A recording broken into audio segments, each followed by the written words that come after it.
Hello. Hi. Happy Monday. I'm on a London grammar kick.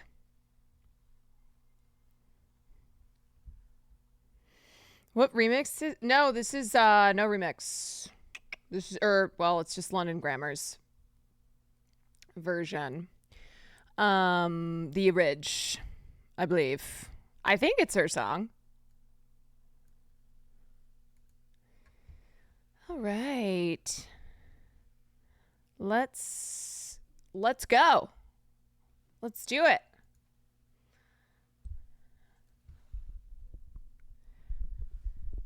How are we doing? Got me in my feels already. It's Monday. Monday feels.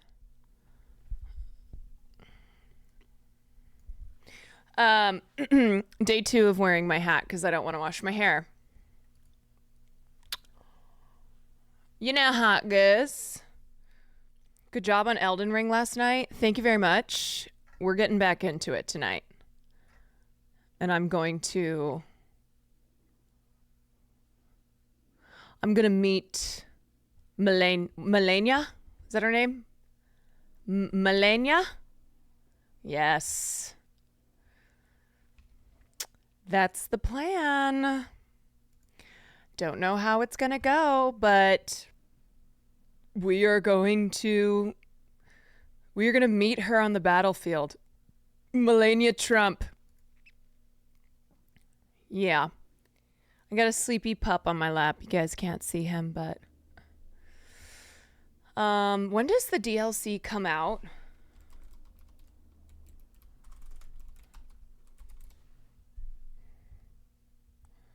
June 21st. Okay. All right.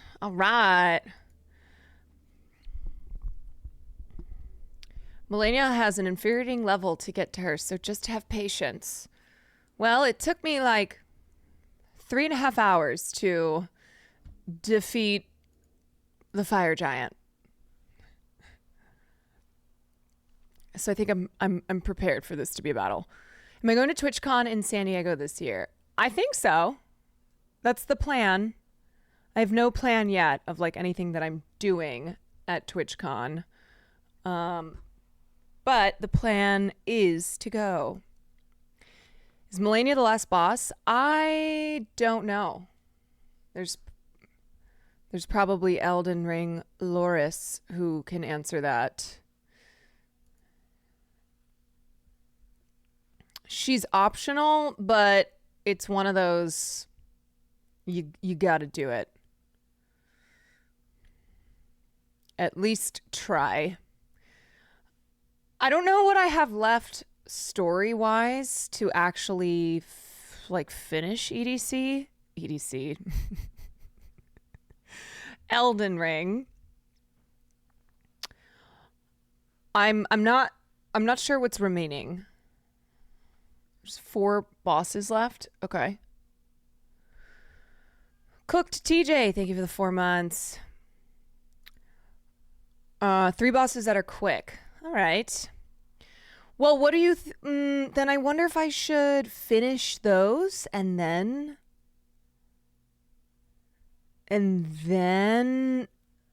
fight Melania. EDC still on the brain. Yeah, it is. God, I've had this twitching eye for a couple days. It's driving me nuts. It's like not bad enough to be to prevent me from working, but it's just a nuisance. You can kill the last 2 and then not go to new game and then try and kill Melania. Okay. All right. Well, we will decide that when I get back into Elden Ring tonight. Who took over the YouTube? Whatever changed, I love seeing daily posts. I have a shorts editor who's actually Cuties editor as well. Hi. Okay. Who's actually Cuties editor as well, who's been doing all my Instagram, TikTok, and YouTube Shorts content. Yeah. I haven't opened my TikTok at all. So I've just put it in her hands, and she's been great. She's so good. You've been seeing the shorts pop up on YouTube? Love it. Love it. Okay, yeah, here he is. You just need a little Farley check. He jumped in my lap right as I was streaming. I didn't even have to coax him. Are you tired? The short today was funny. Orangutan titties. Sometimes I will watch some of the shorts that are posted, and I'm like,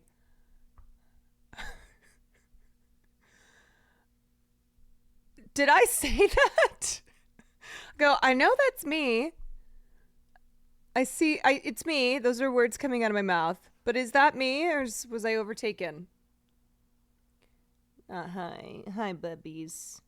So today I had lunch with another cousin of mine. I got a lot of cousins. This is a first cousin of mine, though. Lunch with my cousin and his family. And my cousin's wife had her parents with them because they're doing Disneyland this week. And her parents are from Bulgaria. They are really intense. nice, but just quietly intimidating. Anyway, so when I had been trying to pick a lunch spot for us, I'd suggested a Thai restaurant. And my cousin was like, oh, I don't think they'll like Thai. I was like, okay. So then I picked a taco place for us that I really love. And after we had lunch, I turned to them and I said, how was the food? Like, did you enjoy the lunch? And they just went, that was all I got. I was like, okay. Is that good? Like, I don't know. I feel like with them, that might have been approval. It was genuinely just a like a shrug. I don't know. Being responsible for picking a restaurant for a group is so much pressure. Yeah, and I hate doing it. I hate doing it because it's really hard to make everyone happy. And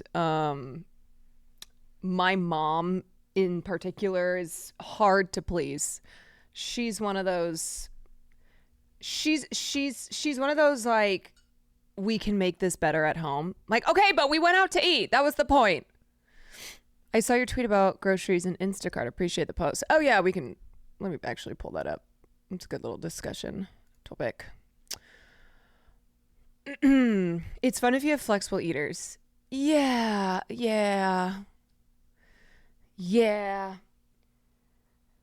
Anyway, I don't know if that shrug today was an approval or I should be ashamed, but I'm gonna choose to believe they were happy. Oh, are you okay?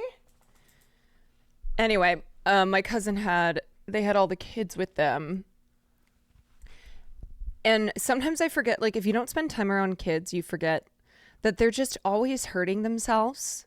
There is such a quick switch between, oh, we're having fun, we're laughing, and now you're crying because you hurt yourself somehow. But then 30 seconds later, you're not crying anymore, and we're back to having fun. And then it happens again, and it's just constantly like that. Classic. Yeah. It's a miracle that any child survives to adulthood. Yet kids are just always hurting themselves. They'll ram their head. Yeah, and then if they're young enough, they don't understand consequences, so they'll do the same thing again. The thing that they had just done that cause them to hurt themselves. Also, surprised you have a cold now because of kids. Oh yeah, my little niece was like coughing and sneezing. Child, you're lucky, you're cute. Kids are like tiny drunk people. That's how I felt when I was a teacher. And I would work with kids, and then at night I would work in clubs where there were drunk adults. And I genuinely was like, there's not much difference between the behavior here. What's up, Ari? Zemo, thank you for the 3 months. Crispy Fry, thank you for the 2 months. Errold, thank you for the 21. Yeah, they're little germ factories. They are constantly hurting themselves, but then they bounce back. I also asked my nieces, I was like, who's your favorite Disney princess or, villain? Princess, villain, whoever. Disney character. And without hesitating, they said Mulan. I was like, oh my God, same, good choice. And I told them, I said, the first time we went to Disneyland when I was a kid, we got a VHS tape of Mulan and watched it over and over again. And my niece goes, what's VHS? And I looked at my cousin. I went, oh, yes. It's an old relic. And I was trying to explain it to her. And then she goes, oh, mommy has told me about those before. Like a history lesson.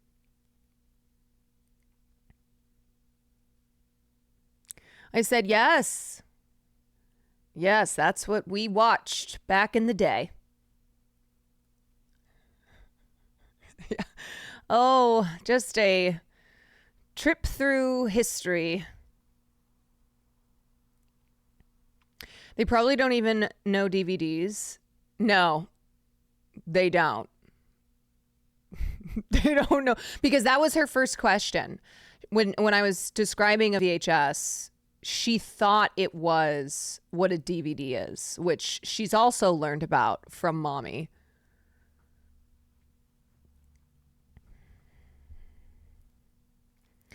Have you listened to Brat by Charlie?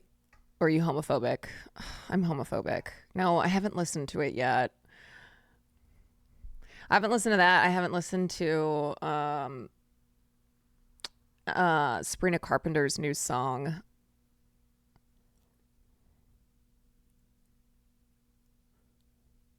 My friend's kids were talking about some cool thing from the 1900s. The 1900s. And that thing was Pokemon cards. Ooh. Well, I guess that is from the 1900s.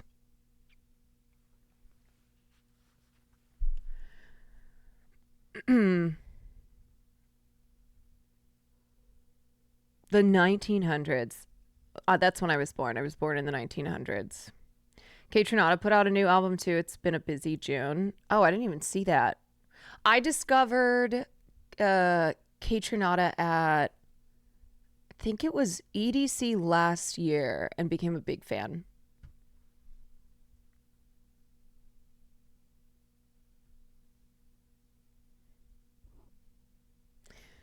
One day they'll think an incredible idea is, what if you could own your own copy of a movie? That'd be crazy, wouldn't it? Wouldn't it be crazy to own a copy of a movie? It's actually sad because there's not a lot of physical, we're losing out on physical media. Physical media is very precious, so don't give yours away. Hang on to it. And if you ever have the opportunity to buy physical media, buy it. For me, it's photos. Yeah, I started taking pictures on like disposable cameras again. I haven't gotten it developed, but I'm taking the photos.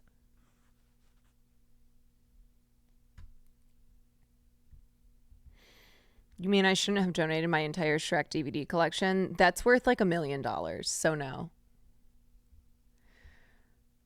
I found out there's no way to watch The Dreamers without buying a physical copy in the US. Yeah.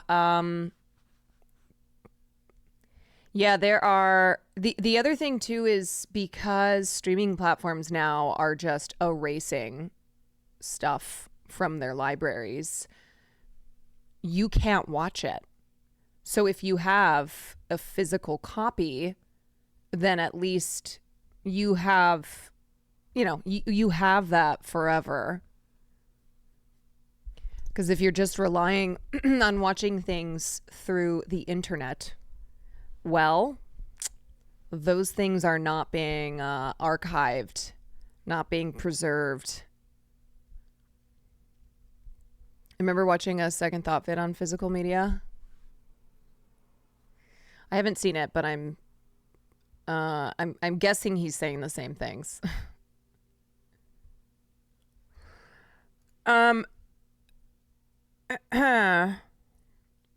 Scorsese's Film Foundation estimates that more than 90% of American films produced before 1929 are lost. Yeah, that's a horrific fact.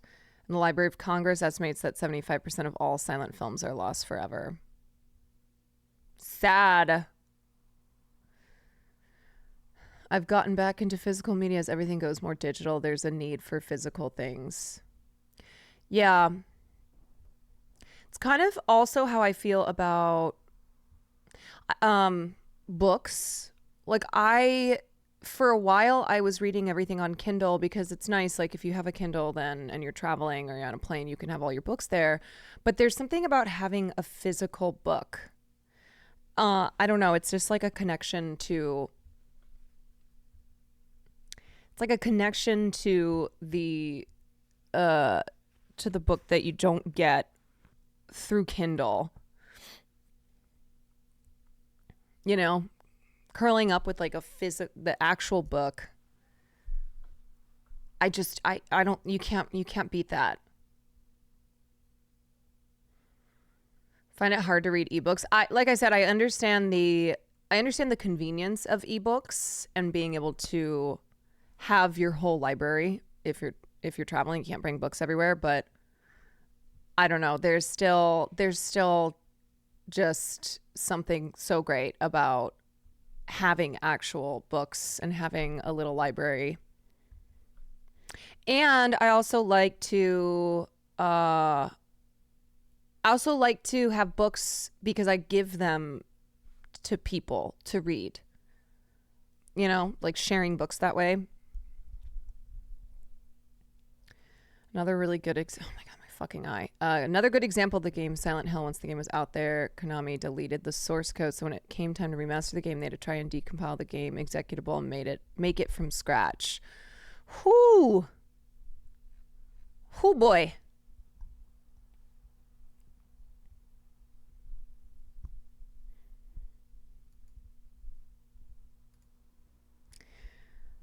Readout Drew is here if you want to open the P.O. box. Yes, I do. Will's not home, but I'll open mine. Is Free Palestine in here? So I can open their gift. My chick. Okay. Readout Drew, you in here? Where you at?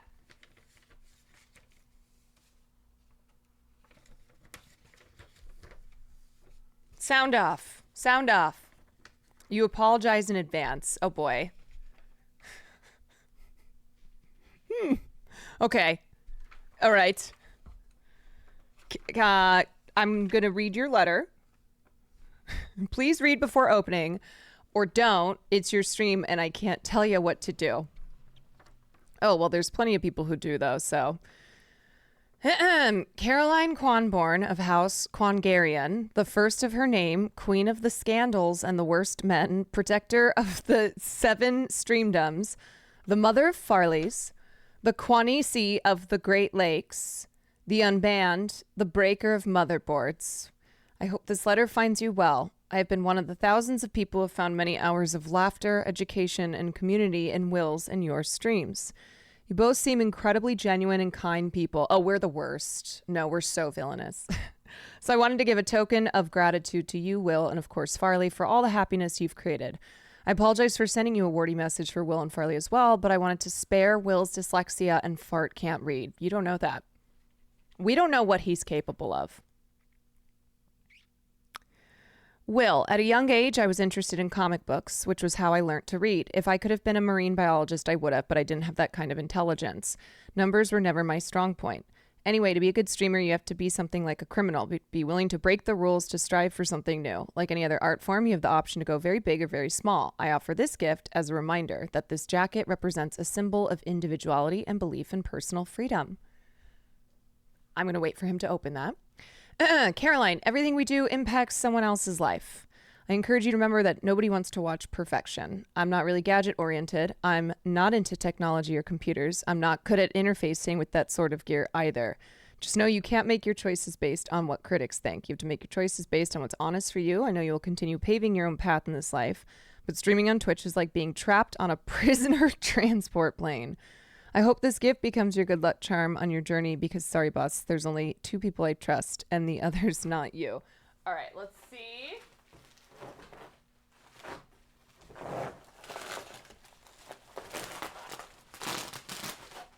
Okay, I'm going to put Will's over here.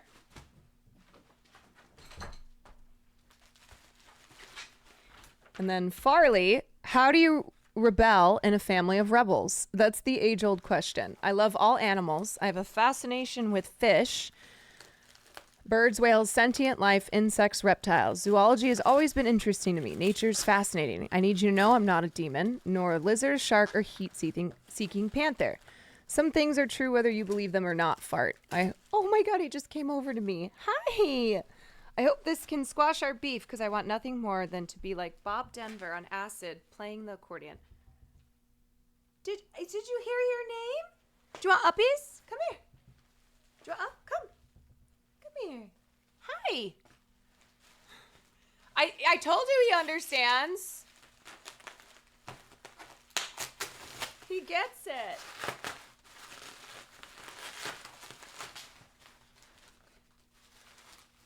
Frank Vine, thank you for the 5 months. All these heartfelt messages, and all I've got is this lousy resub notification. Hey, it's not lousy.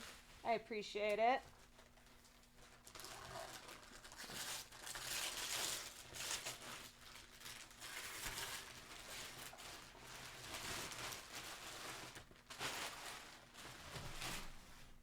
Okay.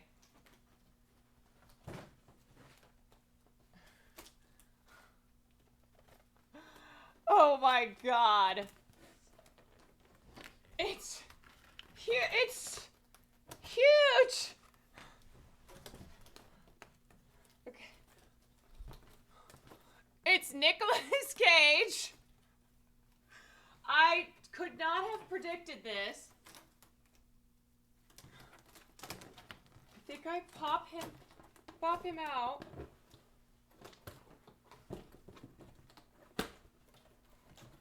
Oh my goodness. Oh my gosh. Oh, Farley's gonna be so freaked out.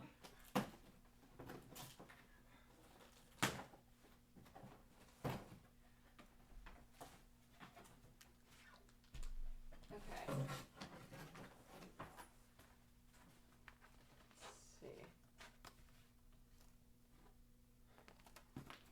How? Okay, there's instructions. Oh, okay, wait. Remove film from tape.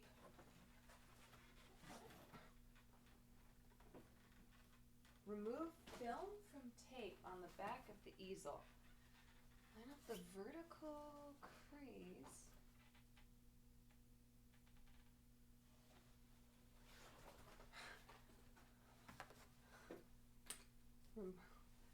Oh god. Oh jeez. It's the return of Nicolas Cage. Okay, where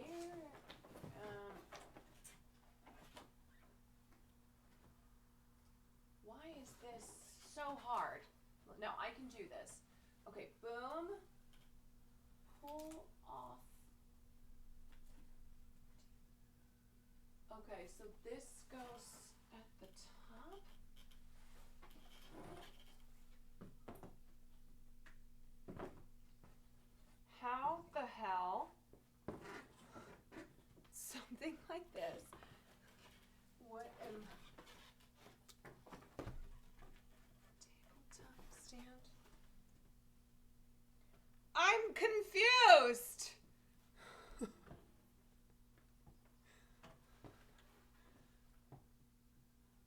this is gonna take me a minute.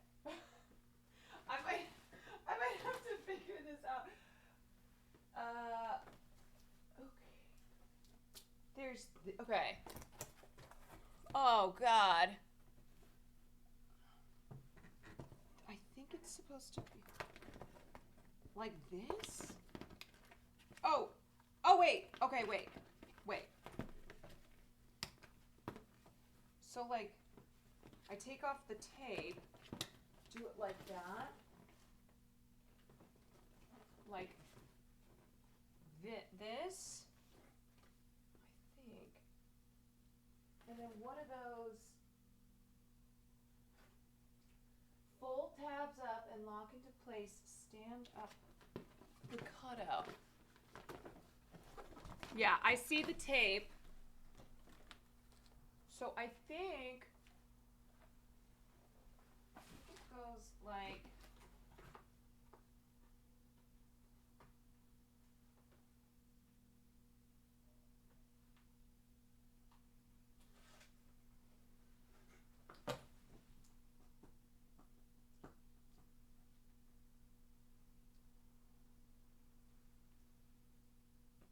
why is it so hard to take this tape off?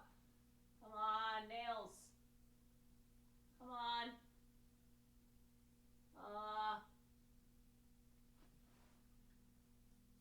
Okay, here's the sec. No, here's. I feel like I'm doing Nicolas Cage surgery. All right. So this is gonna go like that. Okay, so that has to go bottom. Yeah. Like this. Comes up. I think. Then, is that right? No, I think I fucked it up.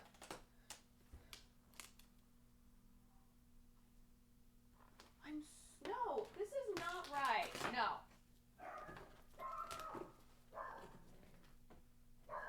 My sister. Oh, wait. Oh my God, you guys. I've never felt stupider. Farley. Okay, I think I fold this.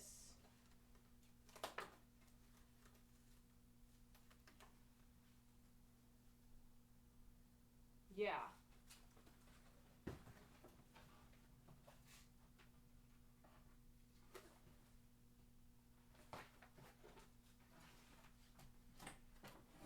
Oh my God, he's so long.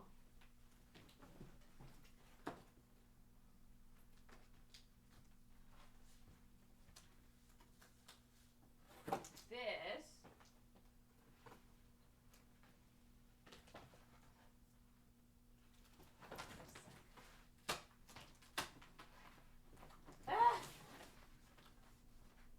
Okay, so it does go like that, and then it folds up like this. So I want to put it in the middle. That thing. Right?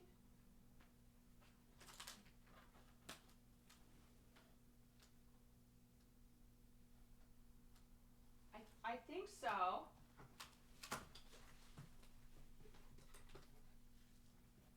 Okay.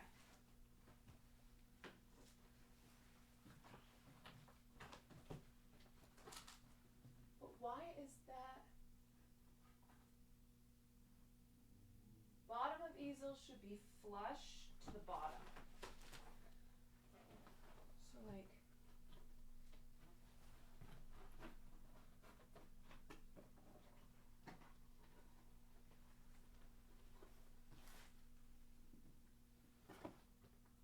Fold.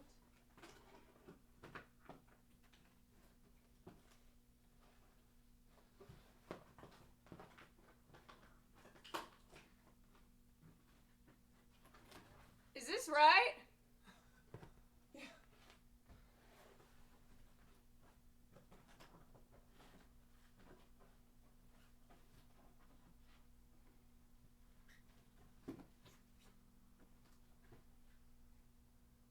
think so.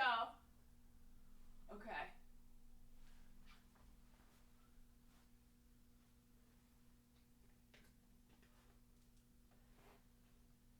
Okay, I think I got it.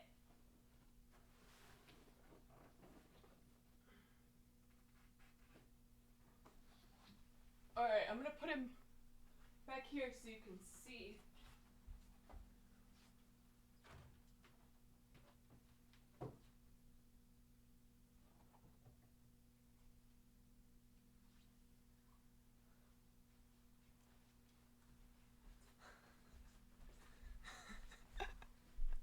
Ah!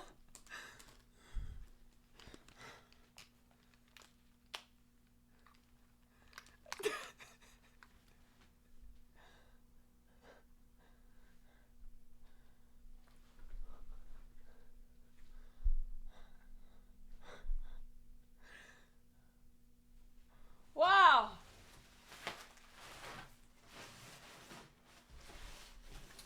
Don't forget Farley.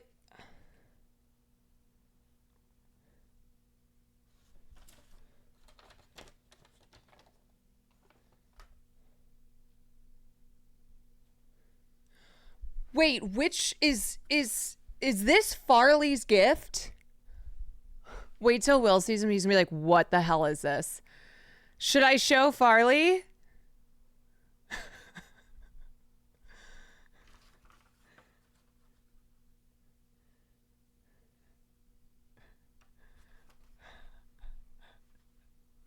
All right.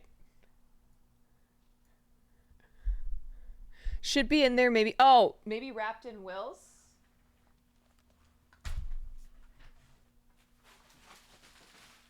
Yes.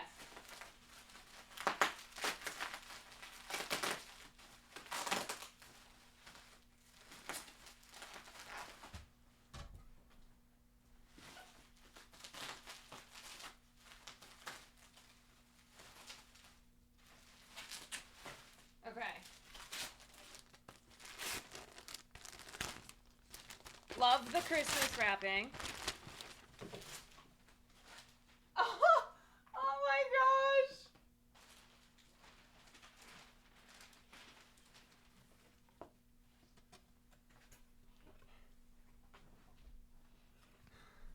He gets a little mini cage.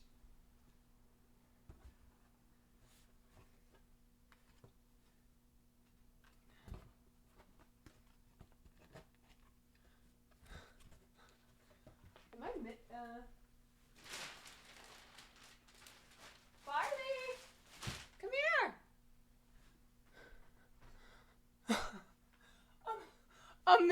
A mini Nick. Tiny Nicolas Cage. Read out. Thank you so much. I gotta show Farley his gifts. There was a Nicolas Cage shaped hole in the big one.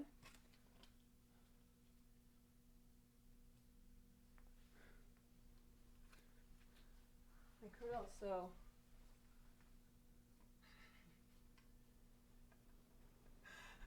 Okay, hold on.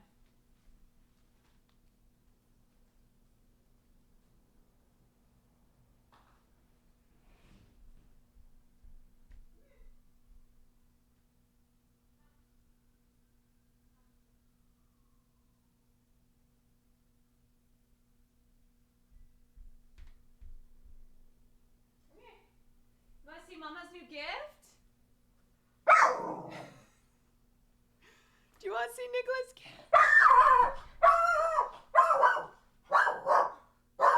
He hates him! Come here. Okay, it's okay. It's okay, look. Look, we'll turn,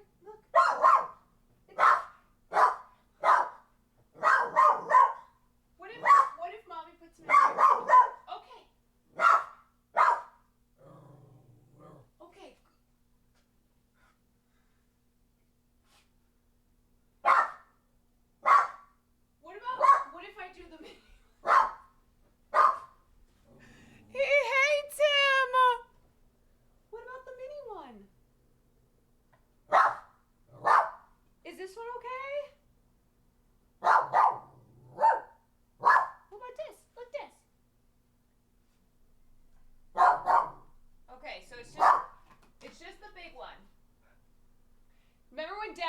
one in his room? Okay, look out, look out. Just, I have to bring him out. Stay, it's okay. It's okay, we're just gonna move him. See, look, I'll show you it, look, see? Look. Okay, all right, okay.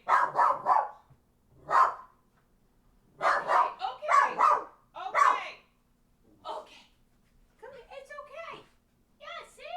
It's not real. It's not real. You want to go sniff it?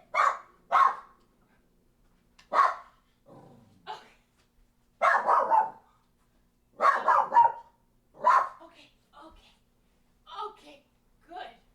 Good job. Okay, well.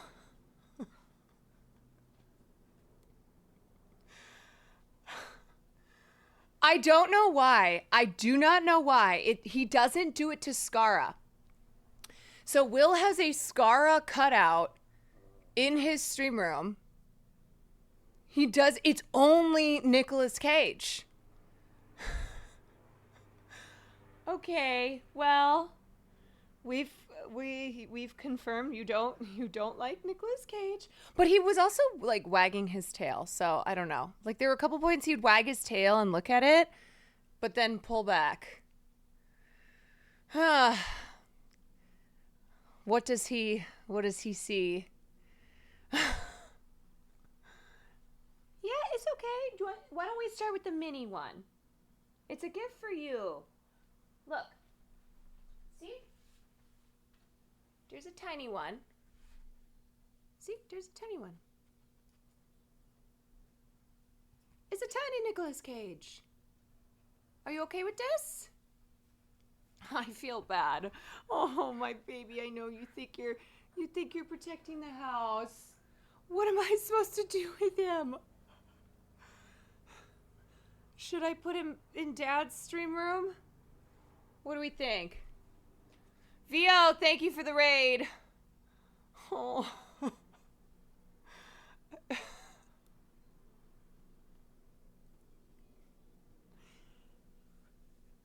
Oh, my bubs. Is it the size he doesn't like? I don't know. Kind of base, TBH? Do you think I should put him in the bathroom to jump scare Will?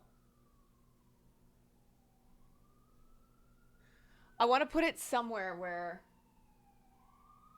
I want to put him back in the bedroom so when Will comes in, I can be like, hey, come here. And then have him notice. Maybe I could ask Will to, like, get me something from my closet. Okay, I'm going to put you down. You stay over here. You stay here. Stay. Stay.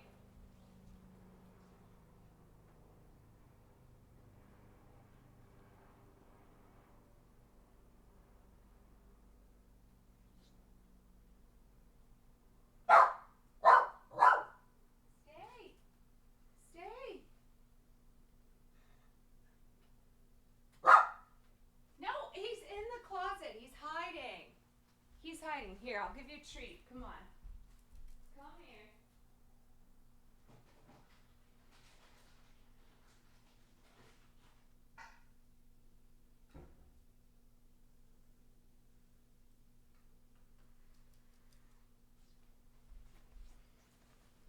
Oh my gosh. Farley hates Nick Cage, and I think that's valid. You know what, Farley? You are valid. You're valid, buddy. Holy crap. Well, read out. Thank you for the gifts. Thank you for the new Nicolas Cage cutout, which I never replaced Will's after I auctioned it off at the Gala for Good. I wonder if those kind of cutouts give dogs uncanny valley. I don't know. if that's what it is, because like I said, he has no problem with the Scara cutout, which is life size. It's specifically the Nicolas Cage one that he just detests. I'm sorry, Bubs.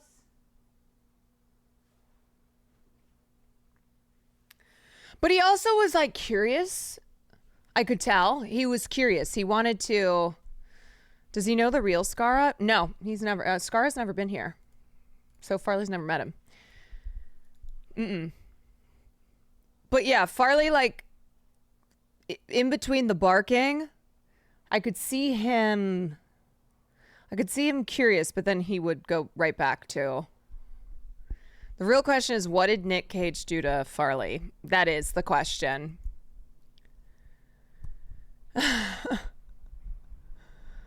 My little terrier loses her mind at animals on the TV. Farley doesn't. Like when dogs are barking on the TV, he doesn't care. It doesn't bother him at all. Like he doesn't notice it.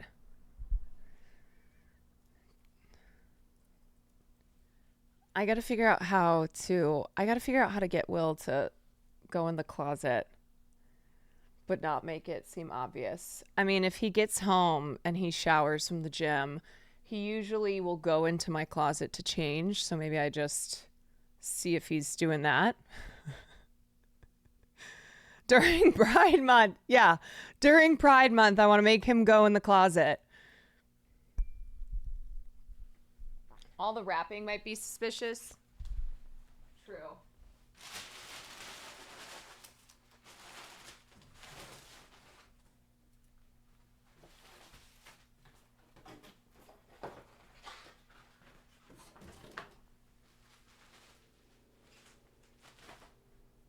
I'm assuming there's another cutout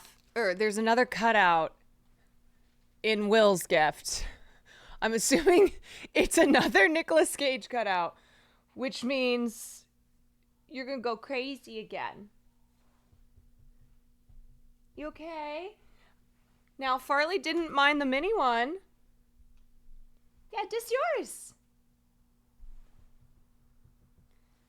See? Just your cutout. Yeah, okay. He's good with the mini one. So maybe it is the size of the cutout.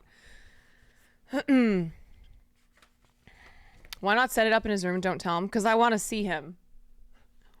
I want to see his reaction. He just needs time and exposure therapy. I know. See, he's still in the room though, so I can tell he's like, where is it? I can tell he's wondering where he went. All right, well. Why don't you go up in the bed? Go in the bed. Here. Okay, let's get started. I know you're looking for it because you're giving me that look. So what do you... Okay. All right. Okay.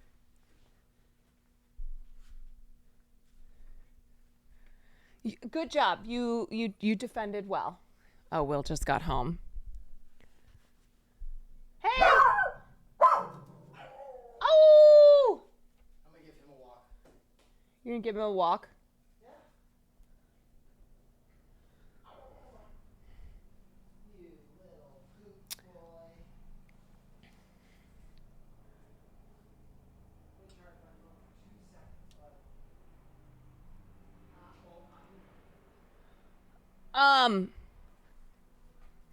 talking to me? Yeah. What? His leash is in. Oh. His leash is in my What? closet. What? Oh, that's You have a PO box gift. I told you. Yeah, you can open it. Where did this come from? Is it this? Yeah. Just. Well, why don't you just wait? Will you go grab the leash from his Open it on closet though? my stream. Yeah, you can open it on your stream. Yeah.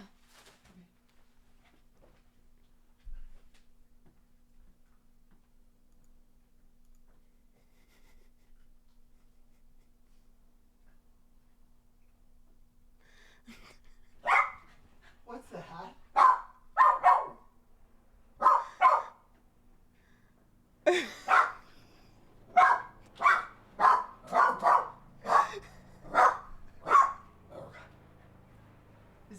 Nicolas Cage? It is, and Farley's freaking out.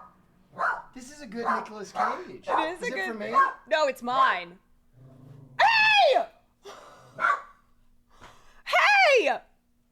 You have a gift as well. It's possible. It's. I can't believe you threw my Nicolas Cage. You sold my Nicolas Cage. I don't know where to put him because Farley hates him. He despises Farley, him. he's gone. Wait, look. He's gone. He got a mini one. Farley, he's gone. He's gone. Look. He can't see it anymore. Why does it look like the outline of like invisible Predator in the Predator? Where'd he go? Where is he? Come on. I really want to see what yours is. Where's his leash? Oh, I don't know. You're just fucking with me? Yeah, I wanted you to go in the bedroom. God damn it. I thought you would get startled. No, I love Nicolas Cage. You can't be startled by something you love. You can't be startled by something you love, so that's why you weren't startled? Yeah. At all? No. It's almost like I expected to see him. What do you mean you expected to see him? He's like an old friend. An old house guest. All right, well, are you going to open yours on stream? Because I really want to see it. All right, I will. Okay. Well, this is the that's the alternative. Right, like that. It also looks like one of those chalk outlines when there's a murder scene. Thresh Prince, thank you for the 20 months. I Turpo, thank you for the 21. Salty Sprite, thank you for the 6 months. Readout, thank you for that hilarious gift. A family with all Nicolas Cages. Hey, Caroline. All right, let's get talking about some things.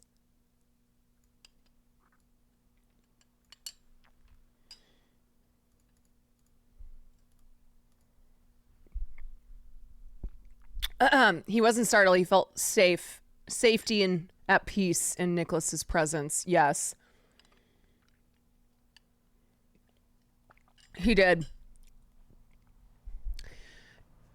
HMGB King, thank you for the 12 months. I'm not sure if you've been following it today. Was an absolute batshit insane day in the Young Thug trial. No, I have not. I have not been following.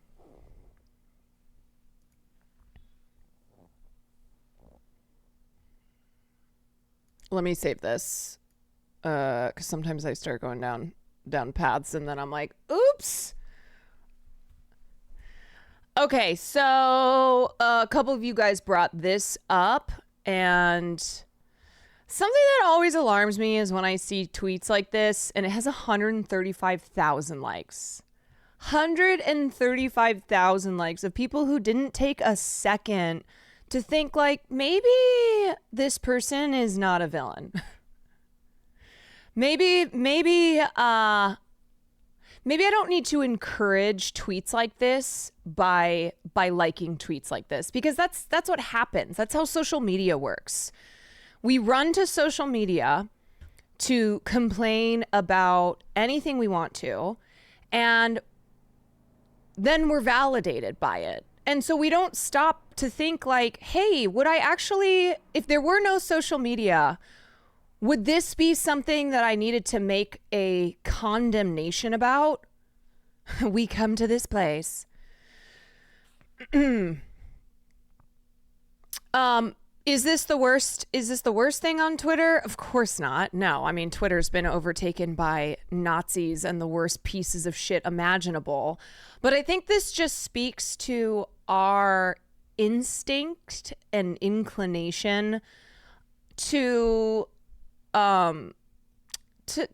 tweet stuff like this without thinking about it being something that doesn't need to be added added online. So basically, this is an Instacart tweet where somebody had requested Kroger, or where somebody had ordered Kroger heavy whipping cream. They didn't have it available. The shopper asked if they wanted a replacement. They said whatever heavy whipping cream they have, sent them this, which let me tell you, and I responded to somebody saying this, I have had to get whipping cream for a lot of recipes. Like if you make pastas, like creamy pastas, you usually need whipping cream. I've run into this issue many times where there is no heavy whipping cream. And so this is the option. Like I shop at Kroger. I've bought this many times. But they said, any other options?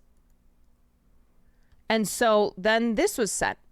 They sent like literally whipped cream because you don't know what the person is trying to make, and they don't want this option here, which is the closest thing to whipping cream that there is.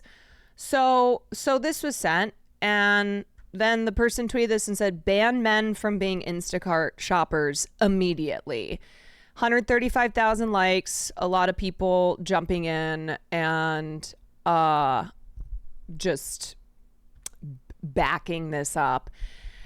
And so I don't know, I haven't really been on Twitter that much lately, but I was on Twitter today and I saw this and I was like, you know what, I'm gonna give some thoughts because that's how this goes.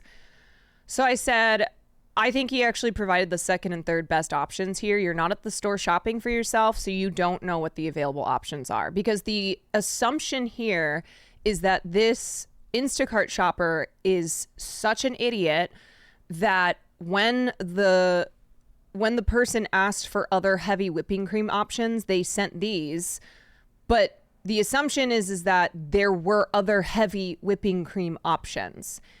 And I don't think that that's fair to assume, because you're not at the fucking store.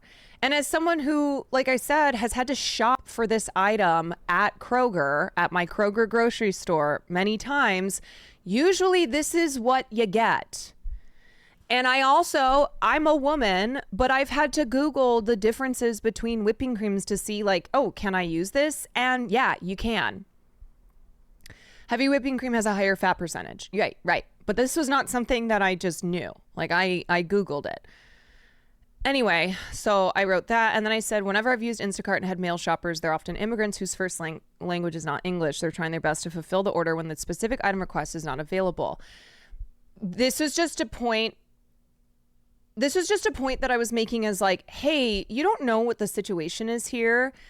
But also it's one of those where it doesn't matter if your first language is English or not. This is how this goes.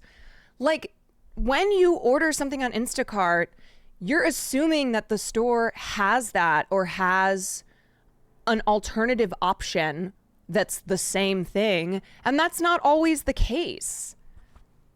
Like, it's just not how it goes. Not every store has everything that you exactly want.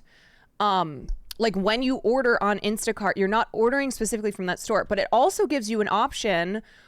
It also gives you an option in the app where it asks you you can pick what alternative option you need based on what the store says they have. People love blasting ordinary misunderstandings on social media like it's something special. Yes, I agree. And that's why I said, rather than think for a moment, is this actually something that I need to make this big statement about? And do I actually feel this way? Am I actually like this angry? People don't stop to take a moment to think about those things before they go online and say stuff, and then they are validated by it. So there's no considering this in any other way. Anyway, as far as point number 2, this is just a reminder that a lot of people who are working an extra job, doing something like DoorDash, doing something like Uber, doing something like Instacart, oftentimes they are older. So there's that age barrier there, or not age barrier. There's just the age to consider. They are immigrants who are just trying to make some extra money, and so don't, you know, like there's the language barrier. And this is not me trying to, this is not me making assumptions about everybody who works with these apps. It's just saying like, hey, there's other things to consider here. This is not a men just being stupid because men can't grocery shop. This could also just be someone who is following things by the book and is sending the like I think Instacart provides responses that you can just autofill, and then like this, like, would you like, because I see the language is the same all the time. So I think it's something that you can just pick, like if something's not available and you're shopping, you just you pick that option in the app.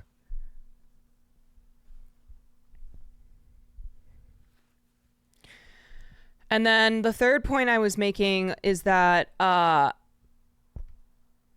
for most of us, using an app like Instacart, using DoorDash, using, you know, any food or grocery or delivery service is a privilege. It's not a necessity.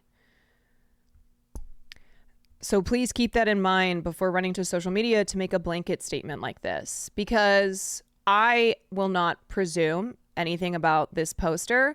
But what I will say is that there are plenty of able-bodied people who use these apps, myself included, because they're convenient and because we can afford to use something like this rather than go do it ourselves. But that is a privilege. And so it's like, I understand that there are instances where delivery drivers like take your food or don't actually make an effort to deliver it because they're trying to take your food. Like there are instances like that, sure, but most of the time it's not like that. And like being able to have someone else do something like your own grocery shopping for you, and then I don't know, kind of treating them this way, or like if you're not there yourself, you don't know what's at the fucking store. Also, it's whipping cream. This isn't exactly a do or die grocery purchase. Yeah, I don't know. I don't think that this is like, as far as discourse on the app goes, I don't think this is the worst thing, or amongst the worst things that are being said, that are being, that's a tweet that's getting tons and tons of likes. But I also think it's just a reminder to be more conscious. Just be more conscious about things and not feel the need to be pressed about things, to be pressed about everything, anything and everything, that if you take a moment, maybe you'll actually realize you don't need to be pressed about it.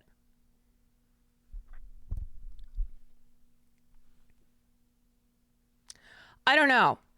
But other people look at this and they go, I'm paying for this. I'm like, okay. But again, you don't know that he fucked up here. You don't know because you're not doing the shopping yourself. So in my mind, like, they sent the best option that was turned down, and so they were like, okay, I don't know what else they would want, so here's what else is in the section. Here's what else is in the aisle. Here's your options. It's really not a big deal at all. It's not a big deal. Truly not a big deal. And I don't think it warrants this response. I don't know why OP's acting so aggro. Right. Well, that's why I think I explained it by saying social media causes our brains to act this way. You know, like if there were no social media, would people be this aggro about things that don't warrant that aggression. I pay so I can treat you however I want, peasant. Yeah, it is. There is that mentality there. But you know what I'm saying, where it's like, I think we covered this on stream before, but people who have posted TikToks of when they've overheard conversations and then run to Twitter or run to TikTok, run to Twitter to post about it. And it's like, at what point do we have to stop and go, why am I doing this? Did I snoop on this conversation precisely because my brain was like, oh, this will be a hit tweet. This will be a hit TikTok. I'm going to go expose these people and be like, hey, Annie, if you have brown hair, if your name is Annie and you have brown hair and you're getting married in May, you should know that your bridesmaids were saying this about you. I don't know. It is kind of content brain rot. And I'm not saying that every post that are, I don't know, funny things that you've experienced during the day or little, like pet peeves, maybe, you know, like what the airline discourse. Okay. Like people posting about like people putting their feet up on their bare feet on your seat. I don't think that that's the same thing. It's not in the same category as stuff like this.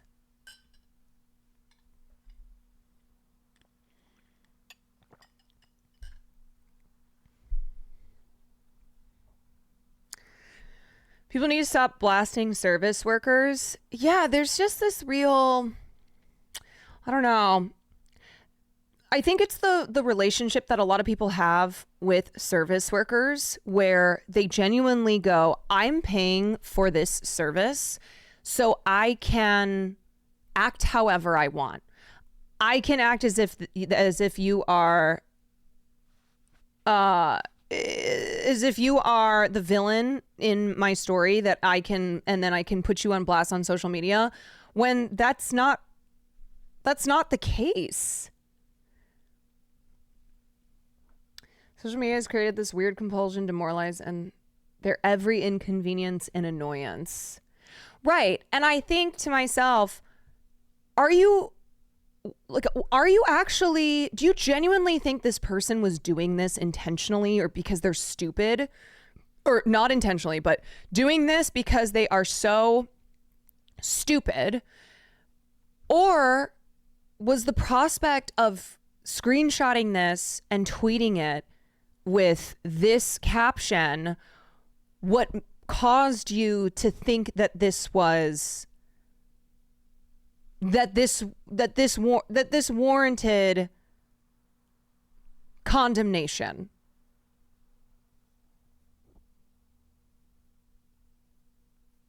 What's even wrong with the substitution he picked? It's literally what she asked for. Right. But it's like an inability to go, oh, yeah, this is really not a big deal at all because they didn't have it in the store. So my Instacart shopper offered another example. No, this is an opportunity to have a hit tweet. Like that's how I look at stuff like this.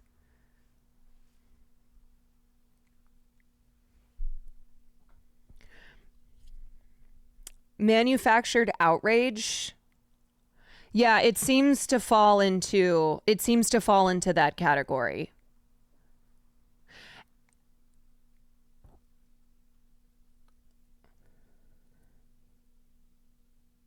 Our brains like the dopamine rush of all those likes. Yes, it's like there has been research to support this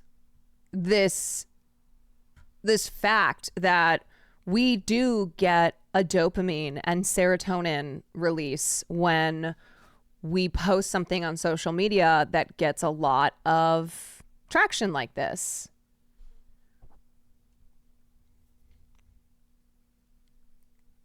It incentivizes people to treat others uncharitably for content. Yes. And I think we all have to realize that we have maybe been guilty of this at one point or another, of that mindset of not just stopping for a second and going, ooh, am I doing this because it'll do well on social media because it's a thing to tweet?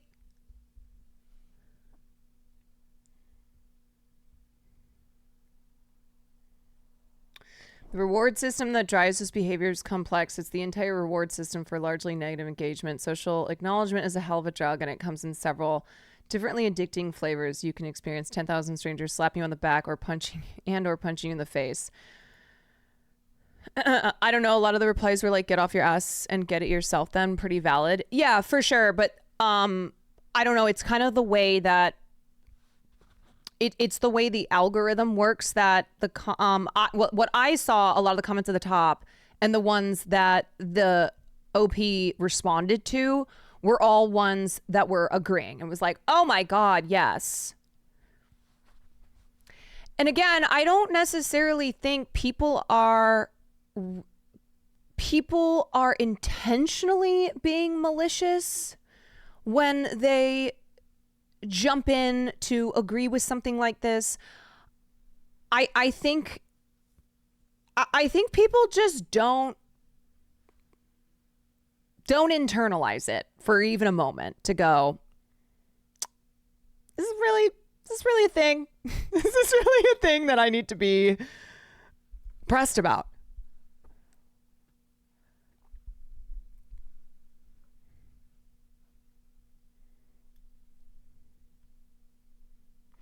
It's also a weird line because it's not inherently bad to want social validation, but it needs to be done in a healthy way. I just think we're so far past it being healthy at all. I do. I think we've been really warped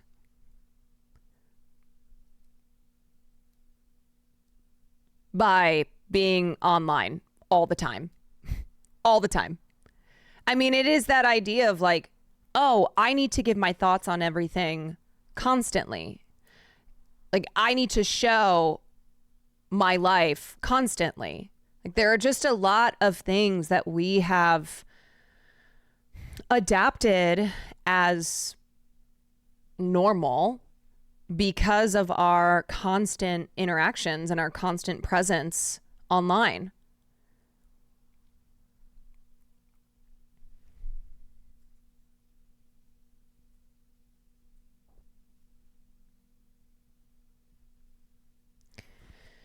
Not defending it, I feel like those people feel like it's a minor joke. Well, obviously it's presented in a way that has a veneer of joking, like ban men from being Instacart shoppers.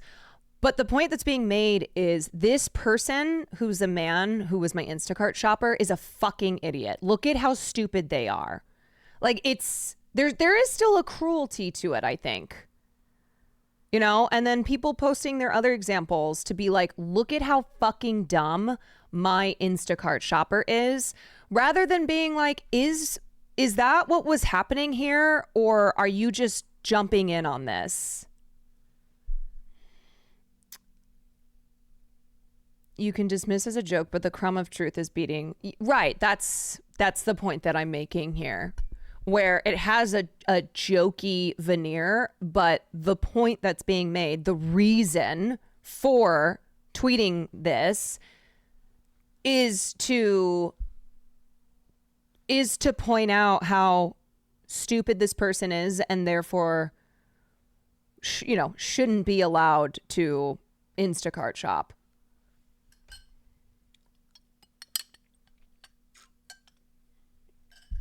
I think a lot of times people try to excuse things away by being like, oh, it's sarcasm. Oh, it's a joke. Oh, you can't understand a joke. It's like, no, I can understand a joke. I can. But that's not at the core of what your intention was here.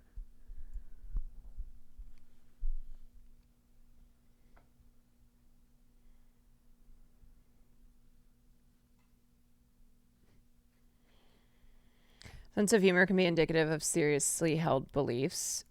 Yeah, absolutely. I mean, how many times have we seen people tweet the most atrocious things about Palestinians in a joking way, but like it's not a joke, but they're attempting to be cruel and awful, but through using humor. Yeah. Oftentimes when people say like it's just a joke, bro, or you know, can't you see the joke here? It's a poor excuse. It's like when we talked about the man versus bear thing and all these men who were making jokes. I was like, but it's not, but at the core of what they are emoting, what they are trying to, the point that they are trying to make here is not a silly joke.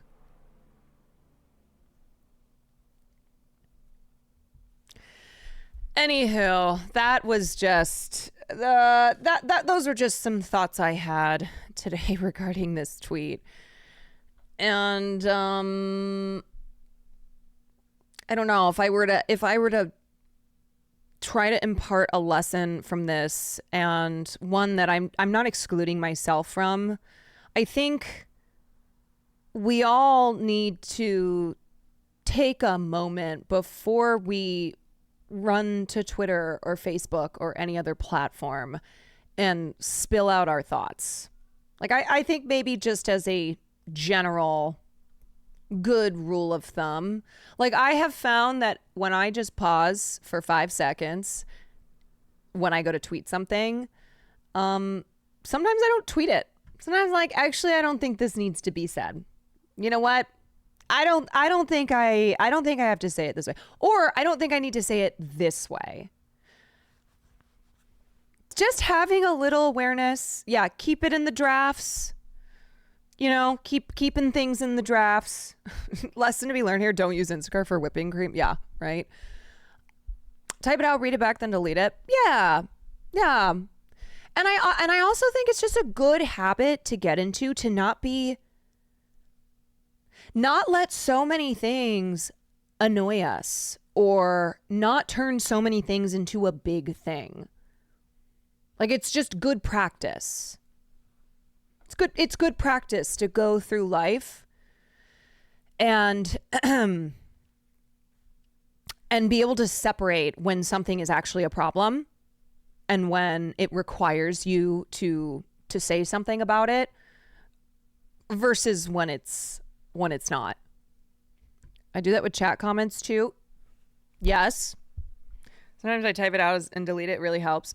Yeah, I think doing that with anything in life, chat comments, text messages, like anytime you're going to be responding, you're going to be saying something, I think it's good to give it a moment and really think about it. Immediately reacting is what makes a reactionary. Exactly. I have to remind myself of this constantly as a live streamer, because sometimes I say things and I go, you know what? Actually, I don't mean that. Or I wish I weren't making a statement about this. I also think that that's okay sometimes, is to say something and then go, you know what? I've actually changed my mind, or I want to say it a different way, because there is no room for perfection. But there's other times where it's like, all right, am I really fired up on this? Or am I just acting all fired up?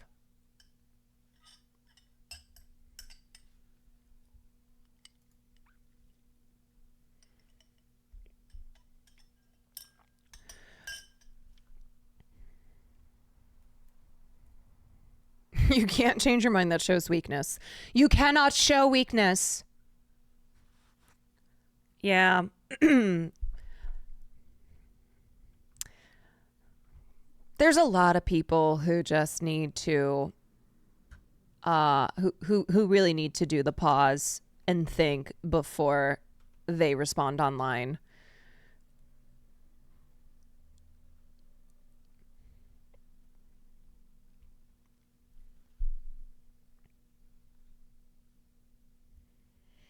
Self-editing is an incredibly important skill.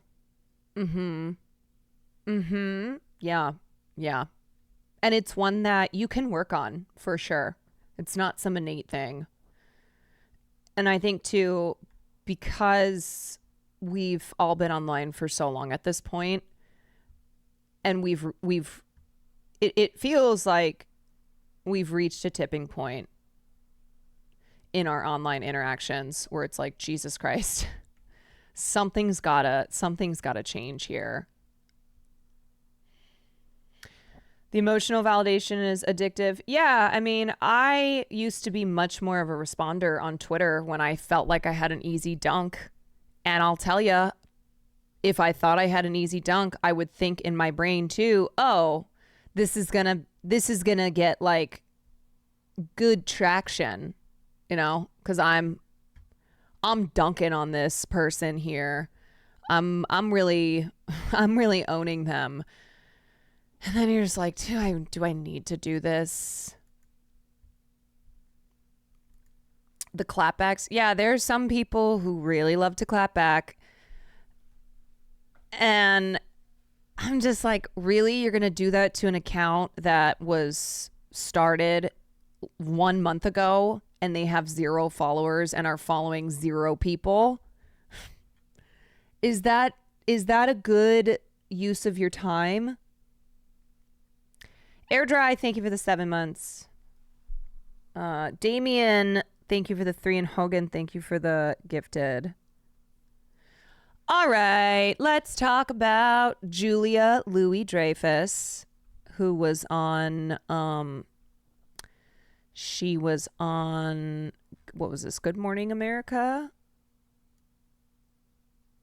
Or the Today Show. She went on the Today Show. And one of the things that she mentioned in the conversation was in regards to her former co-star, Jerry Seinfeld's comments on comedy, the state of comedy, how wokeness has ruined comedy. The woke left has ruined comedy. At the lobster bisque, we went back to my place, yada, yada, yada. I never heard from him again. But you yada over the best part. No, I mentioned the bisque. Boom! With that timing, we're back with one of the many unforgettable moments from Julia Louis Dreyfus on Seinfeld. And of course, she's been down. Sometimes I look at morning show hosts and they're so goofy. Boom with that timing. Audiences with her comedic genius for decades, but she is taking a very dramatic turn in her latest film. It's called Tuesday. Julia plays the mother of a teenage daughter who has a terminal illness in a dark fairy tale that deals with loss and finding resilience in the unexpected. Take a look. I don't know what I am without you. Who I am without you. I don't know what the world is without you in it. I've absolutely no idea. And because of that, I think, I don't know, I was scared. I was fighting for my own life. But I love you so much more than me. Oh, my God. Oh my God! That line. Make us laugh. That line. I love you so much more than me. Right. Well, I mean, what mother doesn't feel that way?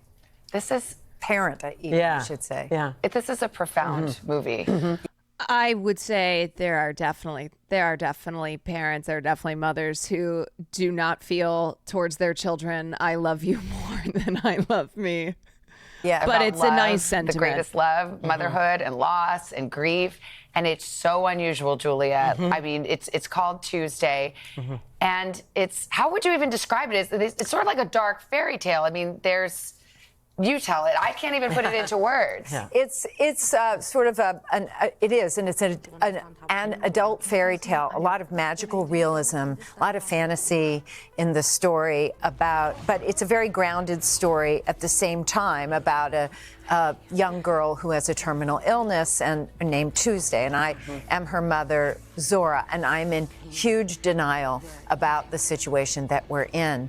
And then death comes to visit in the form of a sort of otherworldly macaw, believe it or not. A bird. When I Yeah. first saw it, I thought, is this the angel of death? No, but it's a bird. This bird talks and connects with your daughter, and then ultimately it's about how you are coming to terms with grief. And the mother here is not the usual Shirley MacLaine, give my daughter the medicine, saintly creature. Yeah. She's complex and in a way avoiding this reality. Correct. She's making some really bad decisions.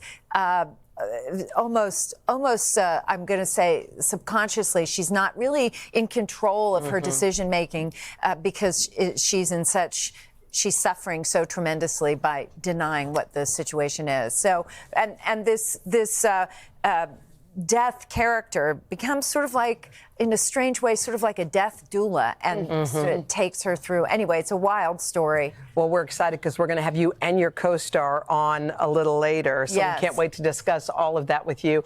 We're so excited to be sitting with It's you, by the way. Tuesday, Can we just say boys. that? We've wanted you on our show for so long. Thank you. You're sitting here across from us. You're doing so many awesome and incredible things. Thank you. Your podcast, Wiser Than Me, is one of our top listens. I love because Julia. finally people are listening to women of a certain age. Yes. Why did you know that there was such a gap, a place that I'm sorry. What did they say? I wasn't listening. that we needed to be? Well, I mean, because I watched that Jane Fonda documentary that came out a few years ago, and I was struck by the profundity and the scope of her life. And there's so much that That was a joke. That was a joke. That was a joke. They said finally people are listening to women of a certain she's age. done. And then I thought, well, we're not. We don't really hear from older women and the experiences that they have. We certainly hear a lot from older men, okay, but we don't hear from older women. Older women sort of are less visible. And that's a huge I've talked about resource that this. is left untapped. And I was thinking, God, I wish there was like a podcast or someplace I could go to hear conversations. I need to And make my thought, mom there listen isn't to one. this. I guess I'll have to do it. So These conversations get so deep. Yeah. There's so much to learn. You won a Webby Award, and I think we have Yes. time to play your 5-word acceptance speech. Can we please. roll This that is real networked. quick? I obviously am not of this age yet, physically, but what I think is interesting with women aging is when you age, you become more confident in who you are. And you gain more life experience, and you learn to care less of what society dictates, and the way that you behave when you're younger. You don't want to be behave like that when you're older because you're tired of it. But then what also happens is that simultaneously older women become invisible because they've aged, because they're no longer youthful. They no longer have that thing that society values, which is youth. So as older women become more self-assured, more confident in who they are and who they are in the world, they become less visible in society. television. Well, we bleep, I think. Listen to old women mother.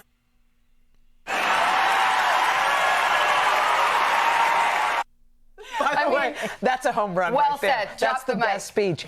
Did you ever feel like you were becoming invisible? We've interviewed so many great actresses here, and sometimes they say that, which is shocking to me. No, I haven't, but I am aware of the fact that it happens. And particularly women who are older than all of us, and then all of a sudden you think, oh wait, we haven't heard from in so many years. Yeah. Why is that? I love the question you asked too. You say, how old do you feel? Yeah. And you've gotten a range of answers. Range. Yeah. Some people say I feel 25.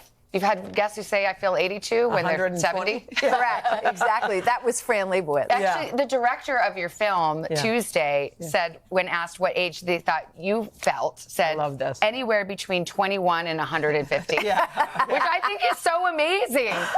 I mean, would you say that about captures it? 150? I wonder if Julia feels like she hasn't been erased as an actress as opposed to other actresses who have come on and said that they felt that way, because she's had a very long, amazing career. I mean,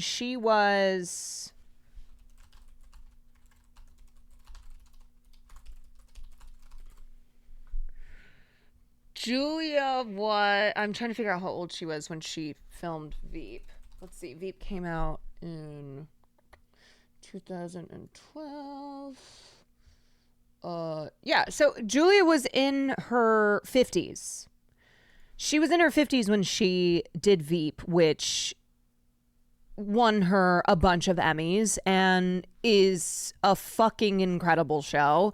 So she's not somebody who had success in her early career, in her early career, like SNL and then Seinfeld, which, yeah, you can argue she's best known for. She maintained that career and has had amazing opportunities in her later years, like in the second part of her life. I'm not sure about The that. wisdom, I'm sure. Yes. Yeah. One of the reasons I always wanted to talk to you was because many years ago, I was diagnosed with breast cancer, and something struck me in that moment. I realized for the very first time in my life that my life had a beginning and an end. I had never actually visualized it until that diagnosis. It's like the world snapped into focus. Yeah. I cleared away stuff I didn't want anymore. I held on tightly to the things I did. Sure. What did you learn from your diagnosis? Well, I would say the same, Hoda. I mean, you know, I think that when you're younger, there's kind of this arrogance of youth, that of feeling like you do feel immortal. Yeah.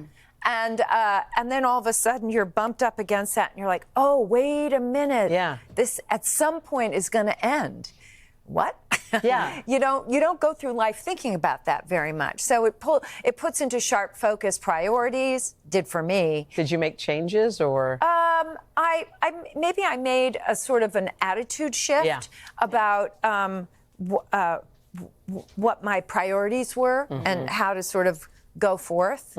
And a lot of this work that we're talking about today is sort of as a result of that, I think. Yeah, I was thinking it because you're outside your comfort zone. Yeah. This isn't a dark comedy. Right. This is a dramatic role. And Yes. a very painful one. I mean, we just saw that seminal moment between the actor that plays your daughter and you. And to tap into that as a mother takes a lot. Yeah, it does take a lot. Did you feel like it kind of took that emotional toll? Yeah, it did take an emotional toll. We were shooting on location, and it was hard to do. And I was there were a number of days in which I was sort of shaky, a little bit. I don't know. Everything felt. I was anxious, and I had to call home a lot while I was, because I was away from home, which made it harder, I think. But, that's your job as an actor. And, you are, after all, pretending. But in order to do it well, you have to tap into authentic and true and honest feelings. So, By the way, how are your kids, by the way? How are they doing? They're great. They are? Thank you for asking. Good. My kids. My They're in their 20s, right? Yeah, 27 and 31. Yeah. 27 and 31. How about that? By the way, when you showed that clip at the beginning from Seinfeld, I was pregnant with my baby boy in that shot. That's why I put the magazine over my tummy. Yeah. 2 pregnancies during 31, Seinfeld I could be her and you had to hide child. them. Well, I hid the first one for sure, carrying boxes and stuff. But in this situation, there happened to be a magazine, so I threw it on top of my tummy. But I didn't really care about hiding it that much. By the way, I hear that you don't like watching the Elaine dance. Yes. Which it's just troubles. We love watching the Elaine dance. Good, I'm glad. Oh, look, there it is. Hide your eyes, Julia. Right. We love having By the way, you here. we're so happy that you came. Thanks again. Come back anytime. Thank you so much The for having movie me. is called Tuesday. Yeah. Wait, I'm confused. I thought this was the interview where she talks about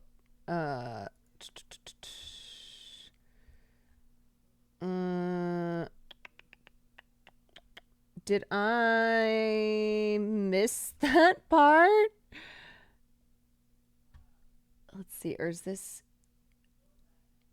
in a follow-up conversation 11 days after her original interview? Wait, then what the hell?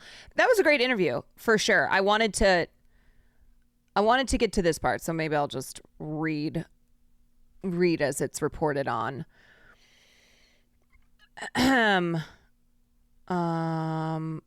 Yeah, so I guess there was a follow-up to this initial one.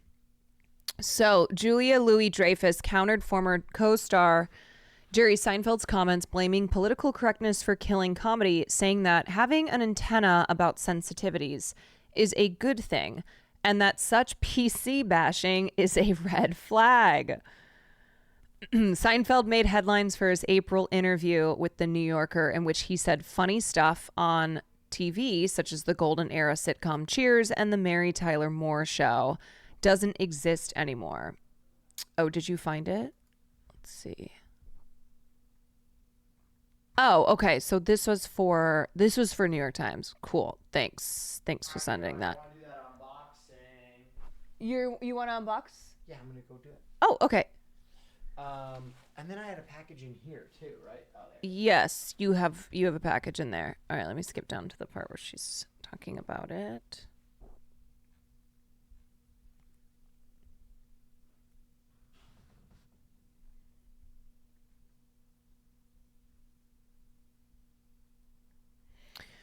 Okay, so this says 11 days later, I called Julia back. I was wondering if you've been thinking about anything from our previous conversation. I wanted to make sure that I answered this whole idea of political correctness correctly. And I can't really remember what I said, so I wanted to go back to that and be very clear about where I stand.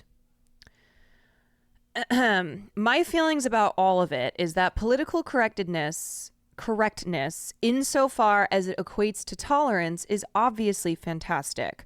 And of course, I reserve the right to boo anyone who says anything that offends me while also respecting their right to free speech, correct? But the bigger problem, and I think the true threat to art and the creation of art, is the consolidation of money and power. What a fucking queen. She's like, really? You think that the thing that is threatening entertainment is PC culture? It's the woke left? Because I think it's the many mergers that are taking place. I think it is all the consolidation that's happening that is causing major fucking problems and these seismic shifts in the industry.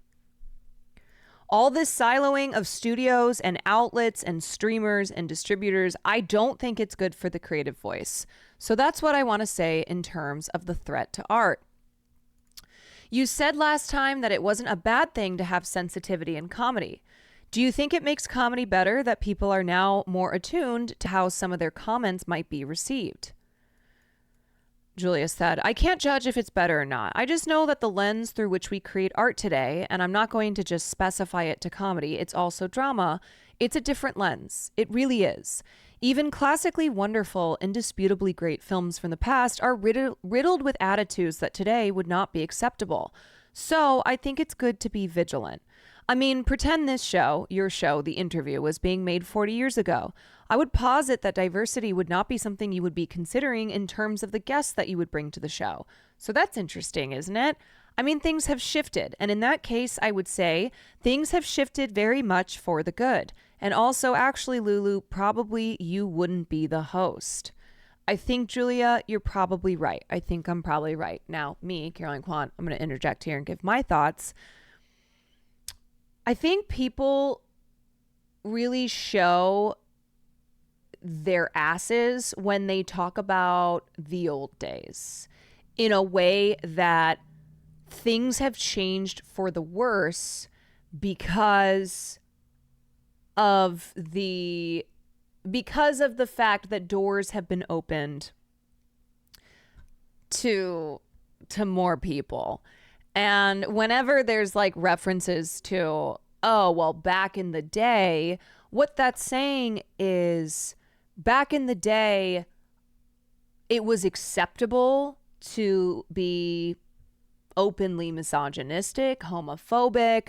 gatekeep, to to only view certain types of people as worthy of opportunities and entertainment, that was acceptable. And so these are people who don't like that that's shifted in society today, that we have moved away from that society to how society is now.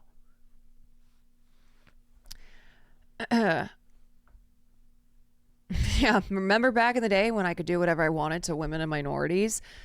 Right. And so Julia's making the point here that that shift is a good thing, and pointing out that the woman who was interviewing her, Lulu, probably wouldn't be the person in that spot there. And they probably wouldn't be having this conversation like they're having now in 2024. Like, it's okay. Change is not always a bad thing, y'all. We should be wanting to progress as a society, unless, and the only reason that you don't is if you feel like only you are entitled to, or people who look like you are entitled to opportunities. And I don't know. I really feel like people such as Jerry Seinfeld, who are complaining about the woke left ruining comedy, what he's really talking about is accountability now in something like the entertainment industry. Because we've pointed out so many examples of how comedy has not been deprived of inappropriate humor, of like non-PC jokes. You look at South Park, you look at It's Always Sunny in Philadelphia. There's plenty of examples of comedy shows that are currently on TV that are not this sanitized woke nightmare that people like Jerry speak of. But what he's really speaking to is there being accountability now, where you can't just say homophobic, racist, misogynistic shit without people calling you out online. Now, not in every case are people actually going to face repercussions, but what will happen is people are trying to hold you accountable. And that used to not be the way that things would go. Can't even date a child anymore. Yeah. Can't date a child anymore without people coming after you. And you know what I think? I think that Jerry Seinfeld has seen all the people who have brought up the fact that he dated a 17-year-old when he was almost 40. I'm sure he's seen that stuff, and I think that it has incensed him. I think that all of this from people pulling up his past creepiness to the students who have protested him speaking or being the Duke commencement speaker, to just seeing how online conversations go and how people who typically, who in the past didn't have a voice now have a voice because of the internet. And I think that pisses people off who are like Jerry Seinfeld.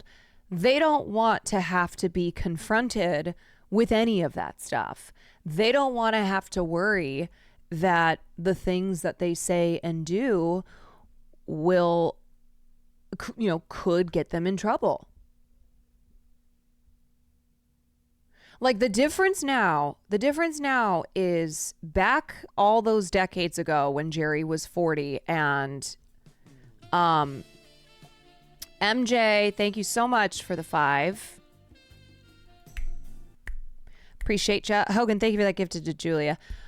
Back in Jerry's day, he could date a 17-year-old and not cause as much of a stir as today, because that's how things have shifted. Like, it was something that I'm sure people were like, yo, Jerry Seinfeld's dating a 17-year-old, but it doesn't command the attention, and it doesn't lead to potentially, potential consequences like it would today. He complained about how you can't do real comedy anymore and then proceeded to make a Pop-Tart movie. Yes. I mean, that's the ridiculousness of his statements, is that Jerry has always prided himself on being a family-friendly comedian. He was not a raunchy comedian. He was not a guy who was like towing the line. And so that's why I'm saying his statements about comedy are less so how it applies to like him as a comedian versus how it applies to him as a powerful man in the entertainment industry. Okay, so continuing on in this. So what I was thinking about our previous conversation was a moment where I asked you about unlikability, and I was thinking that I used the word wrong. What I was trying to get at was how I've always admired the sharp edges that you bring to your characters. Does that description ring a little bit more true to you? Julia, yeah, I don't play good girls. I don't play girls who behave a way that a girl should behave. If they do it with bitterness and anxiety. I've played a lot of characters who push back on the position they're in, who are not content with their place in the world, and that's real. Women are having their rights taken away, and women are not content, and I play women like that. So have you had any thoughts about how your sense of humor has changed or not over the years? Julia, oh, sorry, I forgot to think about it. I didn't do my homework. Oh my God, Lulu, I'm so sorry. Please let me pass. I think my working sense of humor, that is to say what I bring to my performance, I think that's probably gotten better. I've been in the presence of so many people from whom, through osmosis and watching them work, I have learned things about physical comedy, about the nuance of comedy, about the smallness of comedy. But there's always room to learn more, and for me, that's an incredibly joyful adventure. So that's my last minute procrastinating Cliff Notesy answer. Isn't it? It is of note. It is of note how somebody like Julia looks at how her personal career in comedy has morphed and changed through the years versus someone like Jerry Seinfeld. Jerry is looking at how societally we have progressed. We have gotten more diverse. We have, more opportunities for diversity of thought, and he has rejected it all. Whereas Julia, when she looks at the way things have changed, she embraces it by finding the good, not just in society, but in her own career. You can tell she's looked inward, actually thought about the industry. Yes. And thought about how, as she's aged, how her own comedy has changed, how her, the characters that she plays, because like her talking about how she plays women who don't behave like good girls should behave as society dictates, and if they do so from a place of being forced to, and so they're angry about it. And that, those type of female characters are indicative of a society that has progressed and shows women in other lights, provides opportunities for women to be shown in from different angles. Like, I always think about the movie Anatomy of a Fall, truly. Anatomy of a Fall, to me, was my fave film of last year because of the character of Sandra. And I love female characters who reject what society dictates of them, but not in a like Disney princess contrived type of way, but in a way where it's like, I am a selfish person. I also, though, am selfish because, like, I'm personally selfish, but also selfish because of what I'm expected to do as a wife and a mother. And I've rejected that, and I'm unapologetic for rejecting it. And I just think that the reason why we not only, but most of the time when we hear these condemnations on comedy and on the state of the industry, as far as, oh, things are not like they used to, but in a way that you can't just say what you want to say anymore, it's usually coming from men. It's coming from men over a certain age and ones who do not like the changes that have happened in society that benefit or, you know, are intending to benefit groups of people other than them. You know, like, sorry. Usually white men, right? I mean, race is a factor, gender is a factor, age is a factor. Everything is just woke now. And that's why woke has become a slur for diverse, right? So if you're talking about an LGBTQ person, woke is a slur for that community. If we're talking about black people, woke or DEI are like slurs for the black community. Like, you can tell from the way that word is wielded. I was looking up what year that racist rant from the Seinfeld guy, Michael Richards, happened. Did you know he made news statements about it last week? Yes, I did see this. Did I not cover this on stream? Michael Richards reflects on exodus from Spotlight after 2006 racist rant. I canceled myself out. See. Cap neighbor as Kramer on Seinfeld 35 years ago. America fell head over heels for him. But for almost 2 decades, Richards has been out of the spotlight until today. He's releasing his brand new memoir. It's fittingly called Entrances and Exits. This is his first live television interview in many, many years. Michael Richards, good morning. Good morning. No, we're feeling a little nervous this morning, and that's understandable. Your first live interview. We haven't seen you in many, many years, and you're out now with a book. Damn, and that was a long time ago. We should just get this part, I think, out of the way, because the reason that you have been out of the spotlight was because of something that happened back in 2006. And it happened at a comedy club, and they called it a big racist rant, which it was. Yes. And you sort of disappeared from that point on. So I know you've done a lot of work since then. How are you different today than you were on that day? Oh, the difference. Probably more aware of myself.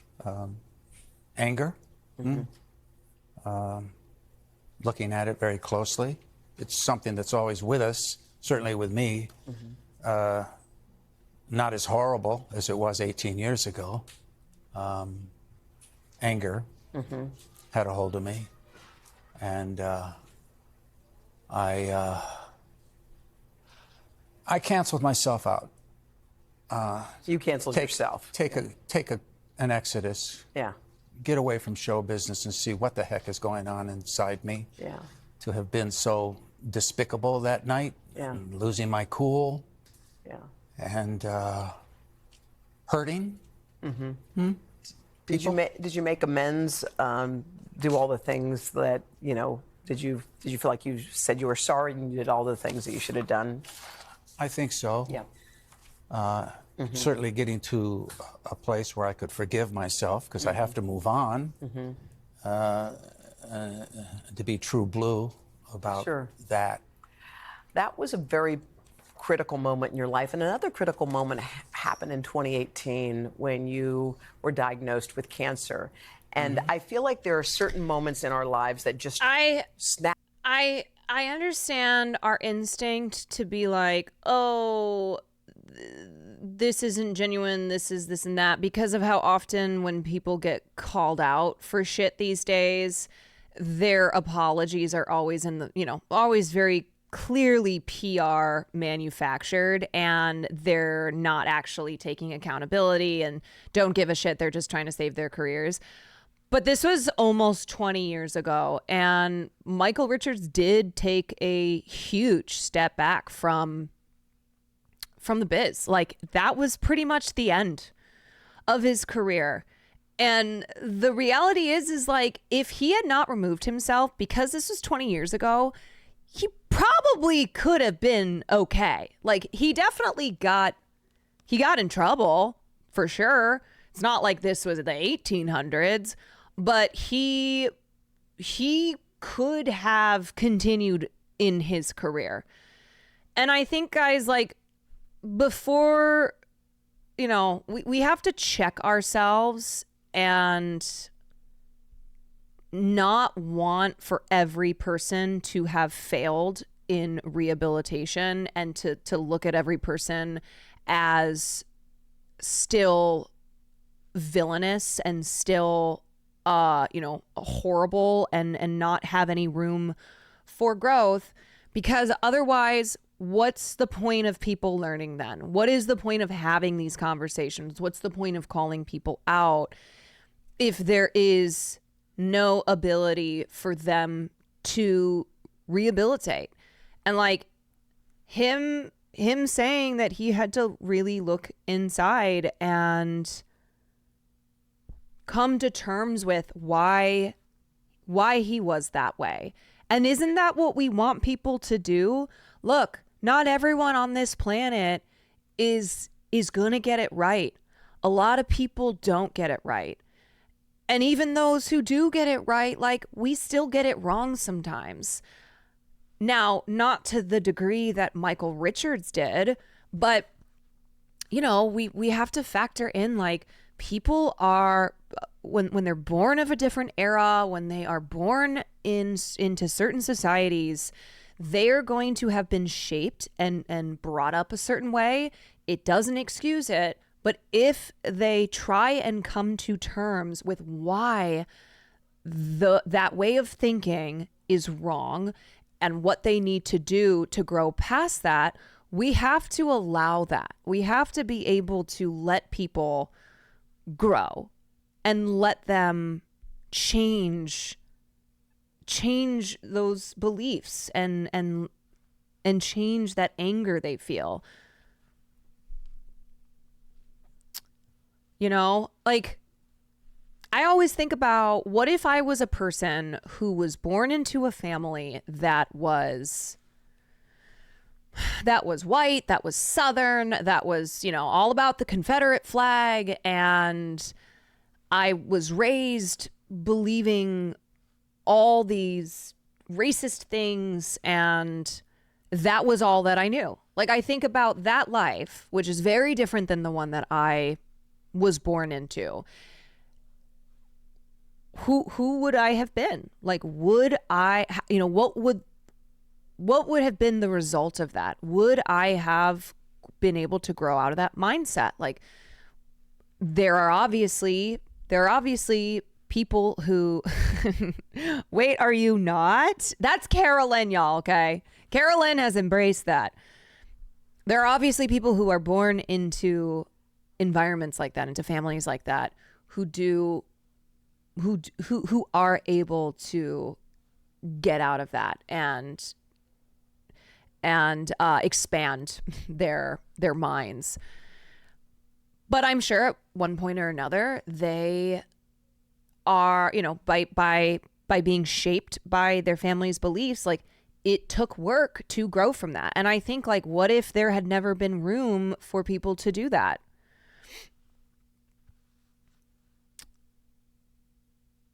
I have a friend who grew up in the South and still lives there. He was very ignorant to the LGBTQ community, but my friends and I educated him. Yeah, and we want people to be accepting. And not everyone's journey to acceptance, to viewing everyone on this planet as equal of dignity in life, not everyone's path is the same, and it's not linear. And the difference is people who take accountability and who work who work towards changing their ignorant views and understanding that they have to learn and they have to grow from it. Like, there's a difference between those people and then people who don't take accountability, who very clearly, like, if they get caught, will just read a PR statement and pretend as if they've learned, but really it's just to save their asses.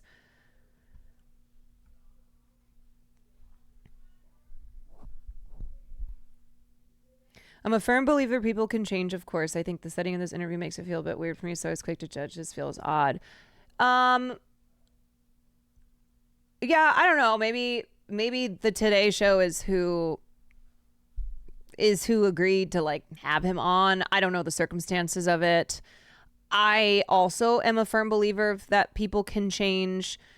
And I think because of how long Michael Richards has been gone, and look, I don't know the ins and outs of his mind. No one can. I don't really know what's in his heart. But I do know that I want to allow room for growth while also understanding bad faith actors who will take advantage of that goodwill and pretend like they've changed when really it's just for their own personal benefit. Snap our world into focus. It's like, I have a beginning and an end now. So I'm going to figure out how I'm going to live these lives. How did that diagnosis change you? I thought I was going to go, really. I'd given into that. And then I found out that if we move fast enough, we could get at the cancer. Mm-hmm. And I had a great surgeon, a Dr. Mm-hmm. Bowie at Cedars-Sinai there in Los Angeles. And, oh, my, I made it. Yeah, you sure. I beat it. And that certainly motivated me to get at the book, because I went through a big review of my life. Isn't that interesting when we do that? Yeah. When we decide to kind of sift through all the stuff and see what's there. Yeah. Most people, when they see you on TV, they remember you as Kramer and busting through the door and, Yeah, some people, when they have near-death experiences or experiences where it makes them think of their mortality, they reflect inward, and they reflect inward in a way that is positive, in a way where it can reset who they are and the path they've been on. And then there's other people like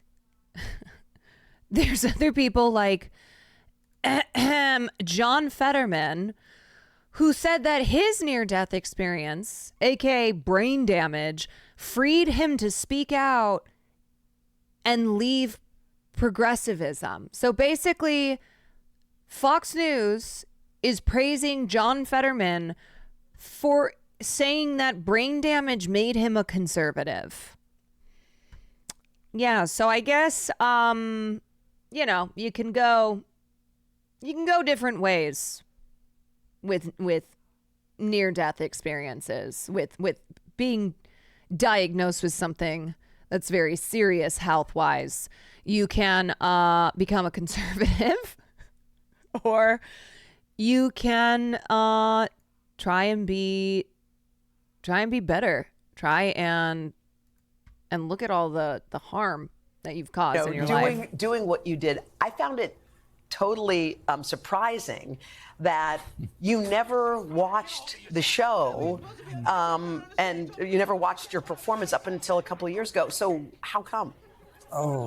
I used to in the very beginning, but I would just see how I could make it better. Oh, so you were like too critical. Cuckoo. Yeah. So we were moving very quickly. Mm-hmm. I can't think about the last show I did or the show before that. Mm-hmm. I could have done this, could have done that. Fetterman also got in a car accident yesterday. Appears he signaled left but turned right. Maybe he'll have more brain damage from that, and it'll switch him back to being a progressive. It'll just be like every time he has something that affects his brain, he flip-flops politically. So I just didn't watch the shows at all. I just kept moving. Okay, so when you finally did get to sit down and see what your character was like or how it appeared, what did you think? Amazing. Of course, it was many, many years later, and I watched the show with my son, Antonio. He was 9 at the time, and we watched him from beginning to end. Did he think you were funny? Oh, yeah, indeed. Everybody. Yeah. The whole show was just. It's like how amnesia is He had caused to by think head you were the trauma, so you funniest, just gotta I would imagine. whack it again. Who did he think was the funniest? You know, I'm his dad. Yeah. And I'm kind of kooky around the house. Yeah. So for him to see all that on television, a comedy show was pretty amazing. Who was his favorite character? His favorite character in really coming into the show and all of his friends, they're into Newman. Newman was their favorite? Okay. Yeah, you know, Wayne Knight. Of course. Who played Newman so brilliantly. We know Newman. Yeah. Yeah, that's so.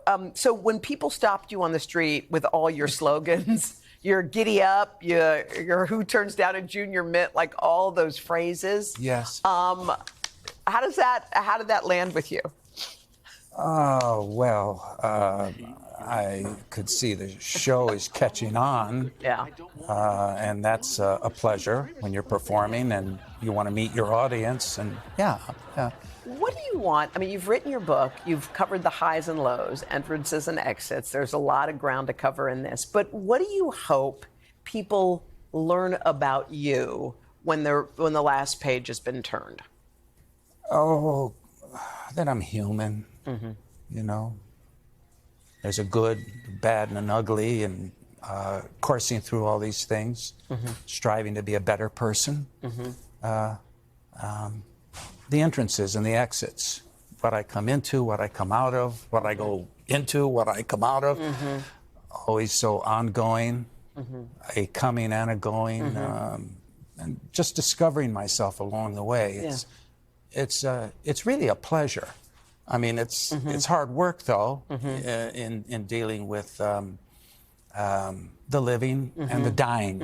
I think when I got close to that, 4.5 years ago, that was just. Whew. Yeah. Wow. Yeah. It really lands in a way. Well, I'm happy that you came on to see us. Your book's fascinating. It's called Entrances and Exits. It covers all the parts of your life, the highs, and of course, you delve deeply into Forward the lows. by It's a very Jerry honest take Seinfeld. on your life. Thank you so much for joining us. I really Thank appreciate you. it. Thanks for having me. Yeah, so I'll just reiterate by saying I understand the instinct, especially with entertainment figures, to be mistrusting of their rehabilitation of them, of their growth, because, you know, it's in an industry where it's like it matters so much, reputation matters, and it's an industry where people have teams who work for them to help shape their just help shape perception of them. But I just think broadly, it's always important for us to hold space for people to be better, because that's what we need.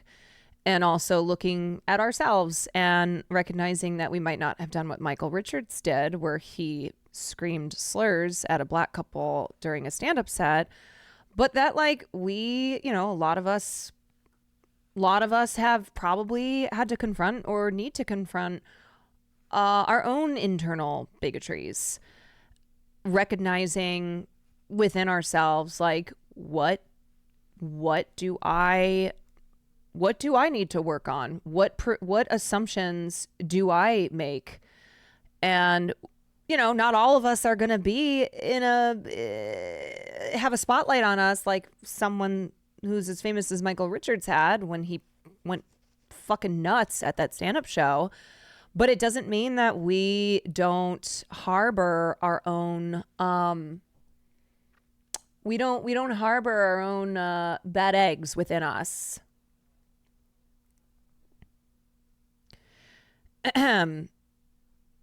But I also always say when somebody has caused harm to people, it's not for us to say they must, they are forgiven. It's the people who've had harm caused to them who decide on the forgiveness. Instead, it's just like, okay, as a society, like not being jury, judge, and executioner for everything, and decide, and making these decisions that nobody can ever be redeemed.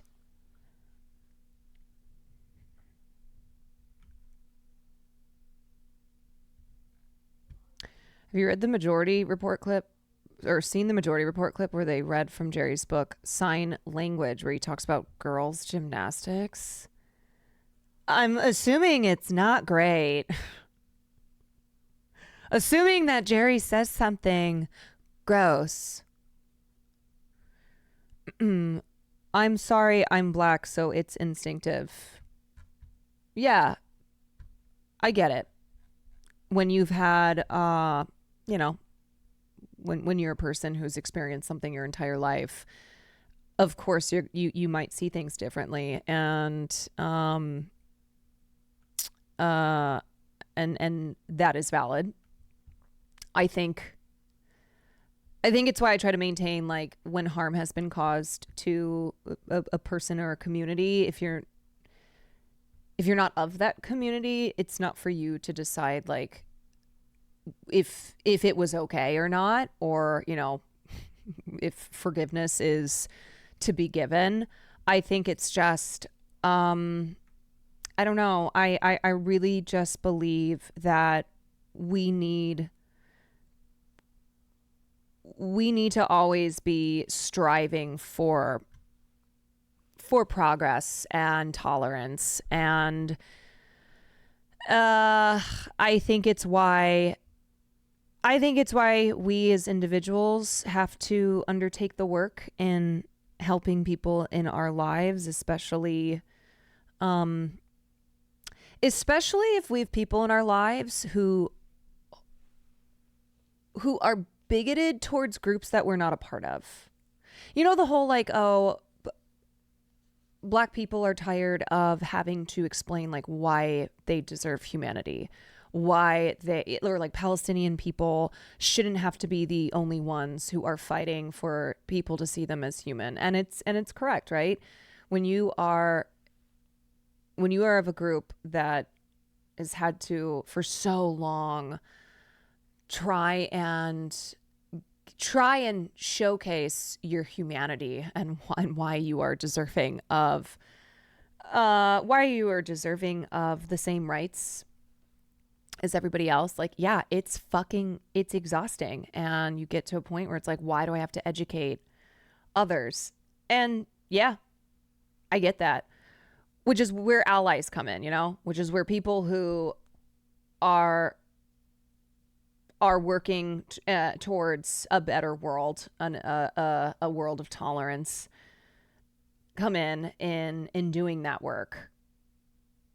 Because as much as I wish, like, we could have, as much as I wish that, and yes, the responsibility is on the individual to confront their own short-sightedness and their own and their own bigotry. Of course, like, it shouldn't just be that everyone is doing the fucking work for you. No. But a lot of times we have to be, educators. We have to help people. We have to open them up to seeing a world that they are, perspectives that they are not, that they are intolerant of.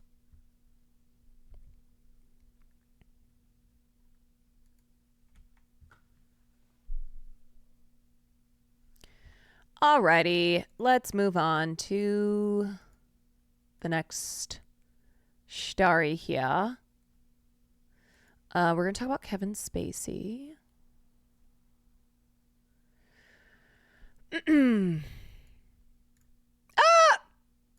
always do this. Yes.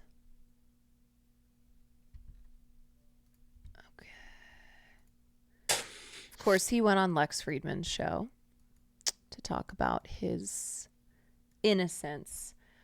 All right, I gotta pee. I'll be right back. Yeah, Lex Friedman jump scare. Oops.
Oh, Kevin Spacey.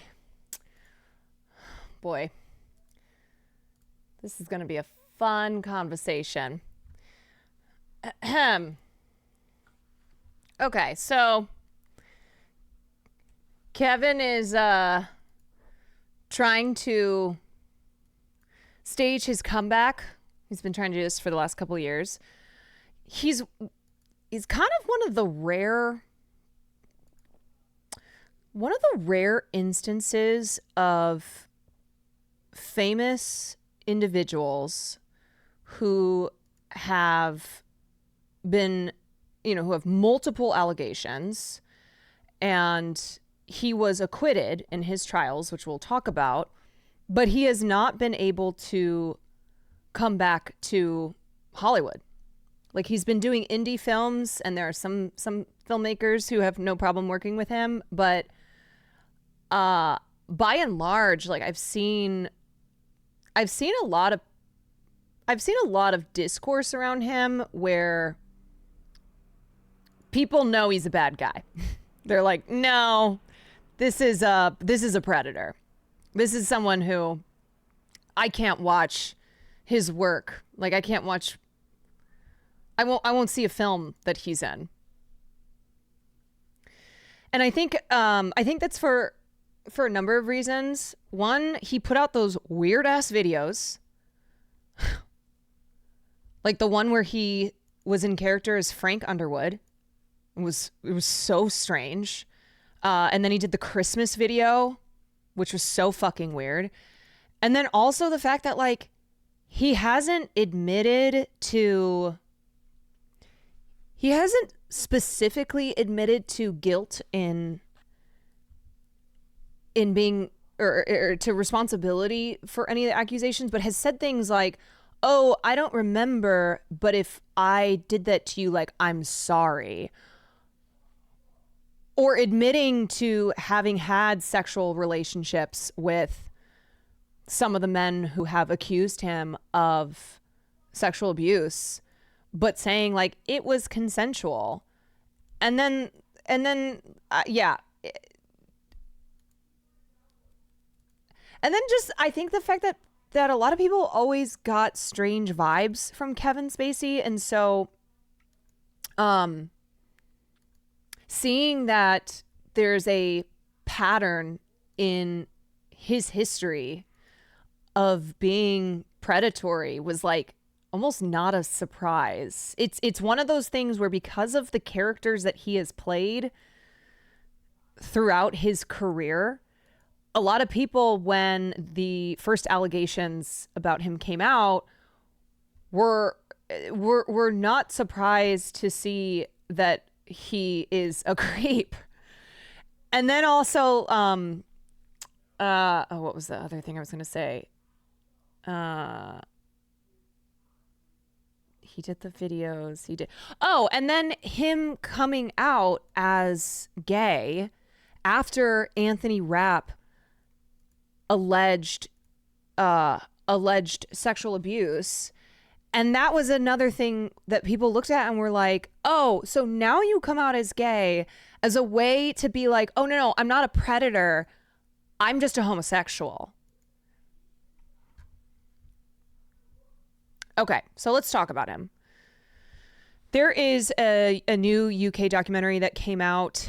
I was not able to find it available online, but I think it was Investigative Discovery that did it.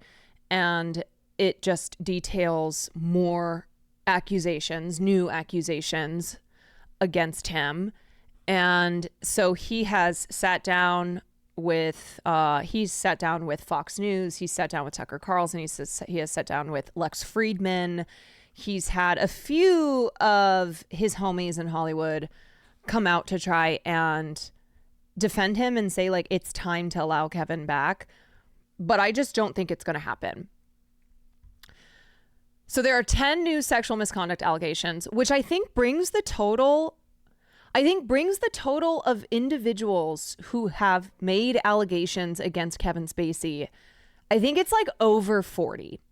Over 40 individuals who have alleged and showcased this predatory pattern of behavior. So Kevin said in an interview this week that he does not believe Hollywood offers forgiveness, but does believe there's hope that the fear spread by cancel culture will fade and common sense will get back to the table. The two-time Oscar winner's interview on the Lex Friedman podcast, released on Wednesday, comes 1 month after the documentary Spacey Unmasked premiered in the UK on May 6th. The actor posted a 20-minute response titled Kevin Spacey, Right of Reply, which streamed on X. Spacey admitted in the interview with Friedman that for years he was no angel in his private life. Speaking of the accusations both seen in Channel 4's doc and those that preceded it, he indicated that in the interest of regaining a Hollywood career, if he doesn't fight back, this will never end. I feel like this is a common tactic of men who have been exposed to have this pattern of predatory behavior where they will acknowledge that they have done things in their past that are not great, that they have, that they are not perfect, but they will try and clarify that by no means are they responsible for any of this criminal behavior. He's also not apologetic or conciliatory in any capacity, it seems. Yeah, the only time he apologized was when Anthony Rapp accused him. So let me go through let's actually just go through this timeline here.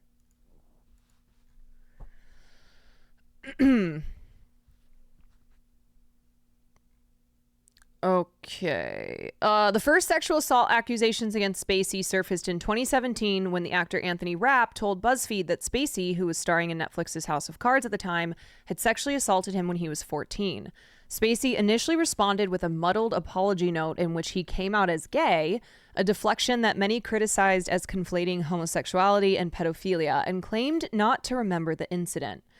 He wrote on Twitter, "If I did behave then as he describes, I owe him the sincerest apology for what would have been deeply inappropriate drunken behavior, and I am sorry for the feelings he describes having carried with him all these years." Insane tweet. It's the only time that he's come close to acknowledging any of the now multitude of allegations against him. But he later claimed that it was his publicist's fault. Like, he regrets saying that, and that it was like his publicist who made him put out that statement. Because what happened after that, and I don't think he thought this would happen. I think the only reason that he wrote this on Twitter is because he never in a million years predicted that this would be the beginning of the end for what at the time was a very illustrious career. He was Netflix's guy. Like, he was starring in House of Cards, which was the biggest show on Netflix. He had a number of big films in the works and couldn't have foreseen that there would have been consequences. Following this initial wave, he was dropped by his talent agency and publicist, fired from House of Cards, and scrubbed from film projects. He retreated from public life, with a representative telling Variety that he was seeking evaluation and treatment. Another thing that made people be like, oh, Kevin Spacey's like, there's some fucking shit in his past year. Like, what does that mean? Evaluation and treatment? But he has occasionally resurfaced to launch film comebacks and post bizarre defenses on YouTube and Twitter. In October of 2022, Rapp's case went to trial in New York, focusing on the younger man's claims of battery. Rapp sought $40 million in punitive and compensatory damages. Spacey denied the allegations on the stand, telling the court they are not true. The actor also expressed regret over his public apology, saying that his publicist encouraged him to make the statement. I've learned a lesson, which is never apologize for something you didn't do.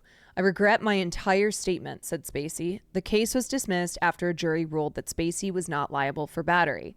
So I'm going to make this point, and I'll probably make it again, and I've made this point before, that there is an enormous burden of proof on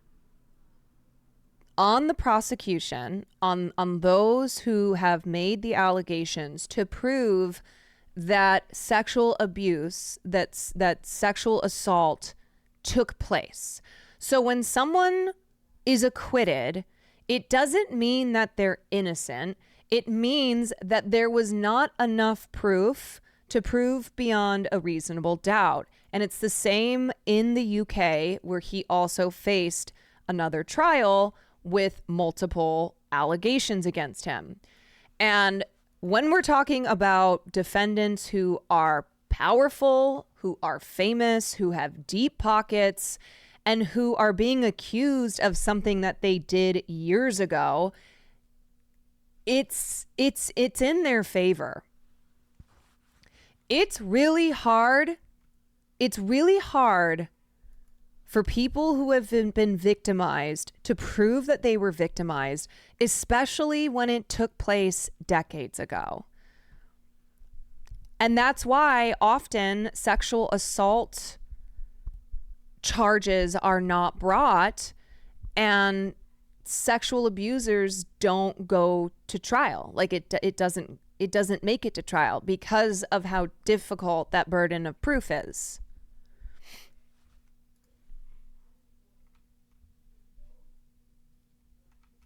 And so it's not to say that, like, okay, how do I voice this? It's the justice system not working, but it also doesn't mean that during trial the justice system isn't doing as it has set forth. Because, yeah, in many of these cases, it is possible that via the requirements for the burden of proof being met, it's not being met. And so from a legal standpoint, a defendant can't be found guilty.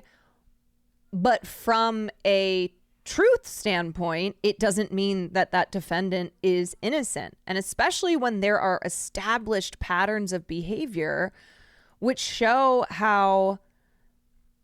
that this is not something that was a one-time occurrence. That's not, a one-off thing. And instead, like, there's a history of this behavior being repeated. Not a court of law, but the court of public opinion is a different thing entirely. Yes. And in Kevin Spacey's case, although he's been acquitted in multiple courts of law, he has not been in the court of public opinion. More than 30 men came forward with allegations against Spacey after Rapp went public, accusing him of misconduct ranging from non-consensual groping to the attempted rape of minors. The first of Spacey's UK charges arrived during summer 2022, stemming from incidents that allegedly occurred between 2005 and 2013 in London and Gloucestershire during Spacey's tenure as artistic director of London's Old Vic Theatre. The British government later authorized 7 more criminal charges for a series of sexual assaults, all involving the same complainant, that allegedly took place in London and Gloucester between 2001 and 2004. 3 more complainants testified during the month-long trial, each detailing alleged encounters with Spacey that they claimed involved groping and, in one instance, non-consensual oral sex. A jury found him not guilty after 2 days of deliberations. Also, just a side note, after the UK trial, a lot of the jury had a meet and greet with Kevin Spacey, because being a famous person is always a factor in criminal trials like this. Like, it is. Okay, so the timeline starts with Anthony Rapp in 2017, who said that Spacey had made a sexual advance after a party at his house in 1986. I was aware that he was trying to get with me sexually, said Rapp, who alleged that after other guests left, Spacey picked him up and put him on his bed before lying on top of him. In 2020, Rapp and an anonymous accuser filed a civil sexual assault lawsuit against Spacey under the New York Child Victims Act, seeking damages for severe emotional distress. Per Reuters, Spacey categorically denied Rapp's allegations in court papers and sought to dismiss the civil lawsuit, a bid that the judge rejected, though the second accuser's legal claims were dismissed because he refused to use his name during the proceedings. Spacey continues to deny the accusations. During his testimony, Rapp said he broke his silence about Spacey because I knew I was not the only one that the actor had made inappropriate sexual advances to. Rapp also told the court that Spacey was a fraud for not being open about his sexuality. Spacey testified that he did not publicly come out because of his father's homophobia. My father was a white supremacist and a neo-Nazi. Jesus Christ, the actor said. To call someone a fraud is to say that someone is living a lie. I was just reluctant to talk about my personal life. In October of 2022, the jury for the New York trial ruled that Rapp hadn't proved Spacey touched a sexual or intimate part and found Spacey not liable for battery. So again, it's very important to understand here that the onus was on Rapp and his legal team to prove from 30 years ago that Kevin Spacey had inappropriately touched Anthony Rapp when he was 14 years old, you know.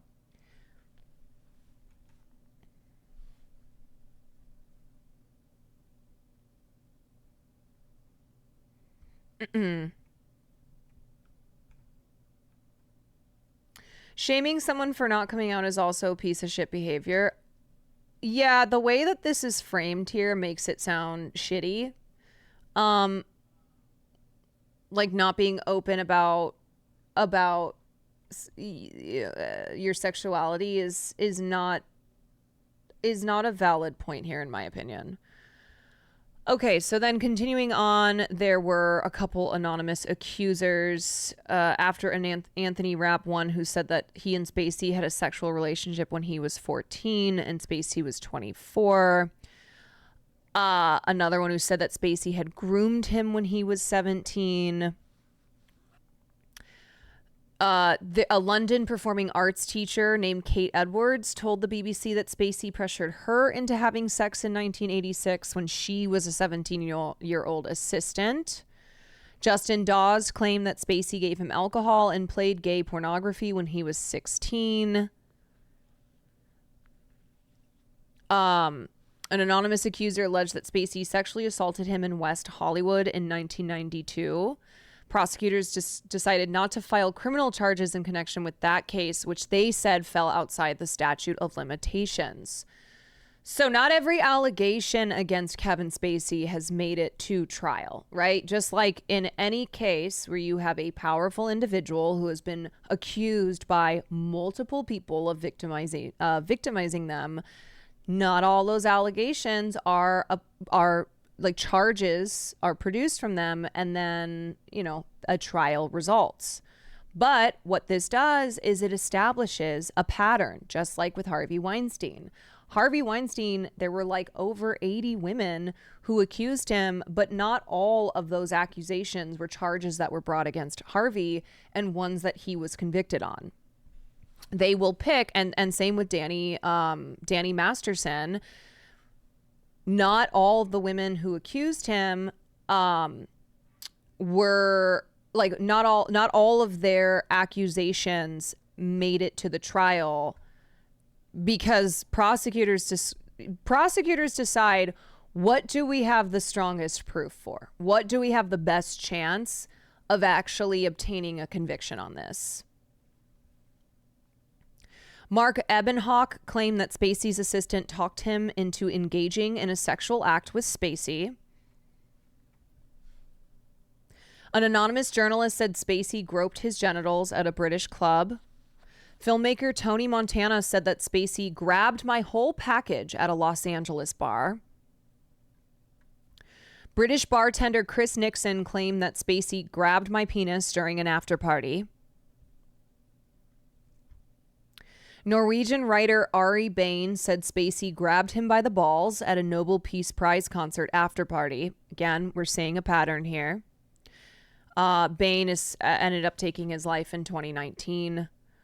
Actor Harry Dreyfus, who's Richard Dreyfuss's son, said Spacey groped him when he was 18. He called him a sexual predator and said in 2008, Spacey had groped him when they were rehearsing at Spacey's apartment. And he says, what disgusts me about Kevin was how safe he did feel. He knew he could funnel me in a room with my father and that I wouldn't say a word because his father was in that room, but he didn't see it. He knew I wouldn't have had the guts, and I didn't. An anonymous accuser said he woke up to Spacey performing oral sex on him. British bartender Daniel Beale claimed Spacey flashed his genitals at him. At least 20 men from the Old Vic Theatre alleged inappropriate sexual behavior by Spacey.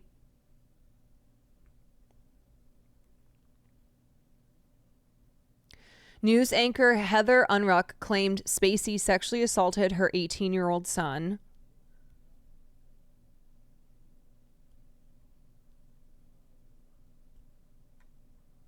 And in some of these instances, like this one, his lawyers alleged that it was consensual. And when it comes to sexual misconduct trials, it's hard, you know, something that juries are still imperfect on is this gray area of consent. And if it's established that people had a sexual relationship that was consensual, but then there were things that happened that weren't consensual, it muddies the waters. And that's another reason why these types of cases are really difficult to prosecute. LOL, this music. Yeah, let me change that. Okay, so it was following the Globe's report that Spacey posted a video to his Twitter account, Let Me Be Frank, in which he assumed the voice of his House of Cards character Frank Underwood, appearing to address the allegations, telling viewers, if I didn't pay the price for the things we both know I did, I'm certainly not going to pay the price for the things that I didn't do. Very fucking weird. In 2019, Unruh's son dropped his civil lawsuit against Casey 6 days after filing it. Later that month, prosecutors in Massachusetts dropped the sexual assault charge against Spacey after Unruh's son refused to testify about a missing smartphone the defense had sought as evidence. An anonymous massage therapist alleged that Spacey forced him to grab his genitals. That accuser also died, and his estate later dismissed the suit. House of Cards staffers claim that Spacey created a toxic environment for young men. In 2017, 8 House of Cards staffers told CNN that Spacey had behaved inappropriately with them, with one PA alleging that Spacey put his hands down the assistant's pants while driving. He was a man in a very powerful position on the show, and I was someone very low on the totem pole and on the food chain there. It was a toxic environment for young men who had to interact with him at all in the crew, cast, background actors. And then in 2020, so he was actually, this is the one case where it did not go in his favor. He was ordered to pay $31 million to MRC, the studio behind the show, for breach of contract in relation to the allegations. MRC claimed that measures taken after Spacey's firing, including writing off his character, stopping production of the show's sixth season, and shortening it to meet deadlines, spurred exorbitant losses and petitioned a California court to confirm the arbiter's ruling in 2020. Although his attorneys have tried to throw out the case, arguing that his behavior with crew members did not go beyond sexual innuendos and innocent horseplay. See, the strategy is always admit to certain things, but not other things. Admit in a way where it was like, no, we flirted with each other. It was always consensual. Like, okay, yeah, I guess maybe it was inappropriate, but I never touched anyone. I never utilized my power to force anyone into any situation, any sexual situation. Embassy reports that Spacey has denied the allegations through his attorneys and spokesperson. 4 men who testified in the UK allege that Spacey assaulted them, testifying about non-consensual encounters with the actor.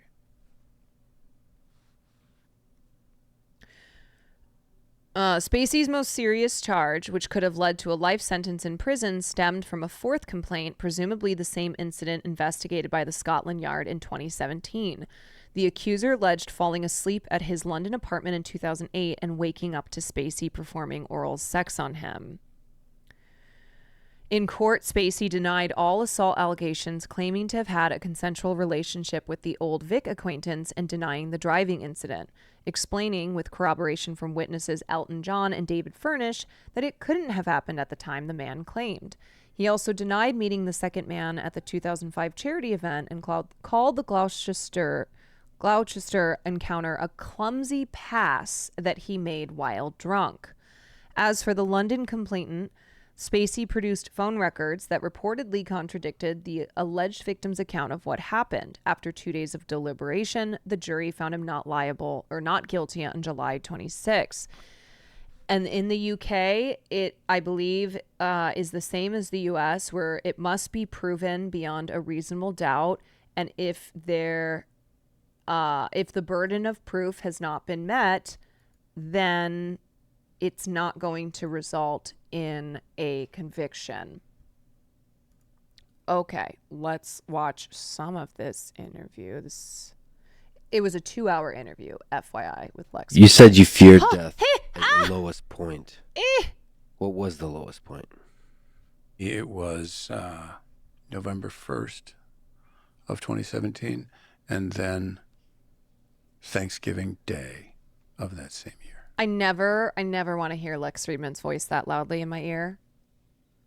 So let's talk about it. Let's talk about this dark time. Let's talk about the sexual allegations against you that led to you being canceled by, the entire world for the last 7 years. I would like to personally understand the sins, the bad things you did, and the bad things you didn't do. So I also should say that the thing I hope to do here is to give respect to due process. Innocent until proven guilty, that the mass hysteria machine of the internet and clickbait journalism doesn't do. So here's what I understand. There were criminal and civil trials brought against you, including the one that started it all when Anthony Rapp sued you for $40 million. In these trials, you were acquitted, found not guilty, and not liable. Is that right? Yes. I think that's really important, again, in terms of due process. He seems so bored. A lot, and I watched a lot in preparation for this on this point. including, of course, the recently detailed interviews you did with Dan Wooten and then Allison Pearson of The Telegraph. And those are all focused on this topic, and they go in detail where you respond in detail to many of the allegations. If people are interested in the details, they can listen to those. So based on that and everything I looked at, as I understand, you never prevented anyone from leaving if they wanted to, sort of in a sexual context, for example, by blocking the door. Is that right? That's correct, yeah. You always respected the explicit no from people, again, in the sexual context. Is that right? That is correct. You've never done anything sexual with an underage person, right? Never. And also, as is sometimes done in Hollywood. I like the idea that he would admit yes to any of this. Let me ask this. You've never explicitly offered to exchange sexual favors for career advancement, correct? Correct. In terms of bad behavior, what did you do? What was the worst of it? And how often did you do it? Lex I is have a terrible interviewer. now, quite often, that everybody has a Kevin Spacey story. And what that tells me is that I hit on a lot of guys. How often did you cross the line, and what does that mean to you? I did a lot of horsing around. I did a lot of things that at the time I thought were sort of playful and fun, and I have learned since were not. And I have had to recognize that I crossed some boundaries, and I did some things that were wrong, and I made some mistakes, and that's in my past. I mean, I've been working so hard over these last 7 Horsing years around. to have the conversations I needed to have, to listen to people, to understand things from a different perspective than the one that I had, and to say, I will never behave that way again for the rest of my life.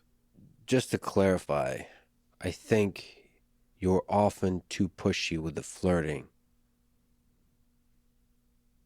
And that manifests itself in multiple ways. But just to make clear, you never prevented anyone from leaving if they wanted to. You always took the explicit no from people as an answer. No, stop. You took that for the answer. You've never... But like, okay. Obviously, Kevin is at this point not going to say anything that incriminates him.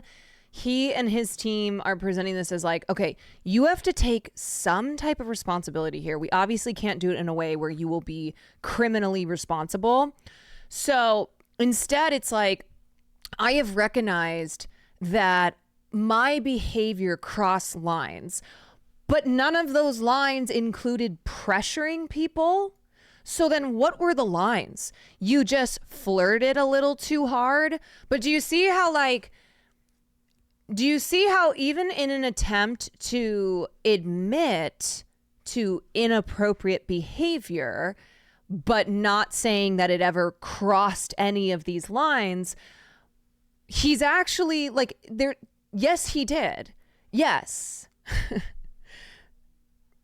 No, you did cross lines, and even what you are admitting here. He's trying to portray himself as creepy, not criminal, classic tactic. Right. But it is like it's contradicting. It's contradicting this notion that he never ever pressured people, but yet he did cross lines while horsing around with men throughout his life. Never done anything sexual with an underage person, and you've never explicitly offered to exchange sexual favors for career advancement. These are some of the sort of accusations that have been made, and in the court of law, multiple times have been shown not to be true. But I have had a sexual life, and I've fallen in love, and I've been so admiring of people that I'm so romantic. I'm such a romantic person that there's this whole side of me that hasn't been talked about, isn't being discussed, but that's who I know. That's the person I know. It's been very upsetting to hear that some people have said, I don't have a violent bone in my body, but to hear people describe things as having been very aggressive is incredibly difficult for me. And I'm deeply sorry that I ever offended anyone or hurt anyone in any. And there's the I'm sorry, but also I didn't do anything criminally wrong. And it really was just causing offense. Yeah, I'm sorry you were offended. Oh boy. Yeah, it has clearly been established that Kevin Spacey has a history, has a pattern of predatory behavior. Like that has been established with the untold number of accusations against him that establish that pattern. And so it's one of those things where despite not being found guilty in the 2 separate trials that he had, it does not erase this pattern of behavior. And in his careful admittance here that he was that he was not an angel, that he was not perfect, that he made mistakes, that I think like shows you, oh yes, no, this is a man who his whole life has used his power and position to victimize people. Anyway, it is crushing to me, and I have to work very hard to show and to prove that I have learned, I got the memo, and I will never, ever, ever behave in those ways again. From everything I've seen, but like how? So then tell us how you did behave. People love you. Colleagues love you. Coworkers love you. There's a flirtatiousness. Another word for that is chemistry. The There's memo. chemistry between the people you work with. And by the way, not to take Lex sounds so bored. Does he always sound this bored? anything away from my accountability for things I did where I got it wrong, I crossed the line, I pushed some boundaries. I accept all of that. Wait, I thought you didn't cross the line though. I thought no lines were crossed. I live in an industry in which flirtation, attraction, people meeting in the workspace and ending up marrying each other and having children. And so it is a space and a place where these notions of family, these notions of attraction, these notions of it's always complicated if you meet someone in the workspace and find yourselves attracted to each other. You have to be mindful of that, and you have to be very mindful that you don't ever want anyone to feel that their job is in jeopardy, or you would punish them in some way if they no longer wanted to be with you. So those are important things to just acknowledge. Another complexity to this is okay, so he's acknowledging it now and saying like, yeah, these are things that you have to think about. But he's not acknowledging that there was any coercion in his past, which many of the allegations speak to. Seen as that there's just a huge number of actors that look up to you, a huge number of people in the industry that look up to you, so just and love you. I've seen just from this documentary, just a lot of people just love being around you, learning from you what it means to create great theater. Yeah, because some people are film, dumb great bitches. Stories. And so that adds to the complexity. Yeah. I wouldn't say it's a power dynamic like a boss-employee relationship. It's a admiration dynamic that is easy to miss and easy to take advantage of. Is that something you understand? Yes. And I also rolling my understand eyes, that there are too. people who met me and spent a very brief period of time with me, but presumed I was now going to be their mentor, and then behaved in a way that I was unaware of, that they were either participating or flirting along or encouraging me without me having any idea that at the end of the day, they were expecting something. So it's their fault. So he's actually these the are about innocent one relationships. here. These are about two people. These are about people making decisions, people making choices, and I accept my accountability in that. But there are a number of things that I've been accused of that just simply did not happen. And I can't say, and I don't think it would be right for me to say, well, I everything that's ever been I've been accused of is true, because we've now proved that it isn't and it wasn't. But I'm perfectly willing to accept. No, that's okay. So he's very clearly been trained by his legal team and his PR team now in saying things that we proved it wasn't true, makes it sound a certain way versus they couldn't prove that it was true. Do we understand the difference there? There is a big difference between we disproved all these allegations, we proved that I am innocent, versus they could not provide the burden of proof was not met. There was doubt because there was not enough concrete evidence to prove beyond a reasonable doubt that he is guilty, because that's how the legal system works. And when it comes to sexual assault cases from decades ago, it is nearly impossible to prove those. Think about it. Think about how quickly that stuff happens sometimes, and how because of our lack of understanding, because these were not things that you could talk about 30 years ago, there are people who would never have thought at the time, gotta make sure that I get all the evidence here together, so in 30 years when I finally come forward with my story, I'll have tangible evidence to prove beyond a reasonable doubt that this person sexually assaulted me. Lex hasn't asked a single good question in this interview. Of course not. That I had behaviors that were wrong and that I shouldn't have done. There are also allegations against him that prosecutors declined to bring charges because of feeling like there wasn't enough evidence to go forward, which happens all the time.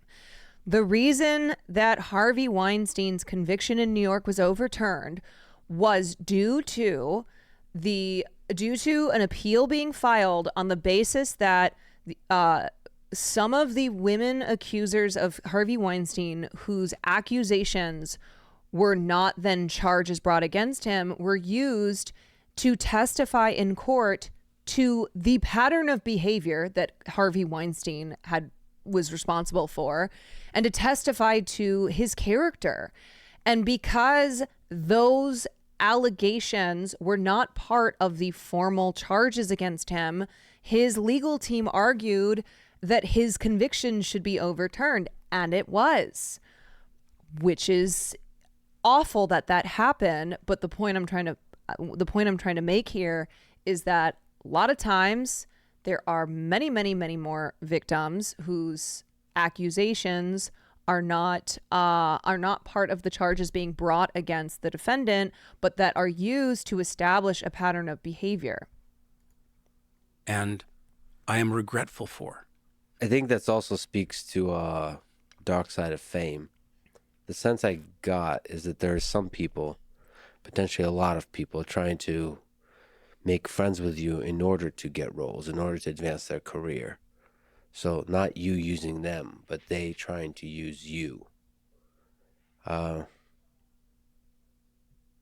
What's that like? How do you know if somebody likes you for you? He comes across as so stupid.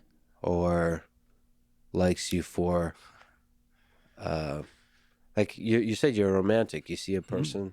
All of these questions are framing this as like Kevin Spacey.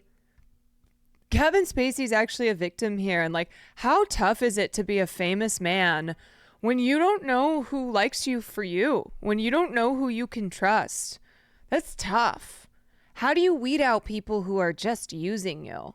You're like, I like this person. And they seem to like you. How do you know if they like you for you? Well, to some degree, I would say that I have been able to trust my instincts on that, and that I've most of the time been right. But obviously in the last number of years, not just with people who've accused me, but just also people in my own industry, to realize that, oh, I thought we had a friendship, but I guess that was about an inch thick and not what I thought it was. Yeah.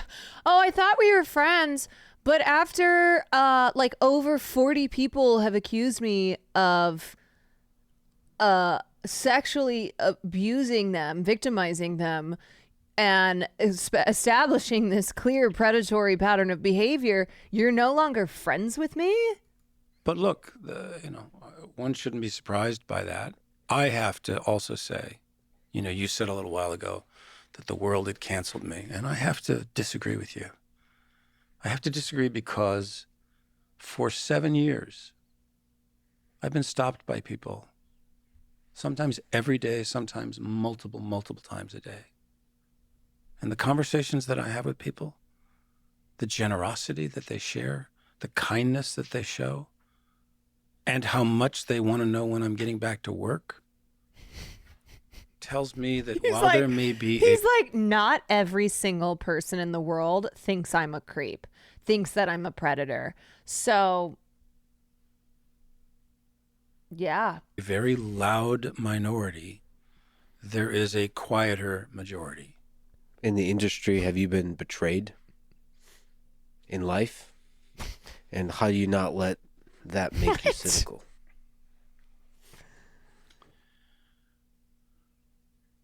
I think betrayal is a really interesting word. Oh my God. But I think if you're going to be betrayed, it has to be by those who truly know you. And I can tell you that I have not been betrayed. That's a beautiful way to put it. What in the Frank Underwood For the times you cross the line, dialogue? Do you take responsibility for the wrongs you've done? Yes. Are you sorry to the people you may have hurt? Okay, so why don't you ask him more on that? Why don't you talk about what lines were crossed? Yes. Emotionally. Yes. And I have spoken to many of them. Privately, which is where amends should be made. Were they able to start finding forgiveness? Absolutely. Some of the most moving conversations that I have had when I was determined to take accountability have been those people who said, thank you so much, and I think I can forgive you now.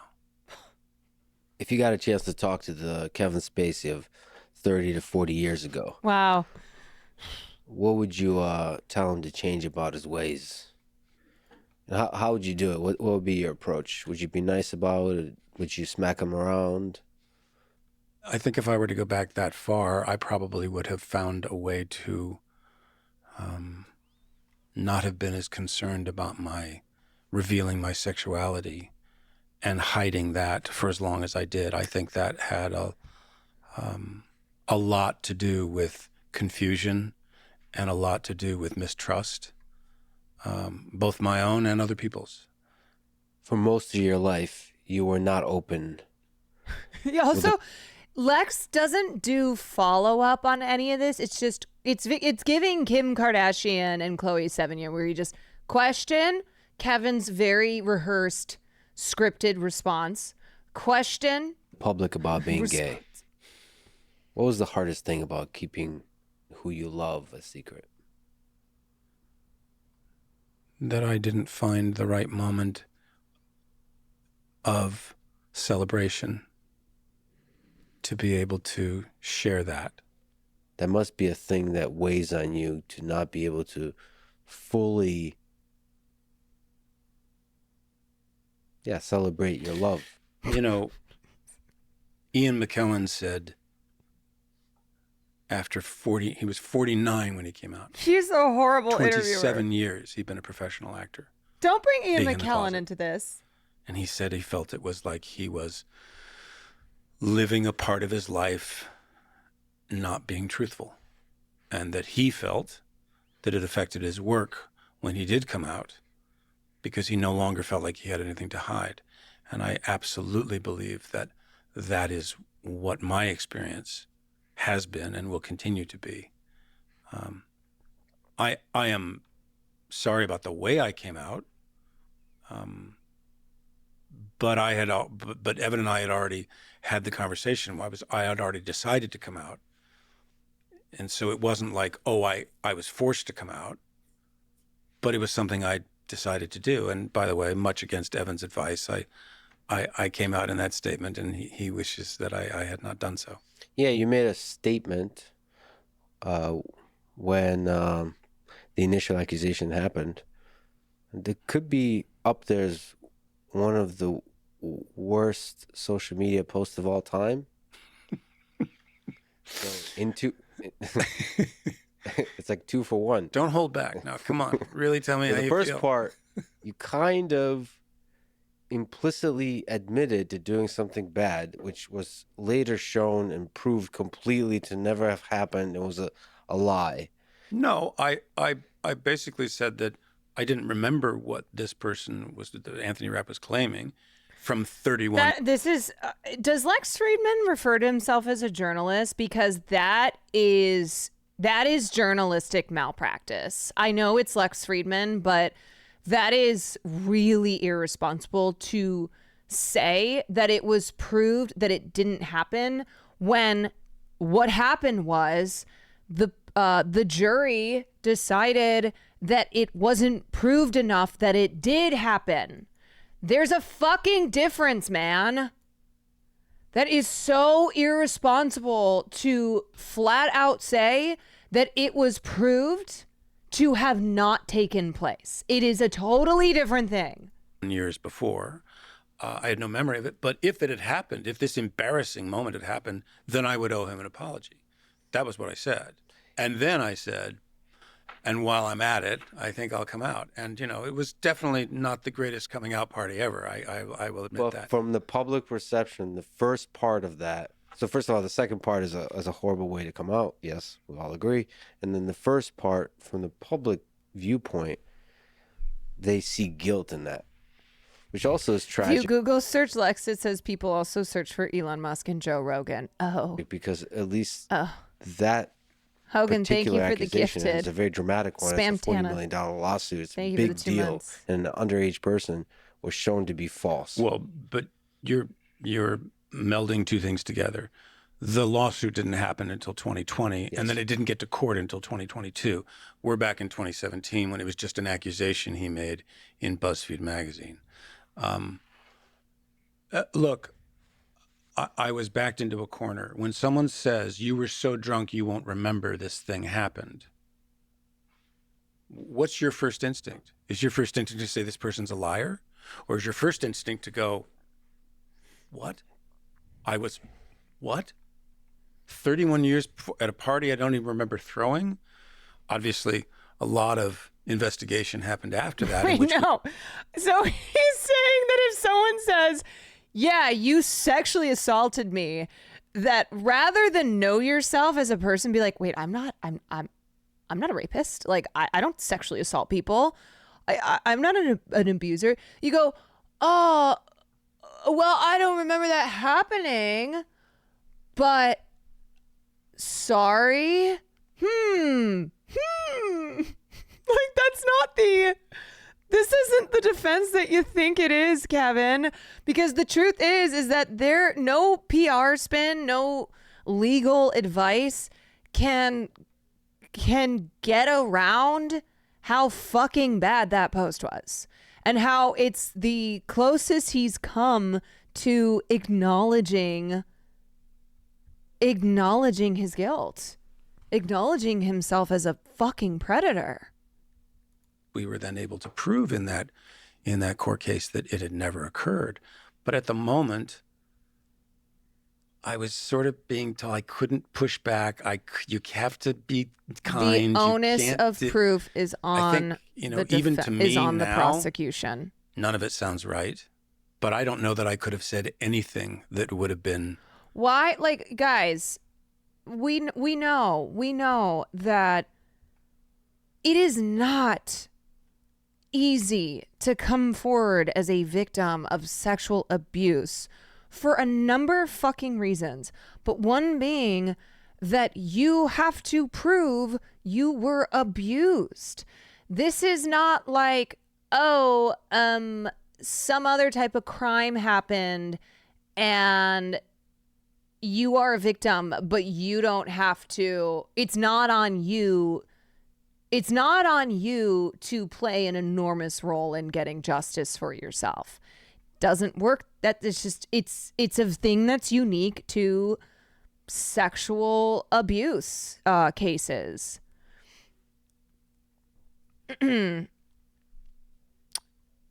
Now I know where I did this podcast. The man is a sociopath. Oh, I can lie my way out of this for sure.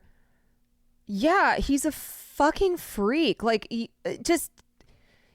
not going to watch it again because I've watched it before, but go back and watch his Frank Underwood video he put out and then the Christmas video he put out.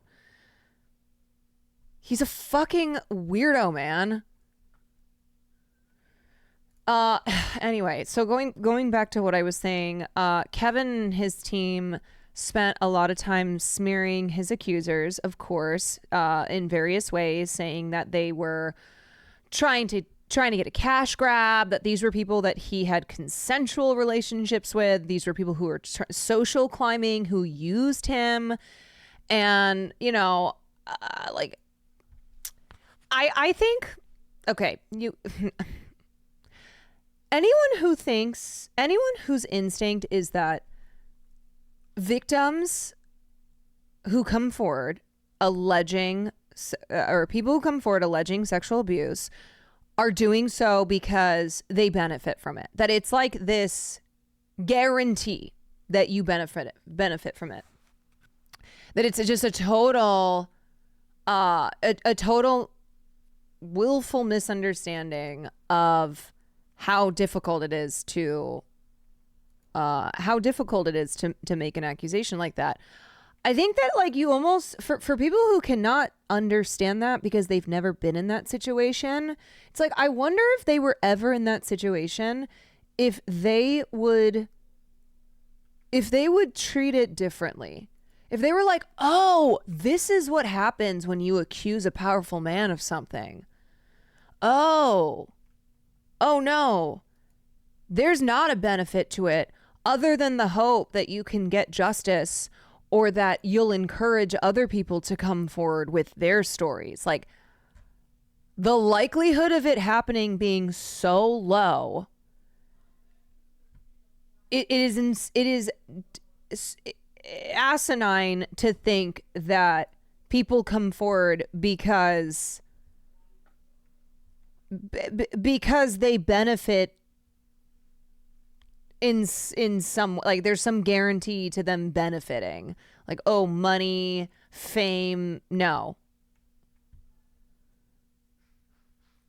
it's not, if not near impossible for survivors to get help to come forward. I've been in this situation. It's ass. Yeah. And what happens is every time a big case happens where there is not a conviction because it's fucking hard to prove that the defendant committed acts of sexual abuse, then it creates a chilling effect, and it makes it so that other victims don't come forward. That, like, they see that and they go, yep, once again, I'm reminded that to come forward is a very, very, very, very, very low possibility of getting justice, and a very high possibility of this just continuing to ruin my life. Was satisfactory to anybody. Okay. Well, there's a almost convincing explanation for the worst social media post of all time. I almost accept it. I'm really surprised. I guess you haven't read a lot of media posts because I can't believe that's the actual worst one. It's beautifully bad. Is how bad that social media post is. As you mentioned, Beautifully Liam Neeson bad. and Sharon Stone came out in support of you recently, speaking to your character. A lot of people who know you, and some of whom I know, who have worked with you privately, show support for you, but are afraid to speak up publicly. What do you make of that? I mean, to me personally, this just makes me sad because perhaps that's the nature of the industry, that it's difficult to do that, but I just wish there would be a little bit more courage in the world. I don't think it's about the industry. I think it's about our time. I think it's the time that we're in, and people are very afraid. Just afraid, just a general No, fear. they're literally afraid that Lex puts me to they're sleep, going to man. get canceled if they stand up for someone who has been. And I think we've seen this many times in history. This is not the first time it's happened. All right. Yeah, so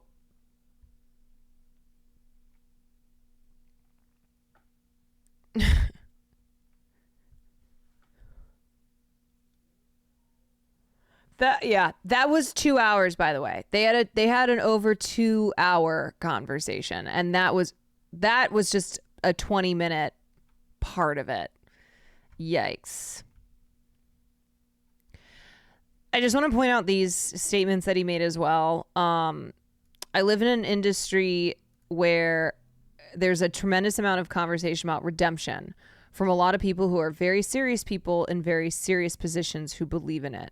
That guy who finally got out of prison who was wrongly accused.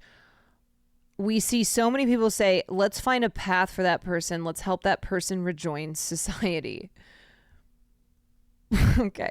But there's an odd situation where if you're in the entertainment industry, you're not offered that kind of path. And I hope that the fear that people are experiencing will eventually subside and common sense will get back to the table. What are you talking about, dude?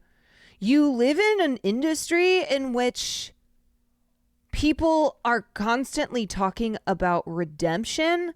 Like, that guy got out of jail. Let's help him rejoin society. But also it's an industry where you're not offered that kind of path. And also, is he saying that, like, okay, first of all, this is Hollywood. Are we talking about the same industry? Because there's plenty of people who are shitty, who have done terrible things, who have never lost their careers, or where if they have, they've been allowed back. This is not something where every single time those who have been accused of horrible things are cast out of the industry. Like, that's not how that's the problem. The problem is that there's so little accountability, that there's so little instances of powerful men facing consequences for being predators or just pieces of shit. They live in an industry where they allow assaulters to run rampant. It took a monumental amount of work to get Harvey Weinstein behind bars. There's so little accountability. I feel like in Kevin's mind, okay, let me armchair this. Kevin Spacey knows that he's guilty. He knows. He's lucky that he did not wind up the way Harvey Weinstein did, okay?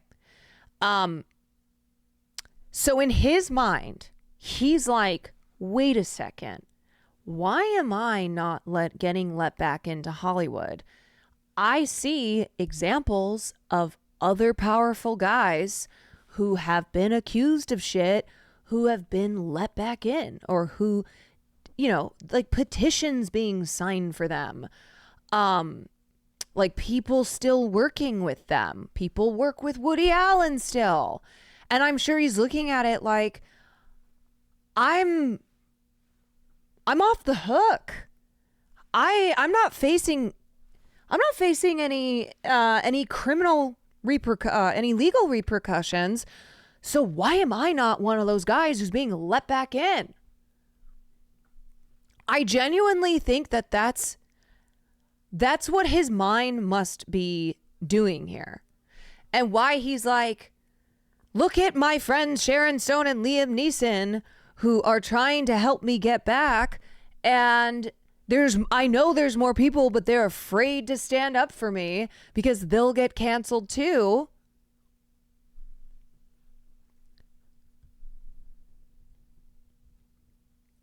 Does he not care that those people should have had consequences they aren't facing? No. He doesn't care. I just got in, but oh no, not Liam. Are we really surprised? Liam Neeson? Let me pull up his old comments on...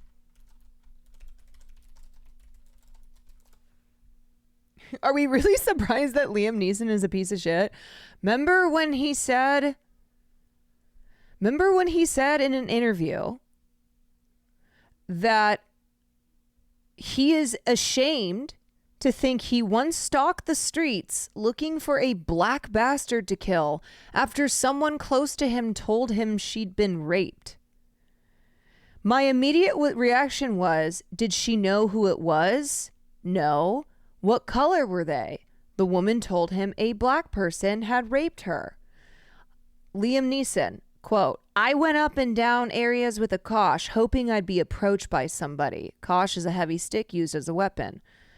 I did it for maybe a week, hoping some black bastard would come out of a pub and have a go at me about something, you know, so that I could kill him.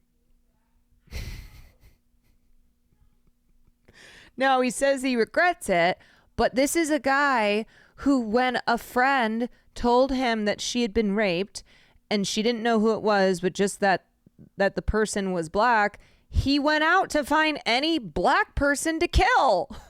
Like, that is fucking deranged, man. That is absolutely deranged.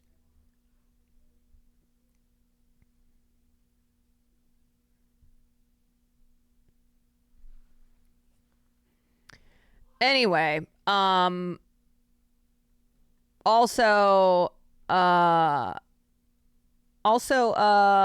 these are two actors over a certain age. Like, this is always the way. You're not going to catch younger actors being like, you know what? This is bullshit. They were found not guilty in a court of law, and so therefore they're innocent, and let's ignore all this other stuff. And they should be allowed back in. They should be welcomed in with open arms. You ain't going to catch that, people saying that, under the age of 50.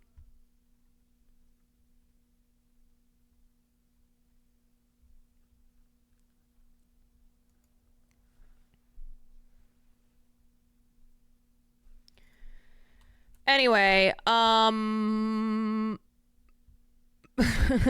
Kevin saying, I don't think it's the industry, I think it's our time, it's the time we're in, is further pointing out how he's like, back in the day, people didn't care. People didn't care if you had all these allegations against you. It's just this time period. Like, this is not the defense that people think it is. This is related back to what we were talking about with Jerry Seinfeld, where it's like, that's the problem these days, is cancel culture and wokeness, which are terms that they use in a derogatory way when what they're talking about is accountability, when what they're talking about is not being able to act with impunity. When the truth is like, yeah, we have progressed in certain ways, but there are still plenty of monsters who aren't being held accountable. Okay, you know what? We should, it's like a drinking game. Every single time I bring up the fact I bring up the fact that David O. Russell still has a career. Perfect example. David O. Russell still has a career in 2024. He has multiple movies coming out. He admitted to assaulting his trans niece and like all these instances of him being so abusive to people in Hollywood. He literally tackled my old boss. He physically tackled the head of Columbia Pictures at a party at an award show this year. Like, he's an abusive piece of shit, and he continues, and his movies aren't making money. He is losing so much money. I don't get it. I'll never understand it. I truly will never understand it, because all of the abusive shit aside, he is losing studios so much money. His movies have not, he hasn't made a decent movie in over 10 years. So why, from a business standpoint, is he continuing to get work? I don't know. I don't get it.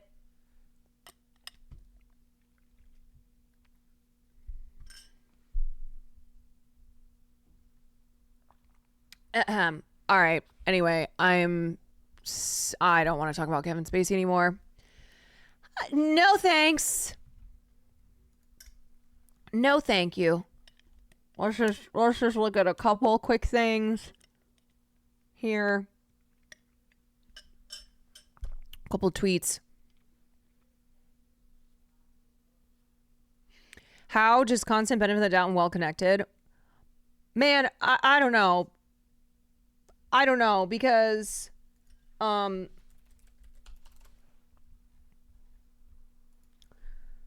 like Damien Chazelle is an Oscar winner, and he was put in director's jail after Babylon, when Babylon did not make back its budget. He got in trouble for it. Like, that's what happens.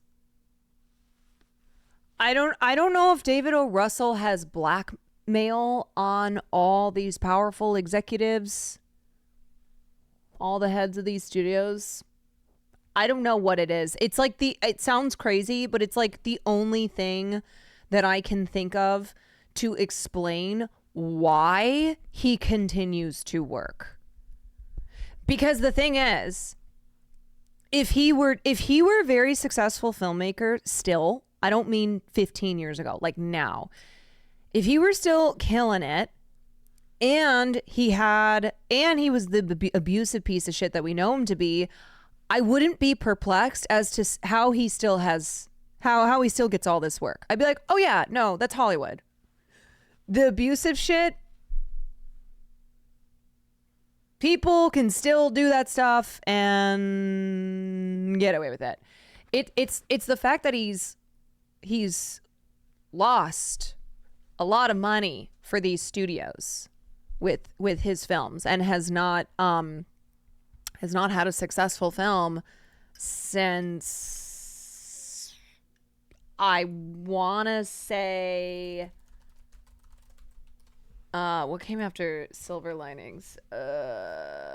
Silver Linings, and then he did American Hustle. It's been about a decade. Let's call it that. It's been about a decade. And he has a couple of projects in the works for like the next year. Sometimes I wonder if the rumors about Hollywood being full of mutually incriminating sex pests aren't true. Oh, no, it's certainly that's certainly true.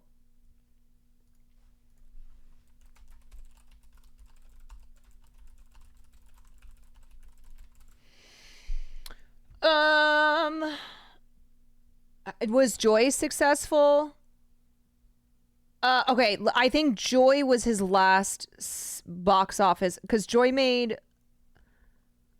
$100 million worldwide against a budget of $60 million, but I don't know what the marketing costs were. So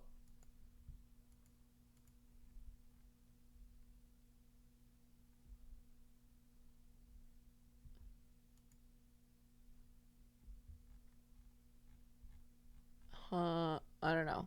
But remember, he lost like $100 million on Amsterdam. Gregory New, thank you so much for the 10. Thank ya. Okay, I'm gonna grab some water.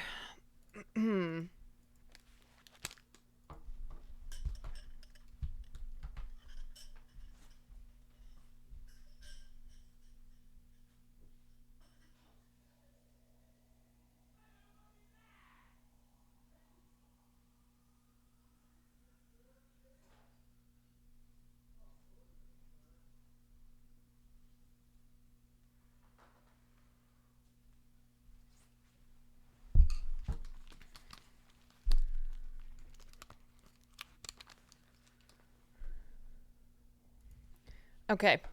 I want to watch this TikTok. Alaskans, of course we love summer, but of course we're going to complain when it gets too hot. We're Alaskans. Of course we don't know what darkness is. We're Alaskans. Of course we're going to stay up past midnight, but complain about it in the morning. We're Alaskans. Of course we're going to go fishing whenever we get the chance.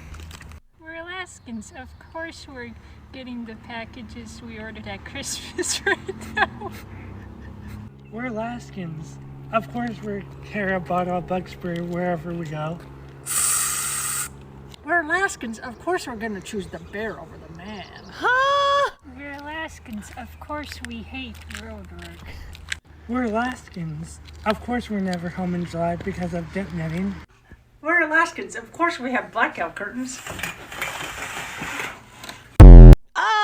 Sorry, I tried to pause it before the TikTok sound blasted our eardrums, but that's the second one of the night. Sorry.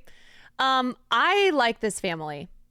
I like this family, and people who are like, this is the creepiest thing I've ever seen. No, it's because you're so used to people who are like personable on camera, who are performing in a way that is acceptable to you on camera. Like, I actually like that they're awkward and sweet and like they're just having fun with this trend, but clearly don't sit there making 100 TikToks a week perfecting the content creator vibe.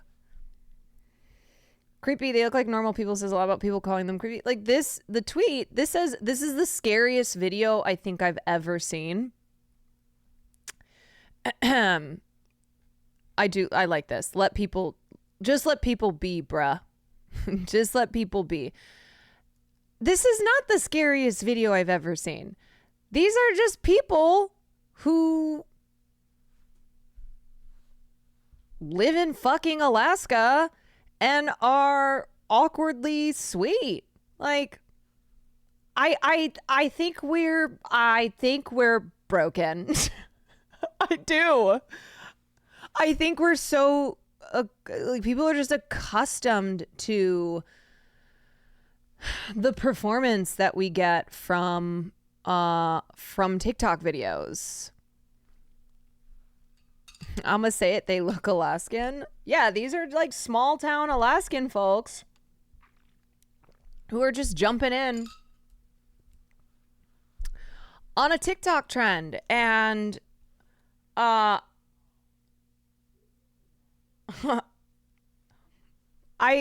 think it's sweet.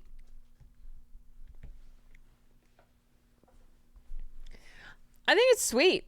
Just like they just let them be.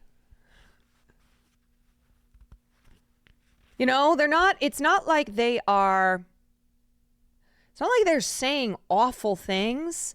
It's not like they're behaving in an awful way to warrant making fun of them. True, good to see something authentic coming from TikTok. Yeah. But we just rarely see that, you know?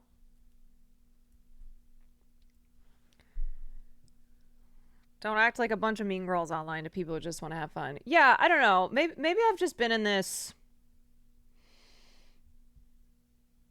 Maybe I've just kind of been in this mindset that I just feel like. I feel like we've just gotten so mean that we shit on people who don't deserve to be shit on. And make no mistake, or like I don't like, to me this is different than like when we were watching the video, and maybe I'm wrong, but I feel like it's different. Like when we were watching the video of the gays for Trump, you know, how ridiculous they were, and mocking everything about that, like them screaming all this insane shit after Trump had been convicted. And I think, like, we can't confuse that. We can't confuse, like, those types of people with these people. Like, this kind of video. When she was next to the mailbox giggling, was funny. She was having a blast. Yeah. Yeah, I don't know. We've always been mean. It's more so that we're more at ease while doing it like it's acceptable. Yeah.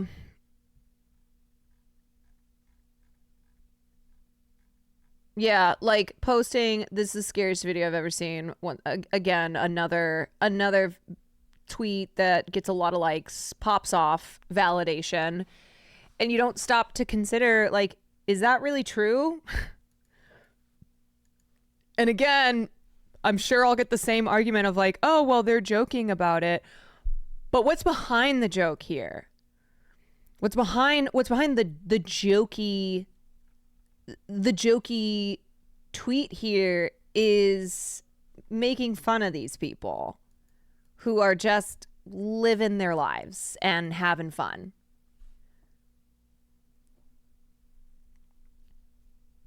Like, it's at their expense. Yeah. Yeah. Yeah.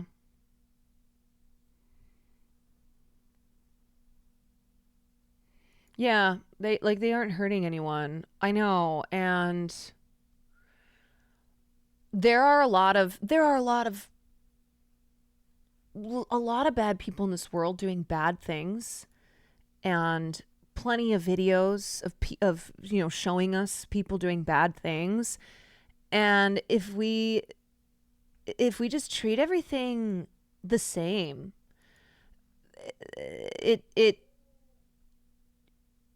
it just like makes, if we, I don't even know what I'm trying to fucking say here, but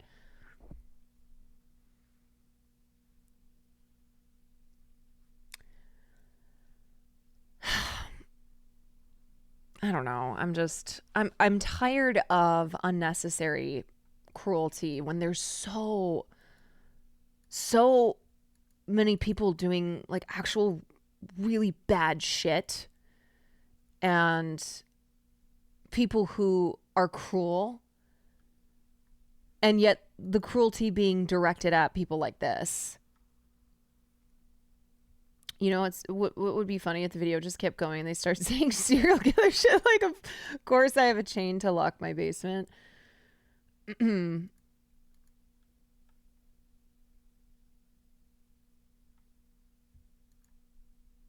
Yeah. I don't know. I guess those are my thoughts on it. Like, I think that this is a sweet video. I think they're just having a good time.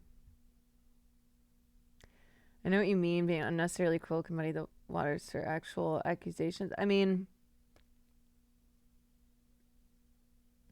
yeah, it's like if we're cruel to, if we're just cruel to everyone, then it doesn't separate like people who deserve to be condemned.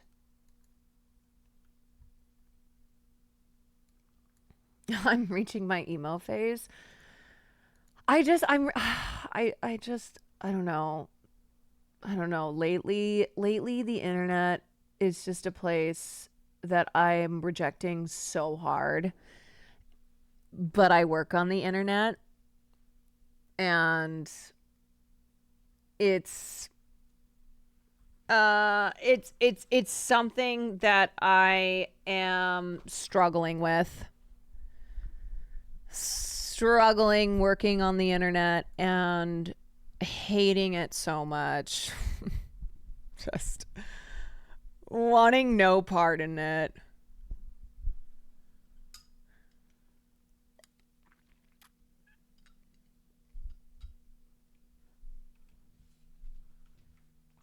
Anyway, let's watch this. And they're hanging out. He's super charming. You want to hear a crazy story? Yes, please. My little sister was friends with a girl who went on a date with a guy. And they're hanging out. He's super charming. I gotta get all my facts on the story. I'm gonna tell you the story, and then I'm gonna let my sister fact check it. Okay. I hope I'm telling it correctly. But basically, she goes on a date with this guy.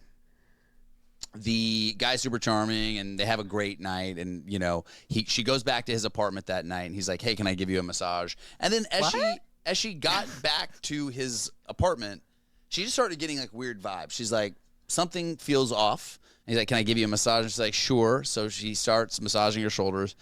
She's kind of just feeling like everything's just feeling odd. And she's like, "I got to get out of here." And he gets a little weird. Like, no, please don't leave. Sorry. Like, I'm weird, whatever it is. She leaves. She goes, her skin starts itching like crazy the next day. She goes to the doctor the next day, and he does a test on her skin. And it turns out that it's like a black market lotion that breaks down skin for human consumption. This man was This gasp here for human consumption. This man was rubbing lotion on her body Puts to the eat her. lotion in the basket. So the doctor's like, "You got to give me this person's address, and you should call the police." They go to this guy's house. There ain't no and way. he had several girls' bodies in the house. This is your sister? No, not my sister. It's like her friend.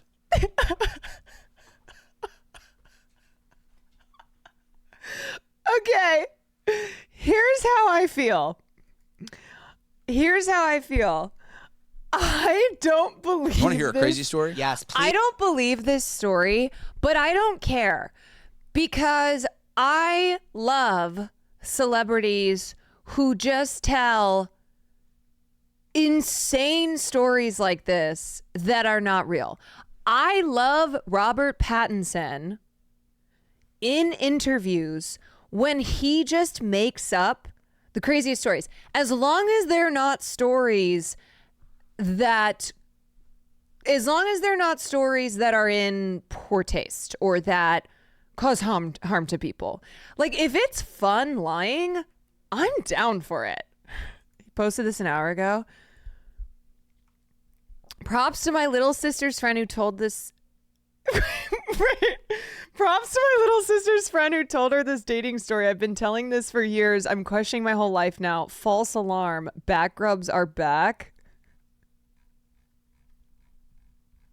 Okay, so you know what this is giving too? This is giving me telling everybody that my dad went to prom with Bob Barker's daughter. Where it's something that you believe and you tell the story for years, and then you're finally confronted by someone who's like, "I don't think that's true." And then you question everything. And you're like, "What?" Because you just so earnestly believed it. And it's you don't know who's the person who told the fib. All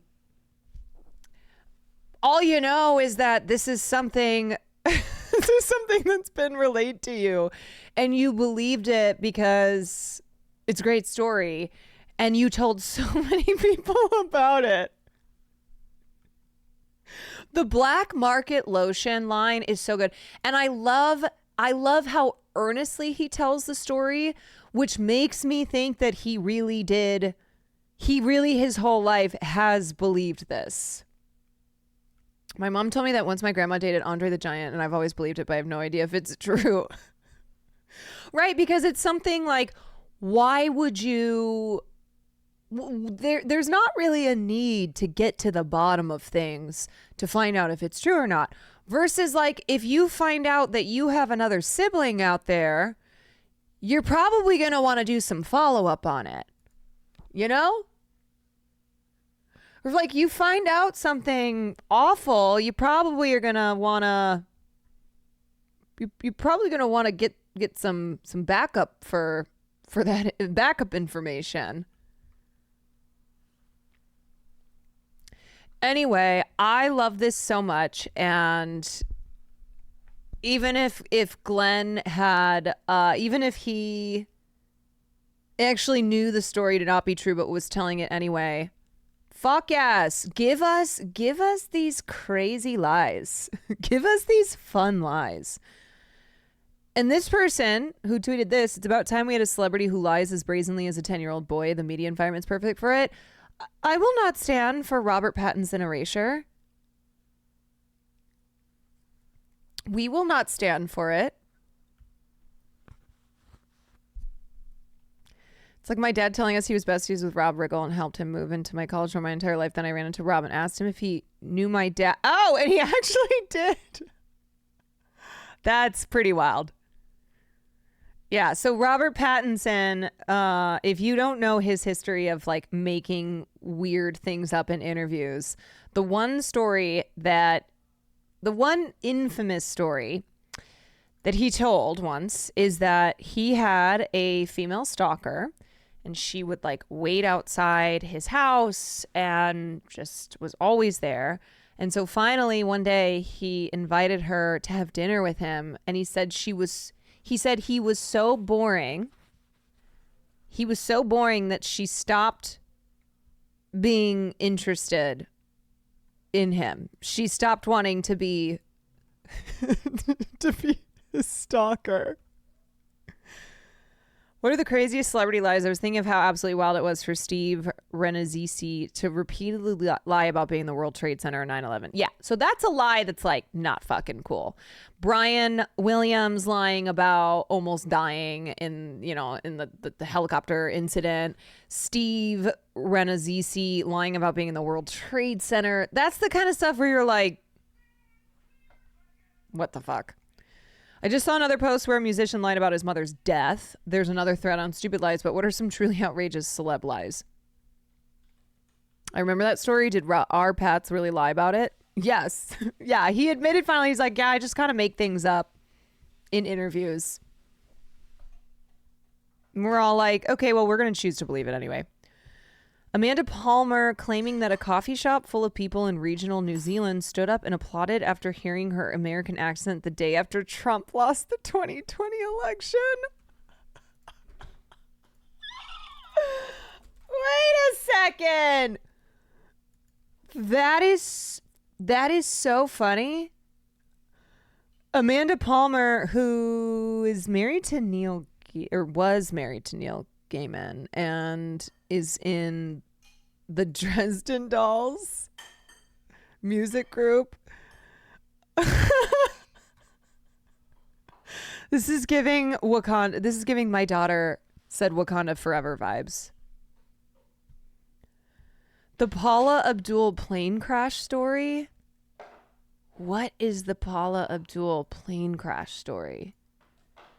Paula Abdul claims a 1992 plane crash took her out of the spotlight. The NTSB has no record of it ever happening. What? Oh, I got a good one. What? The guy on The League saying he was Steve, in... Yeah, we just talked about him. You just talked about him? Steve Renazzisi saying he repeatedly said that he was in the World Trade Center on 9/11. Mariah Carey saying that she had never met J-Lo over and over again and didn't know who she was. Okay, I told you about that one. But yes, I'm glad that you... You're being very mean tonight. What? I'm trying to add something You took Nicolas Cage from me. Yes, but I was just saying in a way where you're telling me as if like I didn't know that. Why are you showing him the mini cage? I'm trying to be a bruja. Wait, also, what did you get in your gift? I got the original Nicolas Cage. Oh, so now we have a family of Nicolas Cages and Farley's gonna Yep. shit himself. Yep. Did he go crazy? Did he see yours? No, he didn't see it. He hasn't seen it? No. Well, what am I supposed to do with mine? I can't keep him turned around. I pulled it out and he went, poor baby. Poor babe. Will feels underappreciated. No, the only reason I called him out is because I have done this before where I've told him things that he's told me. He's like, yeah, where do you think you got that story or that information from? I'm like, oh, right. Exactly. Okay, I can explain the Amanda Palmer thing. When COVID happened, she was already in Australia for a fan meetup secret show and decided to stay there for 3 years with her son and refused to talk to her husband until their divorce. Oh my God. The room full of people who clapped were real, but they were... Yeah, I just got to be honest. I think that is such an American brain thing to say. Who is the one actor who said that the gang took out a noose and like did racism to him and it was a lie? Oh, Jussie Smollett. Yeah, that's a good one. Yeah, okay, Did you yeah. talk about that? I haven't mentioned Jussie Smollett yet. Yeah, I added to the conversation. Good job. Yeah, that was that was a wild one. What about Dakota Johnson loving limes? Yeah, like that's something that like I'm obsessed with. Dakota Johnson lying about Saying she kept hot sauce in her bag on Charlemagne the God. Hillary Clinton saying she kept hot sauce in her bag on Charlemagne the God show. Charlemagne the God, she said she kept raw pepper. The thing is with politicians, I just operate under the assumption that they lie about everything. So, but yes, that is a historical moment. That is true. Wait, Will, do you believe the 100-point Wilt Chamberlain game is real? What? The 100-point Wilt Chamberlain game. Yeah. The game happened after video and photos. The only proof of it is him in the locker holding a picture of a paper that says 100 scribbled on it. Yes. Okay. I don't know. I've never even heard that. Yeah. Yeah? Ahem. Okay, the answer is yes. Sydney Sweeney lying about working as a tour guide. Oh, that was a recent one. True. Okay, so let me see this Paula Abdul thing. The story goes like this. In 1992, Paula Abdul was flying from a performance in St. Louis to Denver while on her Under My Spell tour. Then, over a cornfield in Iowa, man, all the connections to me here. I went to school in St. Louis, lived in Iowa. I was born in 1992.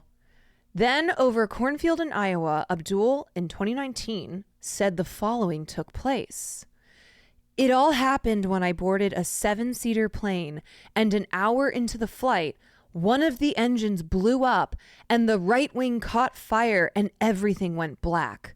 I woke up in the hospital only to find that I had crushed my cervical spine, leaving me partially paralyzed. Wow.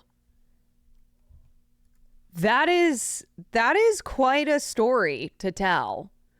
She said that she underwent 15 spinal surgeries as a result of her injuries, both from this and prior incidents. But 2019 was not the first time she told this story.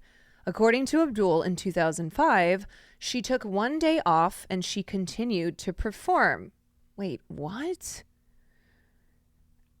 After crushing her cervical spine and needing 15 spinal surgeries, she took one day off and continued to perform? The 2005 account mostly matched her earliest mention of the account in 2003. But in 2019, this is where she changed her story. She described waking up in the hospital partially paralyzed. The story changes in bits every time, and there's no documented mention of it at all before Abdul's 2003 NBC interview. It's stranger the more you read about it, and there don't seem to be concrete answers. What we do know for sure is that Paula Abdul's career took a hit shortly after the time she claims the crash took place. Okay. Abdul's next era following Spellbound, Head Over Heels, was her worst-selling release. She was divorced twice between 94 and 98. Between the Spellbound era and 1996, Abdul seemed to stay out of the spotlight. Part of this was due to her seeking treatment for her bulimia in 94, which came with rumors that she was being treated for opioid addiction at the same time. Her career and personal life seemed to have gone downhill after her Under Your Spell tour, and it's debated whether this was because of her plane crash or whether the plane crash was invented to sweep this under the rug. Inconsistencies. Dates. Abdul claims to have performed in St. Louis before the fateful flight, heading to Denver, and to have boarded immediately following this performance. Her own website does not list a St. Louis tour date, although there is a date for Greenwood Village near Denver on June 10th, 1992. The Wikipedia page for the tour uses the same dates as Abdul's website. This has been used by some theorists as proof that the whole story is fabricated, since it gives the appearance that there wouldn't have been a St. Louis to Denver flight at all. However, while Abdul's own website lacks any mention of these dates, there is some evidence that she may have flown from St. Louis to Denver between June 19th and June 22nd of 1992. Rick Juzwiak at Jezebel dug up records that give us a possible date for the alleged crash. The Jezebel article cites a St. Louis Post-Dispatch article from June 21st, 92, talking about a Paula Abdul concert the previous Friday at the Riverport Amphitheater. This sets a date of June 19th, 1992 for St. Louis. The same Jezebel article also cites an Entertainment Weekly article from September 25th, 92, which refers to Abdul performing a show at the Fiddler's Green Amphitheater in a suburb of Denver on June 22nd. Abdul's website lists no shows between the June 10th show in Greenwood Village and the June 23rd show in Seattle. This means that there's a gap that these other two shows fit into, although it is odd that they aren't listed as part of the tour despite being part of the tour. Edit. As referenced in footnote 2, the Jezebel article had an edit claiming that a reader had found a Kansas City Star article listing a June 20th, 92 date at the Sandstone Amphitheater in Bonner Springs outside of Kansas City. I couldn't find this as I was writing, but you book drops dug up this Springfield news. God, there are a lot of people who are on this case. From June 19th, 92 that references the same June 20th date at the Sandstone Amphitheater. This means that there was a date between the St. Louis and Denver shows that have been found. To me, this rules out there being a St. Louis to Denver flight at all. She could have mistaken Kansas City for St. Louis or misremembered, but her stated flight path doesn't seem to have happened. Okay, possible drug addiction. Abdul's 2009 Ladies' Home Journal interview describes her spending Thanksgiving 2008 weaning herself off of a painkiller addiction. The rumors that her sometimes bizarre behavior was fueled by drugs just may have been true. Abdul was taking heavy-duty painkillers, though she claims she never shot an Idol episode under the influence. But last Thanksgiving, determined to overcome her habit, she checked into the La Costa Resort and Spa in Carlsbad, California, to wean herself off her medications in one fell swoop. Quote, "I could have killed myself. Withdrawal. It's the worst thing," she says. "I was freezing cold, then sweating hot, then chattering, and in so much pain it was excruciating. But at my very core, I did not like existing the way that I had been." Fans and tabloids during Abdul's run as an American Idol judge often commented on her strange behavior, though she was quick to explain it away. The LHJ interview had directed quotes from her talking about her struggle with drug addiction. And then Paula Abdul went on record saying she had never said those things. In fact, according to her, she has never even been drunk. Abdul does not seem to have refuted that she went to a place called La Costa in Carlsbad, California, but she was adamant that it was just a normal spa and she had been there for only 3 days. While there's a rehab center in Carlsbad called La Costa, the article refers to La Costa Resort and Spa, which is an actual resort and spa. Despite her denials, there's still rampant speculation that she is or was addicted to painkillers. There's certainly no clear-cut evidence proving she was ever an addict, but it's nearly impossible to disprove something, especially when there's so much circumstantial evidence, such as her strange behavior that the tabloids latched onto. While worth noting for this point is the fact that Abdul has consistently been open about her diagnosis with reflex sympathetic dystrophy, an incredibly painful condition. This, in conjunction with her also consistent story about a cheerleading accident in high school, followed by several smaller car accidents over the years, means that Paula Abdul already has a pretty good reason to be using painkillers. RSD and any severe chronic pain can sometimes also cause people to seem spacey or loopy, which can also explain why so many people thought she was acting strange during the time she was on American Idol. Okay, and then crash records. The strongest piece of evidence cited by those who believe Paula Abdul is lying is the lack of evidence. There seems to be no record of this crash ever happening.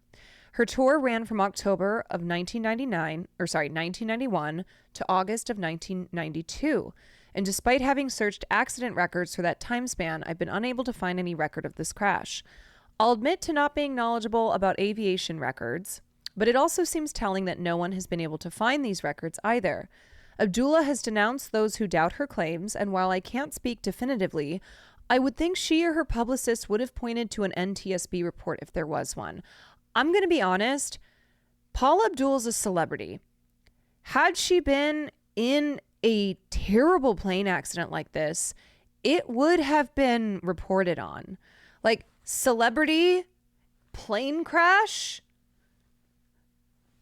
everybody's talking about that.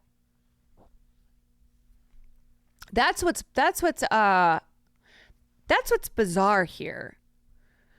Additionally, Abdul has been quoted several times as saying that the plane landed in a cornfield in Iowa. This doesn't fit with her claim that the flight was from St. Louis to Denver. The flight she claims to have taken is pretty much straight west. Yes, this is true. And crashing in Iowa would require a significant detour north.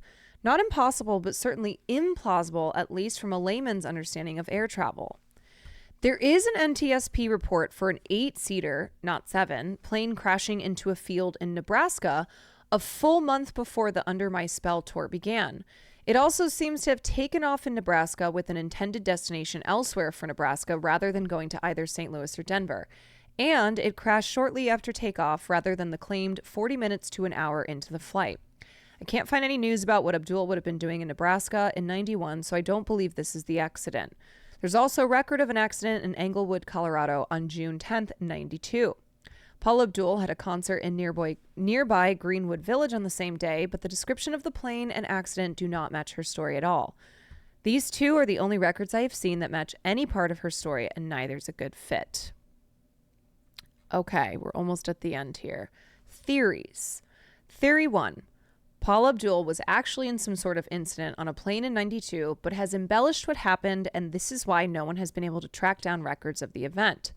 The most common theory in this camp is that the plane experienced some turbulence, she wasn't wearing her seatbelt, and she experienced an injury. This possibly compounded with previous injuries and caused severe harm, but the plane did not crash. There's a lot of overlap between this theory and the others, and how much overlap exists between theories depends on who you ask. I love the idea that there's a group of people out there like drinking at a bar about to do trivia, talking about their theories in relation to Paula Abdul's plane crash story. Theory number 2. Paula Abdul was not in any aviation accidents in 92, and she is using this story to cover up painkiller use and or her extended absence from the limelight before her American Idol job. One of these theories revolves around the idea that Paula invented the plane crash in 2003 after regaining the limelight as an American Idol judge to give herself an excuse for falling out of the public eye and to distract from the downturn in her career and personal life. The other, more popular theory is that she used the plane crash as an excuse to explain away her loopy behavior during her American Idol years as non-drug related. Theory number 3, Paula Abdul is telling the truth about being in a crash and her story was brought into doubt due to some unfortunate gaps in information. Okay. There's enough room for the basic story to be true. Additionally, the story's changed so much so that at least some versions will be lies, even if one version was the truth. If this is the case, I will certainly apologize for fueling speculation otherwise, but I would consider this the least likely option. My personal theory is that she was on a plane during the Under My Spell tour, wasn't wearing a seatbelt, and was injured when the plane experienced turbulence mid-flight. You know, the thing about this is that if you, as a celebrity, were to make a claim like this today, it's a lot harder to get away with. Even though it seems as if throughout the years, people have been like doing detective work on this Paula Abdul story. This was 2003 when she first told this plane crash story. 2003, you weren't thinking, hey, I might come under fire for telling a story like this. It was just easier to get away with stuff like that. You didn't think about, oh, the internet is going to track this down. 2003 phone cameras were rare. Yes. But today, celebrities telling lies today, like Sydney Sweeney lying about being a tour guide. Although, when did she start telling that lie? Was that still at a point before things were as they are, and now she's kind of just been trapped in this lie? Anyway, whatever, doesn't matter. The point being that to tell a lie like this, if this is a lie, which it kind of seems like it, or a big embellishment, to do so in 2024 is probably not something that most would probably give you pause before you tell a story like this, going, yeah, this is going to be a lot harder to get away with.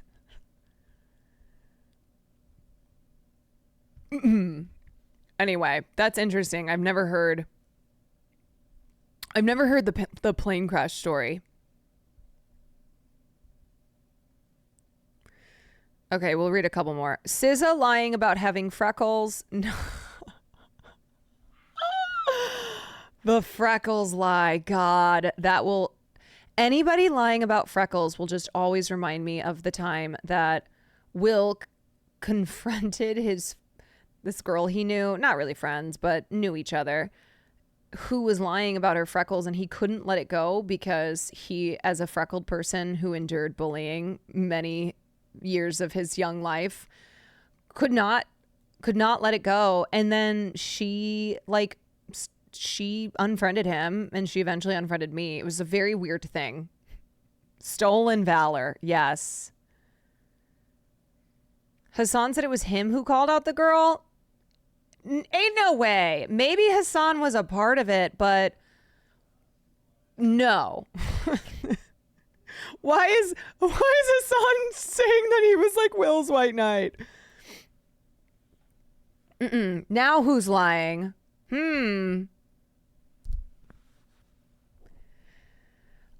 Okay, so SZA lying about having freckles, not owning a TV, earning a marine biology degree, attending an Ivy League university, using crutches, not enjoying cake, being allergic to fruits and vegetables. That is so weird. So many oddly specific lies.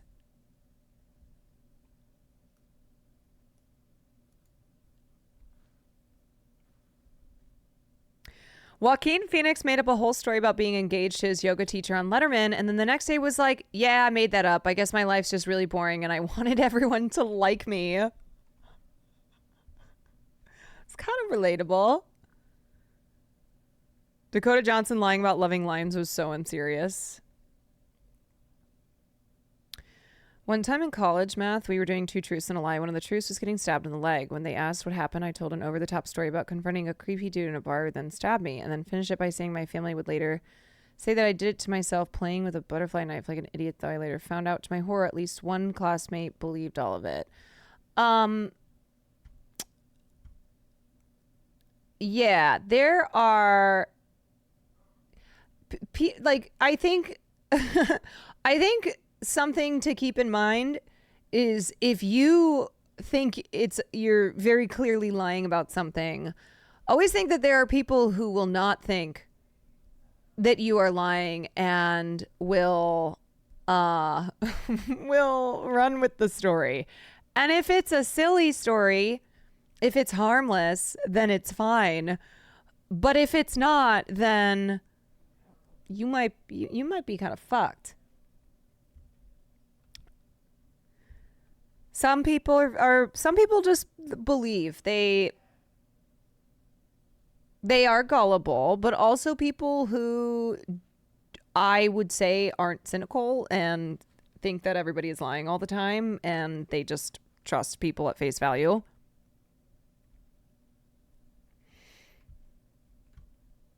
How you say cucumber?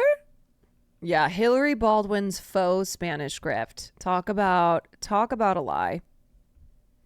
One of the most insane clips I saw was a video of Ilaria comparing her fake tanned skin to her daughter's fair skin. Hillary, look at the color of our skin. Is it the same? Daughter, no. Hillary, is one of us better than the other one? Daughter, no. She thinks she's teaching her daughter about racism. Growing up, wait, I've never seen this. In this country, I would use the name Hillary, and in Spain, I would use the name Ilaria. Yes, I am a white girl. I am a white girl, and let's be very clear that Europe, has a lot of white people in there, and my family is white. Ethnically, I am a mix of many, many, many things. Look at my skin color, and look at your skin color. Who's dark? Yeah. I'm sorry. I have to go back. Growing up, and in this country, I would use the name Hillary, and in Spain, I would use the name Ilaria. Yes, I am a white girl. I am a white girl, and let's be very clear that Europe, has a lot of white people in there, and my family is white. Ethnically, I am a mix of. No, this was not a growing up thing, by the way. This was not something where Hillary went by Ilaria when she was in Spain as a little girl. No, that was something that she chose for herself later in life after her family had summered in Spain. Many, many, many things. Look at my skin color. And look at your skin color. I can't. Yeah. Is one of us better than the other one? No. I'm somebody I love to cook paella. Oh my God. Ain't no way. Ain't no way. Grifting being Spanish to teach and teaching your daughter about racism. Quinoa bowls or a piece of fish or something like that. Let's do it first together. We're just gonna do what we do. Okay? No, do it in Spanish. No, do me a favor. We're gonna do what we do together. Favorite thing about just for unwinding. We literally go out there. We can take a deep breath. Take a deep breath. We can take a deep breath. He's learning. He learning. Excuse me. He take a deep breath. I'm really surprised that you are asking me this. Give me some time, guys. Give me some time. I had like 35 or 40 of my family members come from Spain, which equals really good party. I just saw like the closest, outlet. How do you say it in English? The closest outlet. It's not. This never gets old. Oh my God, how do you say in English outlet? Ilaria. It's not even Hilaria, there is no H. There's no H. So pretend there's no H. It's Ilaria. It's like hola. Yeah. In Spanish, you say hola. It's H-O-L-A. Nobody says hola, unless you have a really bad accent. I moved here when I was 19 to go to NYU. And from my family lives in Spain. They live in Mallorca. Hilaria. You didn't move here at 19, Hillary. You were born and raised in Boston, Massachusetts, you lying bitch. You're actually half Spanish. She's literally the person who went to Spain on semester abroad and came back with a fake accent. Yes. The person who goes abroad and comes back and thinks they are abroad. Like wherever they were abroad, they're like, yeah, no, that's me. American. And you are a wellness I'm expert. from there. We were a very, very Excuse me. When I was 20, I gave up dairy, and so in Spain, you eat a lot of dairy. There is a lot of meat. How do you say it? Cucumber? Cucumbers. I cannot tell a lie. I stole it. I'm his biggest fan. Bring your hands together. It is the worst fake accent too, and it's why, like, even if you can't do an authentic sounding Spanish accent, you can do Hillary's because she's really bad. I cannot tell a lie. How do you say the word for cucumber? Cucumber? Oh yeah. Oh, how do you say in English outlet? Outlet. Take a deep breath in, and now touch your toes. Go what? Touch your toes. Touch my Also, don't forget that once upon a time, her bio on CAA's website, like who she was, her agent was, said that she was born in Mallorca. She was not born in Mallorca. No, come on, Romeo. Come. Please. Please. It's dirty, the floor. Please? Romeo, please. That we have walked miles and miles. I went to probably like Please? 5 different places to find Thrifty wash. Excuse me. Excuse me. Excuse me. Okay, anyway, I've seen enough. The Hillary Baldwin thing is, it's wild because she is stuck in a situation where she can never own up to lying about this. But she also knows that if she also, I don't know what this sleep paralysis demon is, why it keeps getting included in that.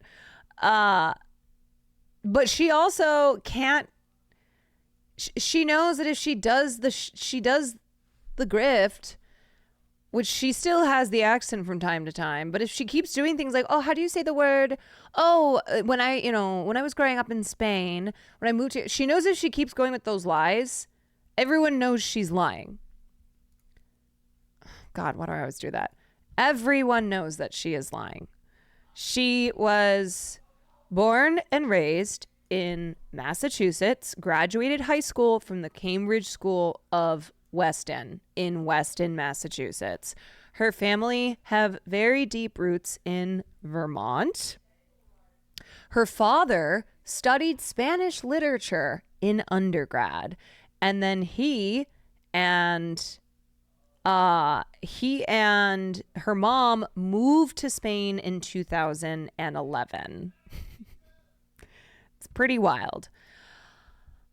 I think she might take the cake for the biggest liar, maybe one of the biggest liars in Hollywood. Like, her entire existence is just a whole ass lie. She's comically bad at lying. I think when you don't think that anyone will ever find you out, you don't take care to be good at lying. She was actually Spanish. The words she would say, como se dice? Yeah, when you can't remember how to say something, you're like, wait, what's the word for?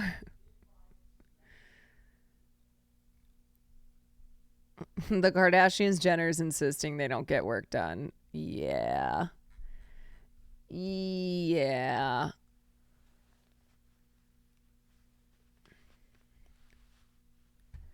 Man, that's why, I don't know. There's just so much pressure to keep up a lie, to keep up a grift. It requires a lot of work. You know, not everybody is like Ripley, where it comes naturally, where they don't know how to be otherwise. Does she ever talk in Spanish?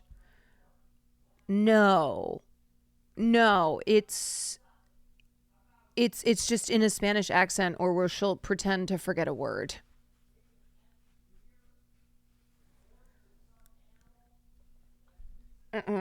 Alrighty, I'm gonna run to the bathroom, and then I think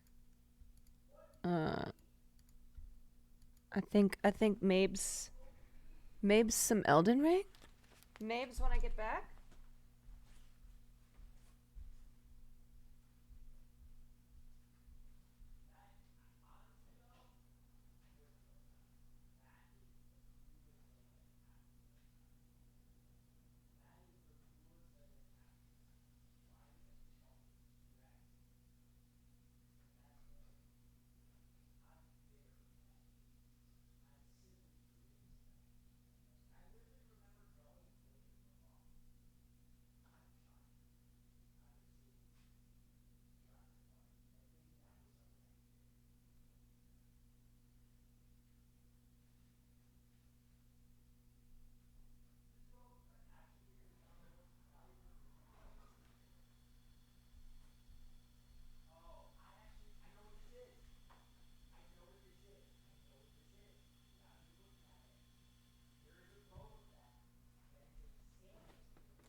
Hillary speaking Spanish from 3 years ago. Mareada. Sí, pero estoy bien, sí. Cansada, mareada, pero estoy bien, no. Casi tengo 3 meses. Okay. Estoy en esta época, pero bien. Y súper feliz. Y fue en complicidad con su hija, que reveló a través del color de un pastel. She's, I'm convinced now. She is Spanish. Oh my God, that just scared me. I just saw how many times it's gonna freak me out. She ate a little. She did. You know what? I'll give credit where credit's due. I will.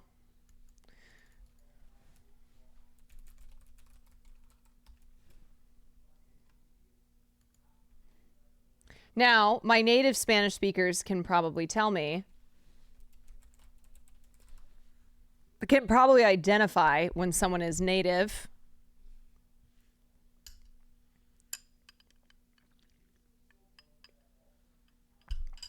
That was at least 95% from being indistinguishable. See, to us non-native speakers, we hear it and we're like, yeah, that sounds like Spanish. She's forcing the Spanish accent native speaker here. How could she be forcing the Spanish accent when she is when she is Spanish? Maybe you guys are. Maybe you guys don't actually speak Spanish. Maybe you're not actually native Spanish speakers. All right. Oh, once again, I did not close Elden Ring. Very nice. Very cool. Great. I tend to do that a lot. What does it do when I don't close a game out?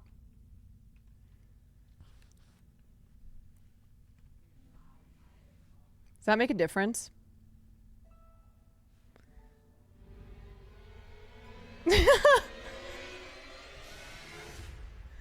Just maybe makes your computer scream a bit. Oh. Memory leaks, heat damage to parts? Oh. Oh, so that's not good.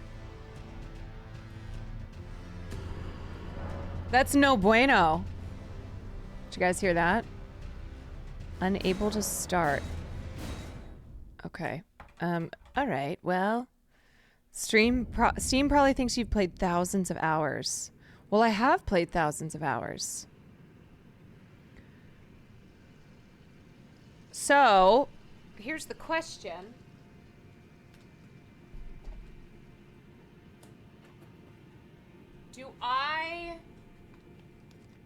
Do I take on the bosses that are necessary to complete the game, or do I go to Melania? Like, does it make more sense to finish the game?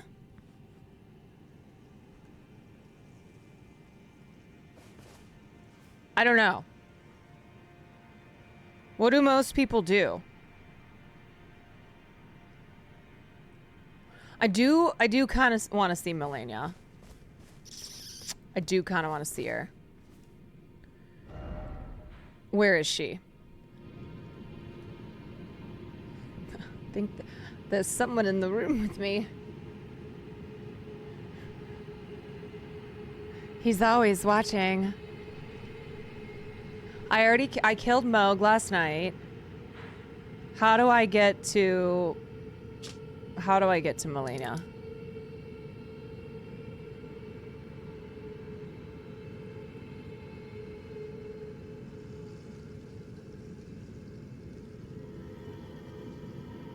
She's up here.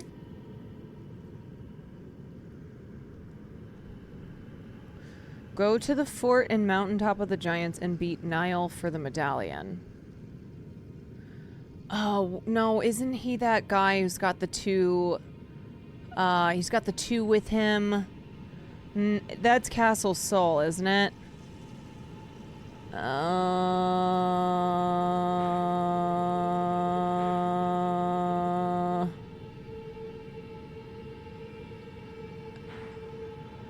Where Where is he again? You have to do that fight to get her? Okay. Okay, how do I get to him again? I don't remember. Forge of the Giants? No.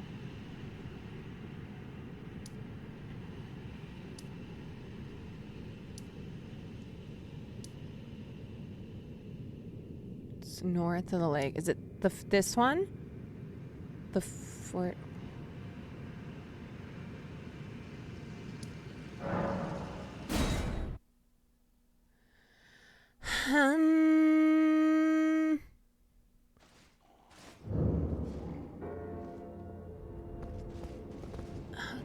Okay.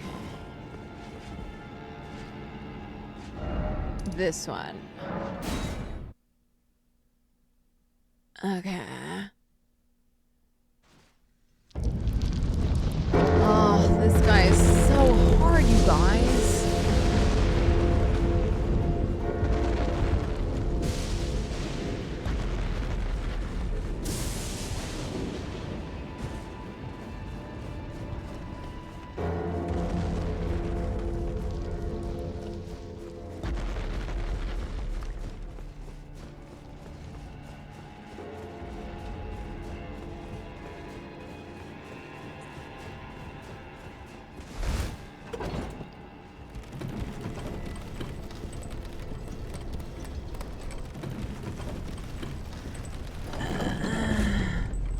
Okay.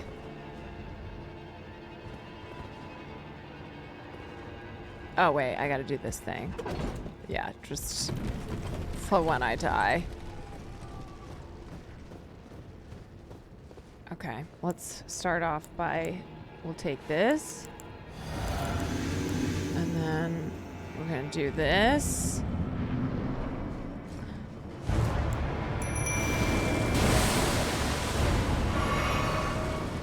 Okay, these fuckos.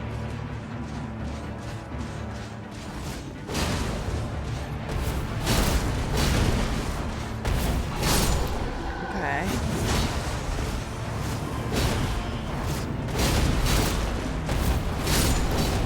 Okay. Now we got this asshole. 1, 2, 3.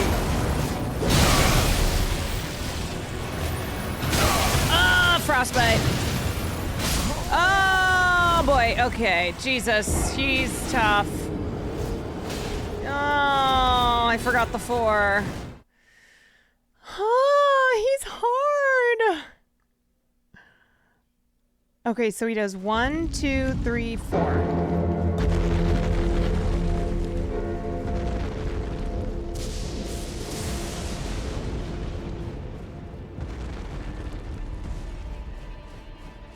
Somebody's watching me.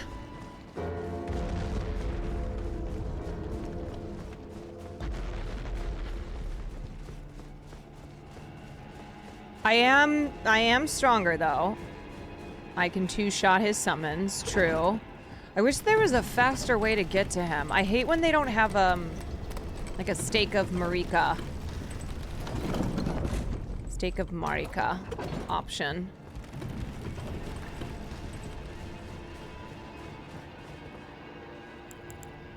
Okay, drink this. We go here. We call the Mimic. We flask. And then we fight.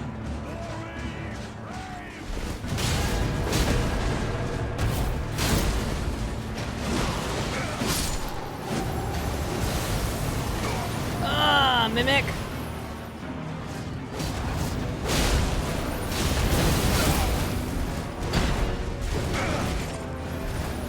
This fucking guy. Fuck!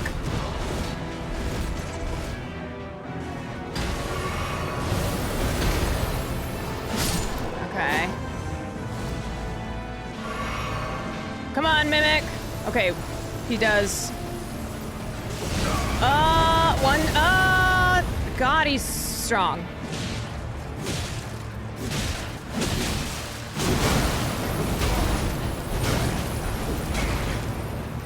2, 3, 4, and then we go. Oh, shit! God. Okay, we can do this.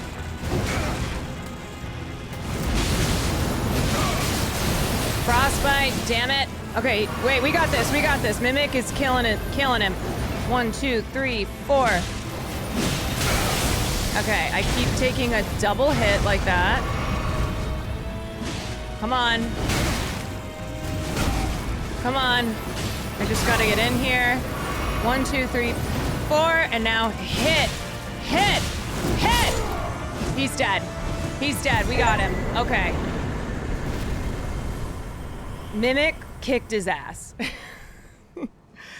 It kind of always feels like it doesn't count because Mimic is so good.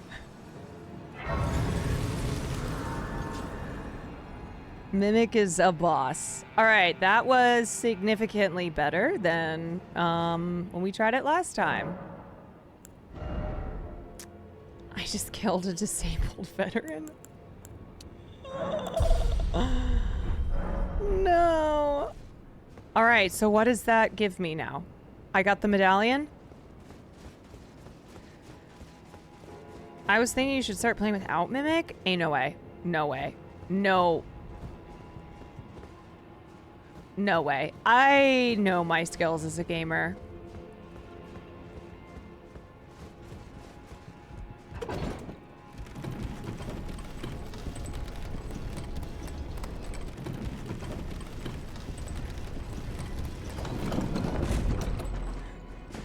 Yeah, win is still a win.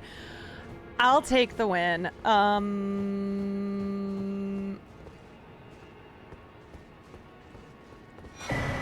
Okay, we got the medallion.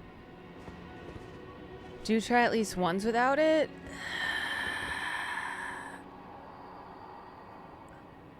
Lord Michaela, forgive me. Your comrade remains soulless. Yeah, the tree is fucked. The tree is toast. Okay, now I have to go to that. I gotta go to that wolf. Grand lift at the start of the mountaintop. I'm trying to remember where that is. Yeah, okay, it's this.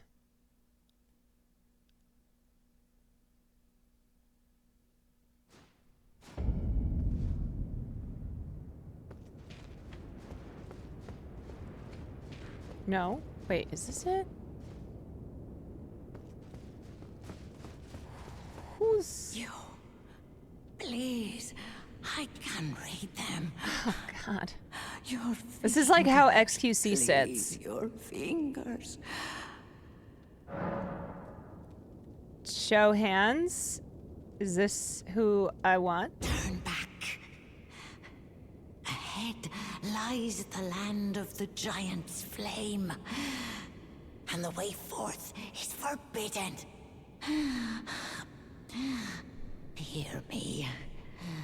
The burning of the Erd tree is the first cardinal sin. Doing so will unbind destined death and slay the world itself. Who would dare? You know put she has you up stinky to breath. Such a task? Most certainly not the fingers.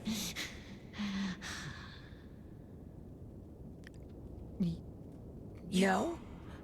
Your fingers, please. Your fingers. Turn back. Oh, we already and did the this. Hear me. Doing so. Okay. Most certain. Okay.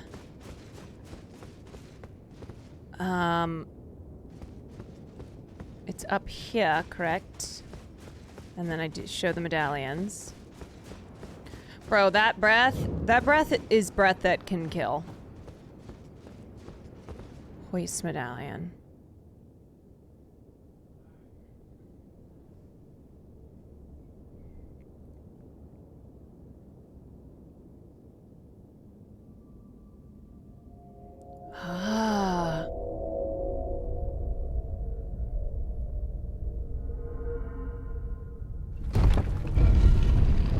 Man, how long did it take them to make this game? There's so much in this game. Wait, I gave the... Oh no. Oh, what does the wrong one mean? What? Why is it still doing something?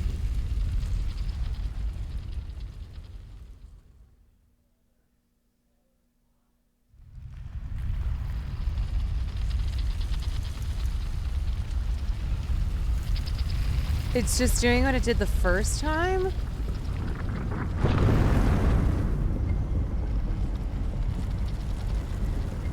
Oh, this is how I got to the first snow area? Okay, wait, so I need to go back?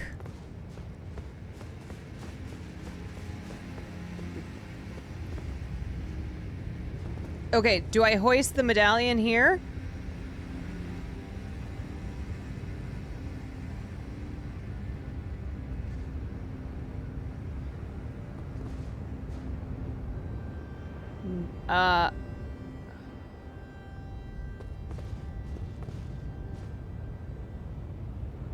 What? Okay, go back to the bottom. How do I switch?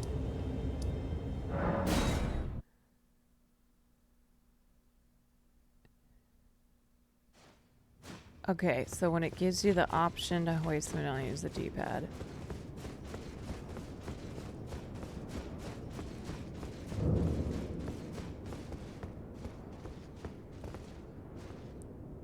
Secret medallion. Yeah. Hoist. Take 2. Let's do it again.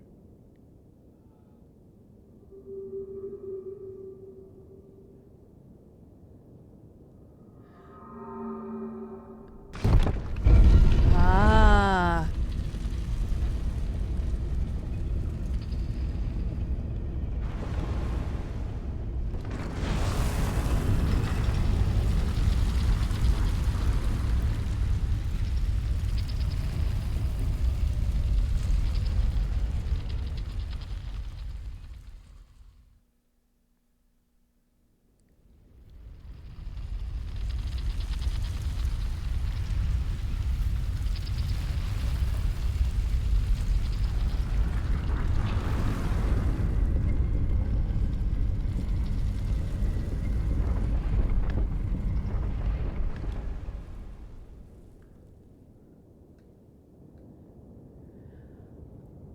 Okay.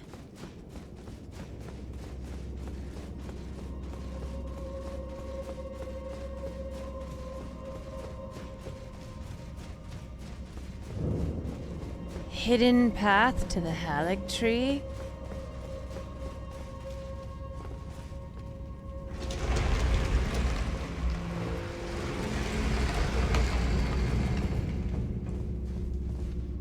I hear something.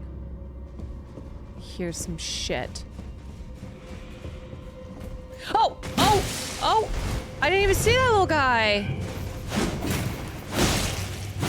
What the fuck?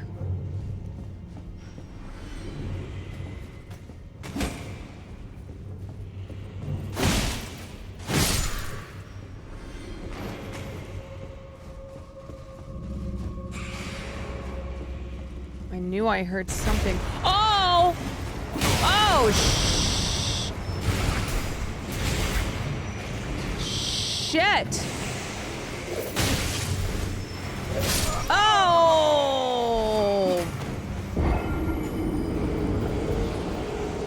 These guys are popping out of nowhere. Okay. Let's go.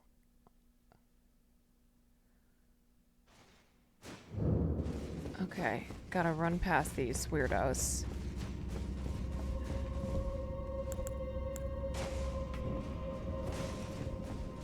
The beast eye quivers.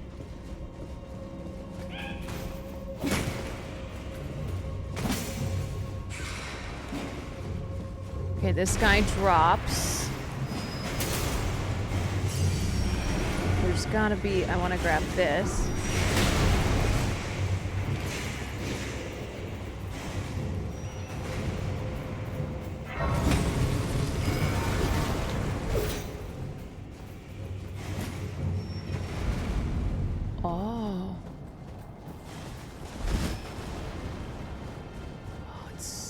so dark.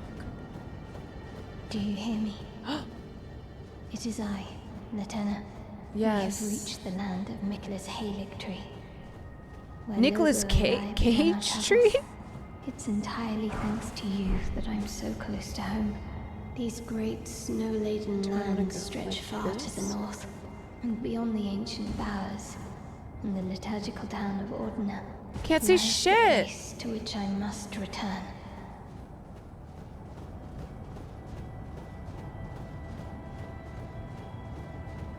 Ah!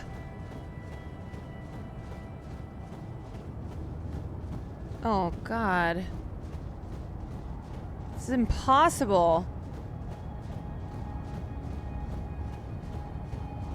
Can ride horse here? It's so blizzardy.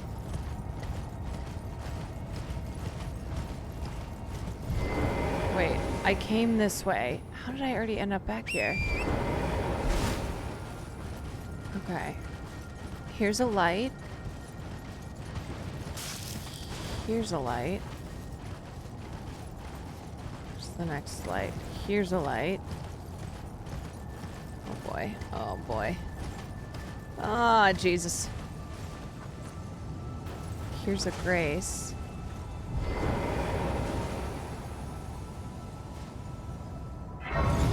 I am now Leo in the Revenant.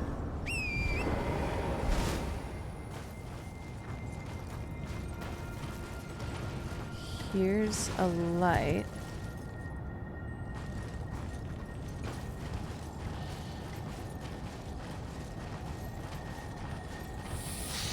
Oh?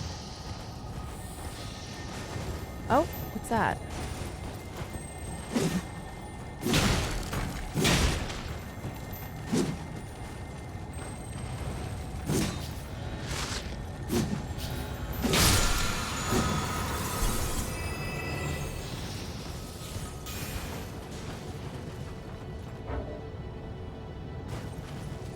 Can't open my map.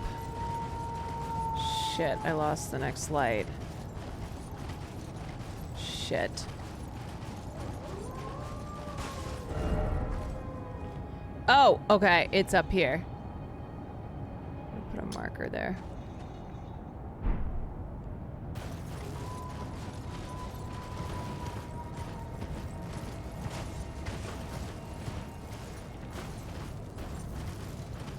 What's in here? Some runes.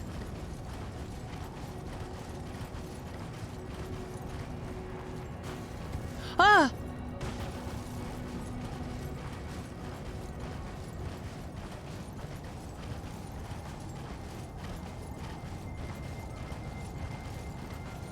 God, I feel like at any second I'm gonna...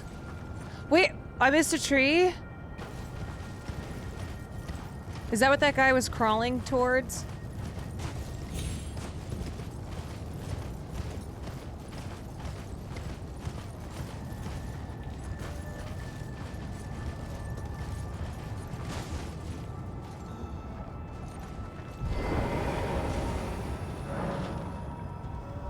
What the fuck is this? Fuck. Where's the tree?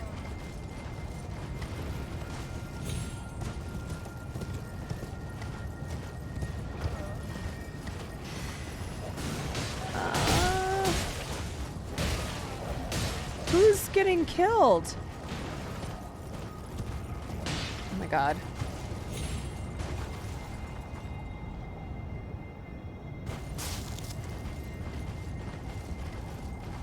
Okay, I lost the tree. Fuck.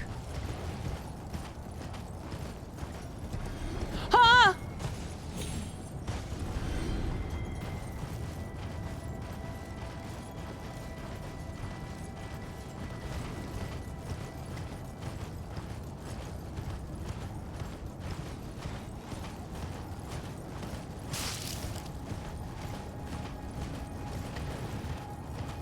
Tree? No, no tree. Holy shit, you cannot see one tit in front of the other here. Oh my god, that's a cliff. I'm gonna die. That's a drop off.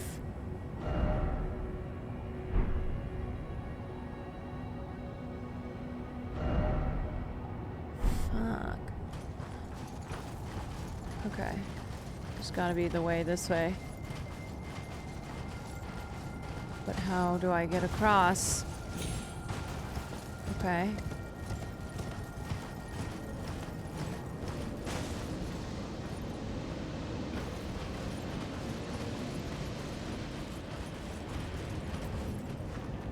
Who's there?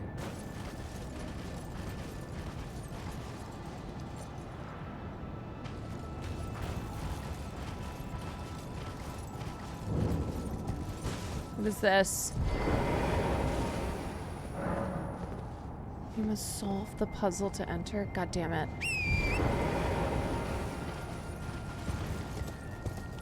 God, I gotta get to my... Ah!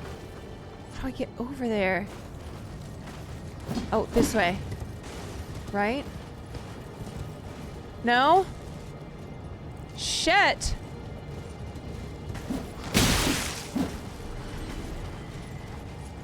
Damn it. How do I get down there? This little fucker.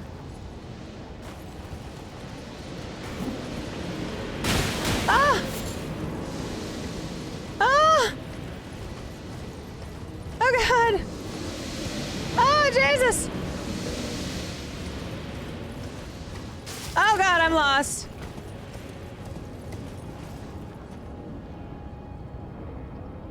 Is that a deer? How the fudge do I get to... Oh!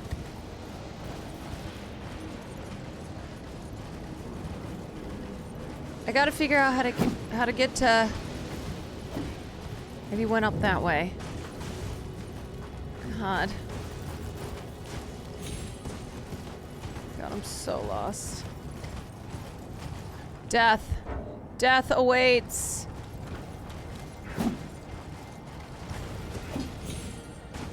Death!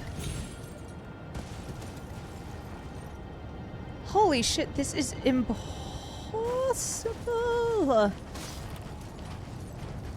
I think I gotta go the other way. I'm gonna fly off a cliff.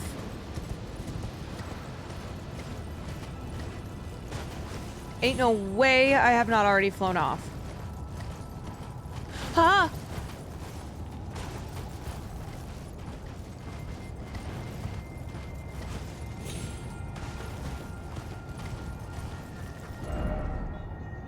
Okay, there's gotta be a path here, but where? Like, do I jump? Do I believe? Is that it?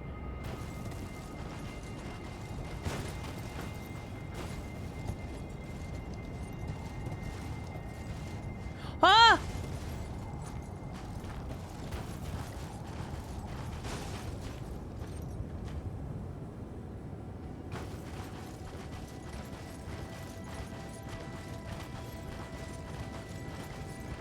Is that good?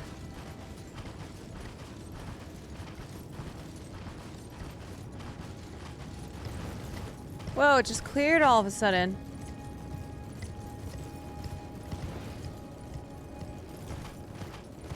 We beat gravity.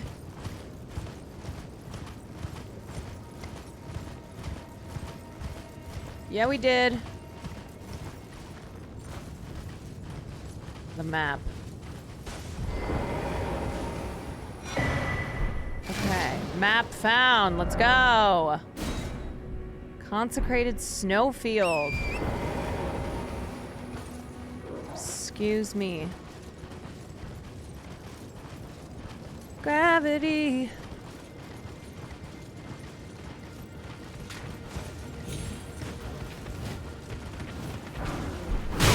Excuse.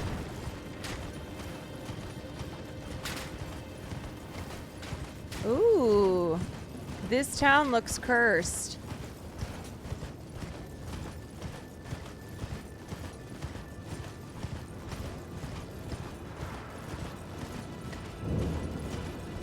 looks like a town where everyone is dead.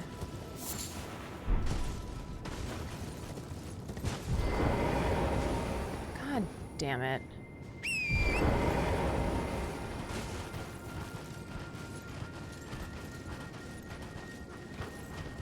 I'm expecting like the Beast or someone to come out.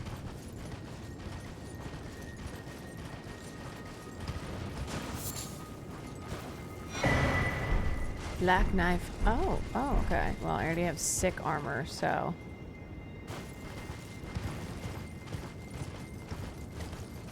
Wait, this is a puzzle? God damn it.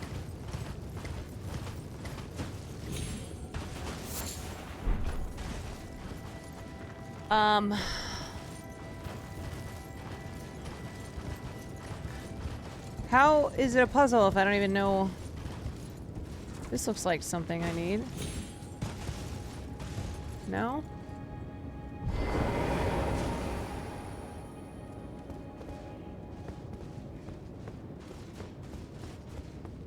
Let's see.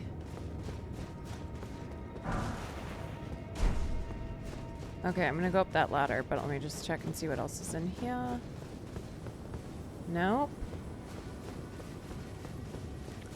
Negativo. Is that a summon?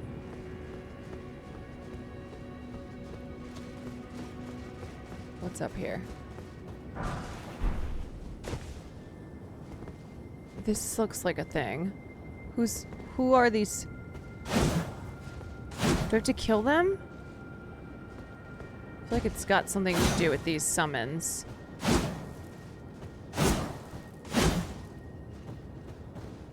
There's the wolf. There's that one.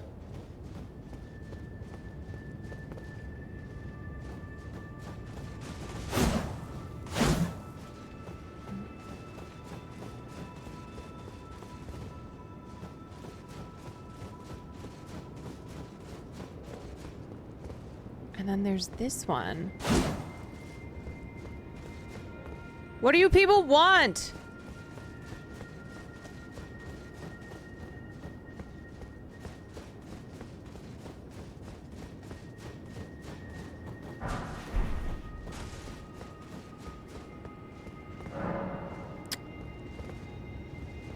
Where's this frickin' summon?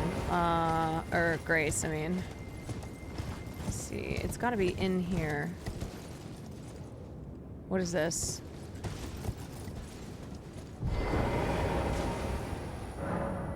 Light the 4 figures in the Evergal. What?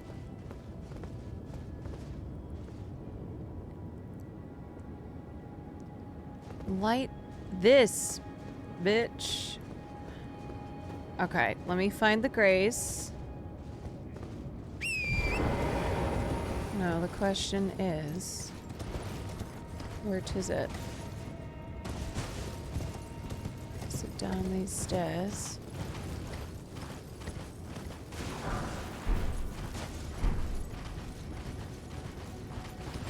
Have I passed it?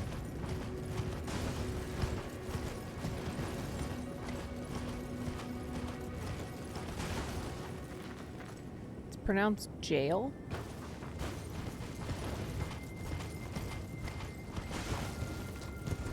I've passed it several times.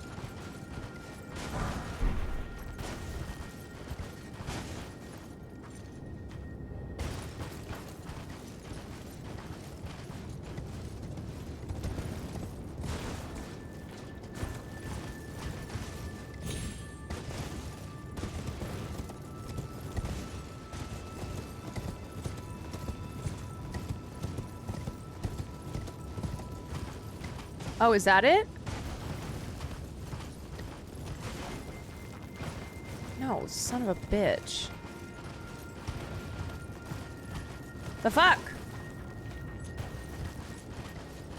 Oh, oh, oh, oh, oh. Here it is. Okay. Now I figure out the puzzle. Light something. Are you sure we don't kill these? Do I have a lamp?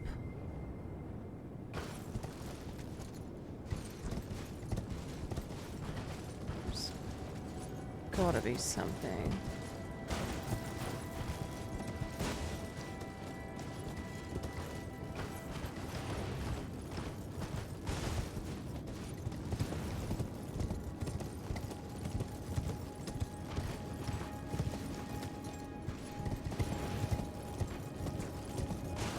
Oh, oh.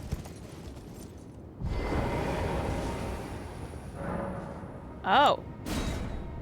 Enter Everjail.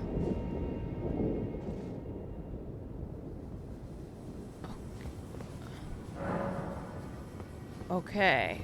Light the 4 figures. I think that's...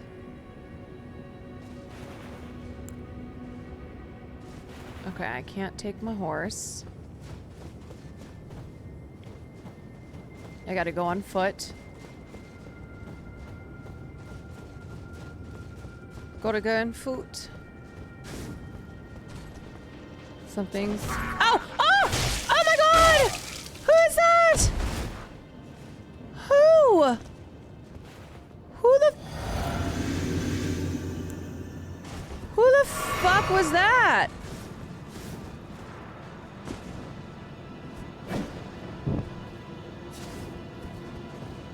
Okay, that's lit. There's one. Oh! Yo, how do I kill this thing? Ah! Ah!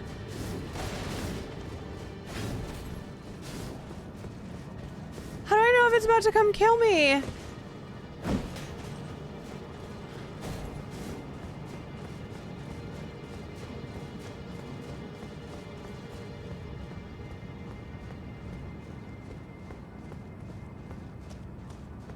Should I just start, like, swinging? Okay, I gotta move. Fudge.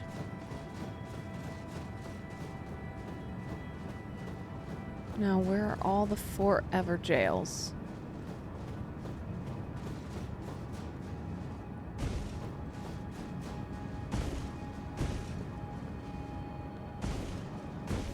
It's gotta be one right there, no? Shit. Oh! I hear it!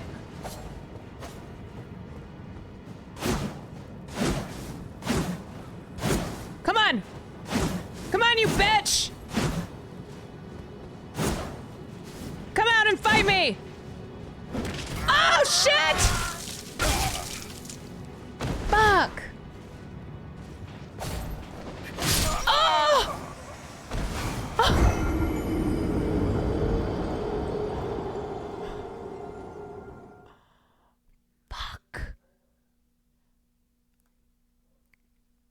I did kind of ask for that smoke. Shoot. Okay, where are these 4 freaking lights? There's the one that I got last time. God damn it. Now I gotta go...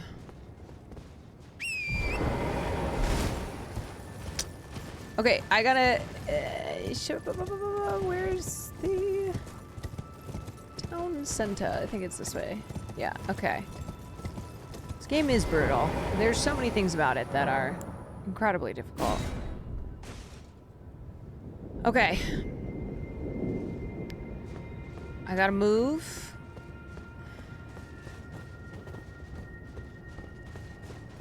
Or else that thing will kill me.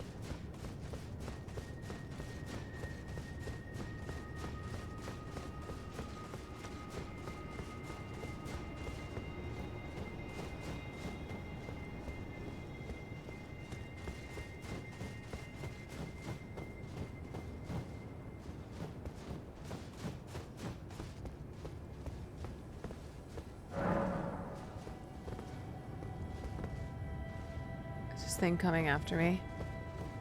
I saw its footprints last time. Look for the torches. God damn it. I don't even remember where this... The first one is like down here.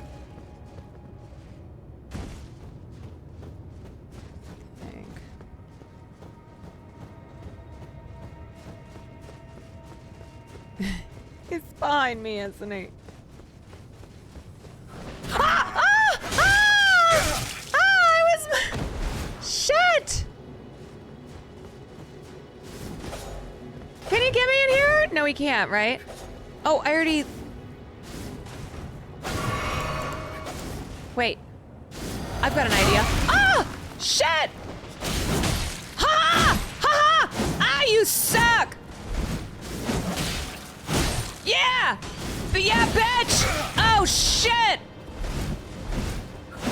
Oh, fuck me! Wait, am I still alive?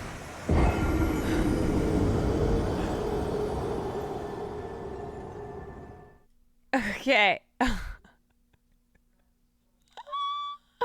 Kind of thought I was gonna have him there.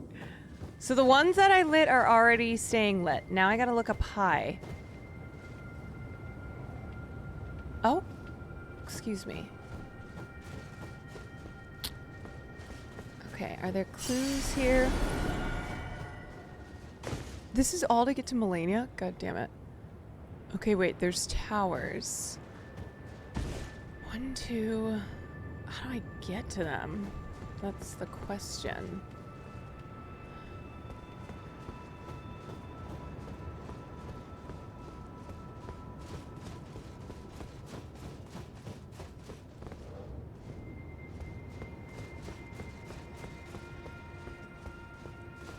Genuinely... I know the ladders are there, but I don't even know how to get to... Something is up here. This guy's gonna fucking murder my ass again.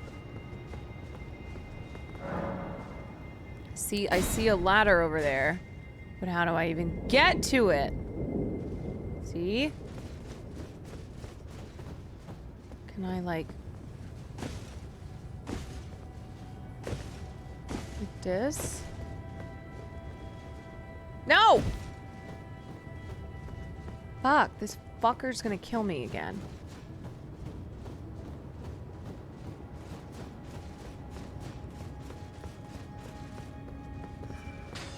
Shit, I hear him. Ah! God, he's such a dick.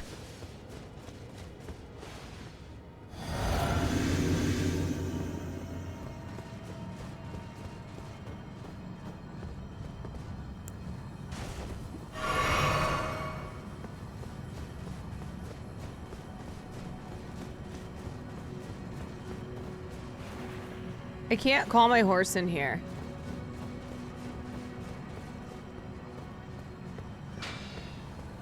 Fuck! Oh my god. Who is that? Fuck this guy. Oh, I hate this guy.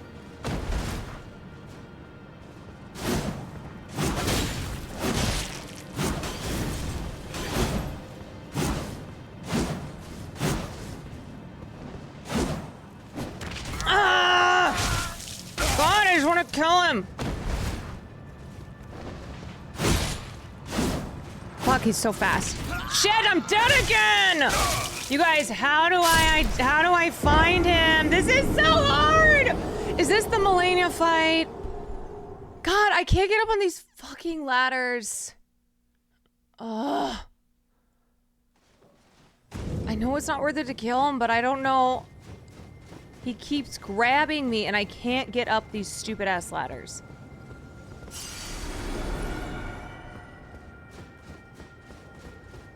There's a torch you can get that lets you see them.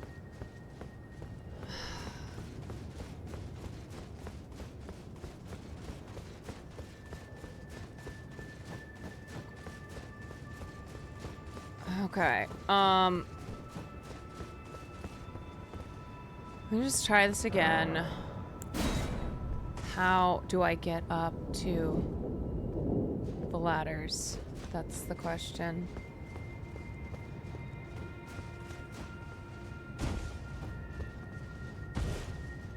Why am I so slow? Fuck me, man!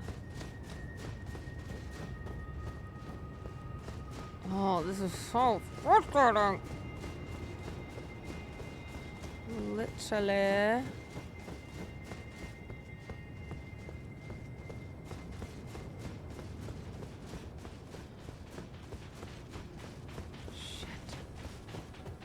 Shit. Shit! Oh, this fucker. I hate this fucker so much! It is literally impossible. Okay, okay. Yeah. Fuck you! Ah!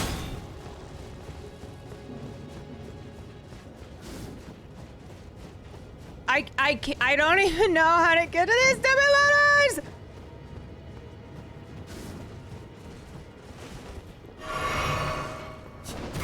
Fuck! Oh my god.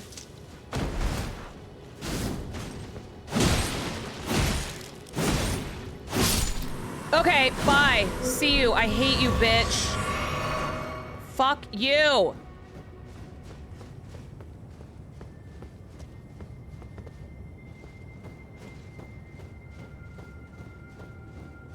Wait, there's okay.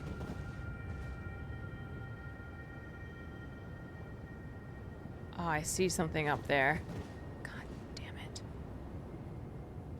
God. You know what? Hold on. Hold on.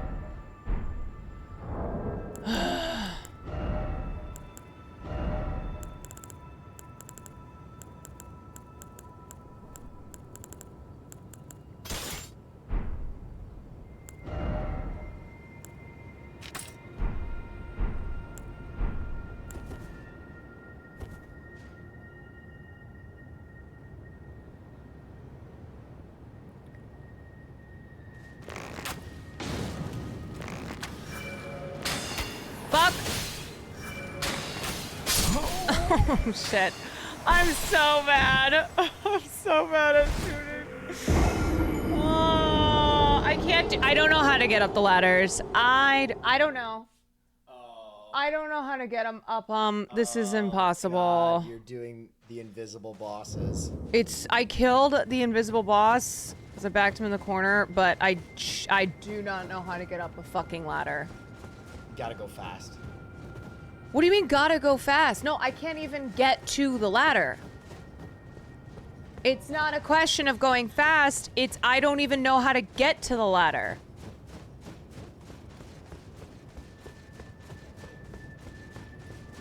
That is such a chat. It's like, hey, you just gotta go fast. Thank you. Like, I see that ladder over there. How the fuck do I get there? How do you get up?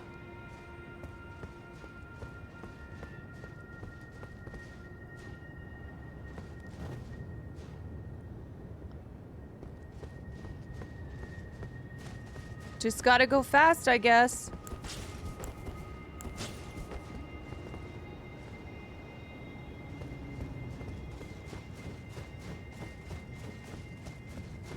I tried jumping around. I couldn't make it.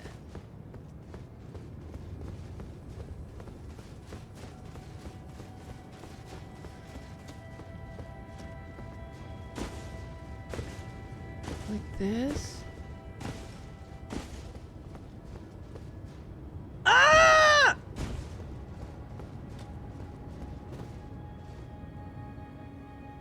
Kill me!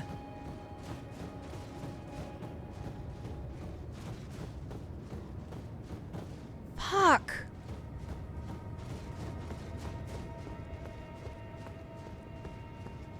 God damn it.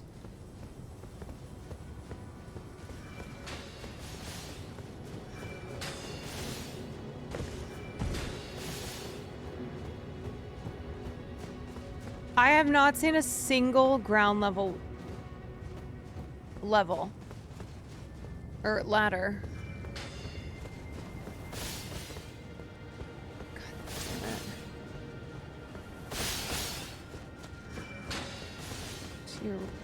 Like, I don't...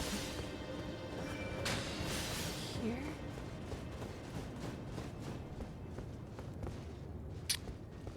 I don't know. I'm so lost. Oh, wait. Here I am. I'm up. Am I up? Ah, you stupid ass!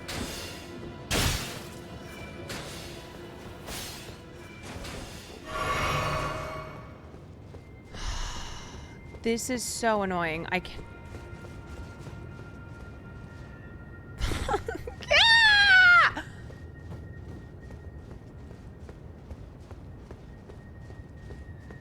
Where's the ladder?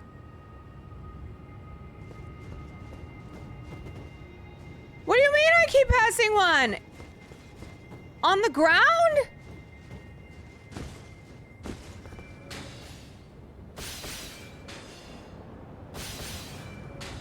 On my left. I know. I see it right there. I can't get to it.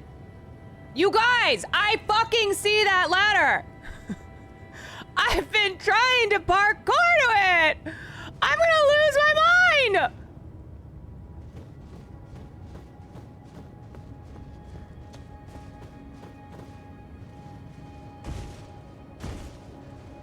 I'm gonna kill myself before I get to Milena. Oh, okay. Okay. Okay.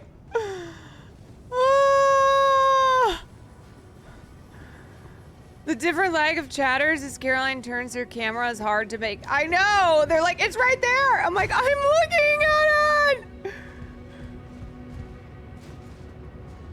Holy shit.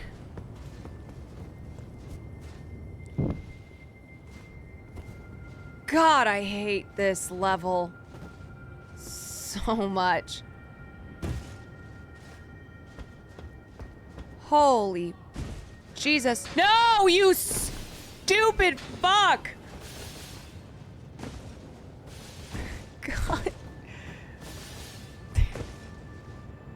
God, I'm gonna...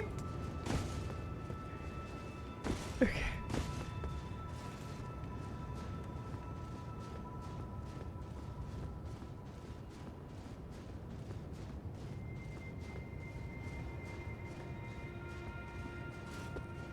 To be fair, the ladder texture... Yeah, that ladder texture. Okay, come on. Don't fall. Ah!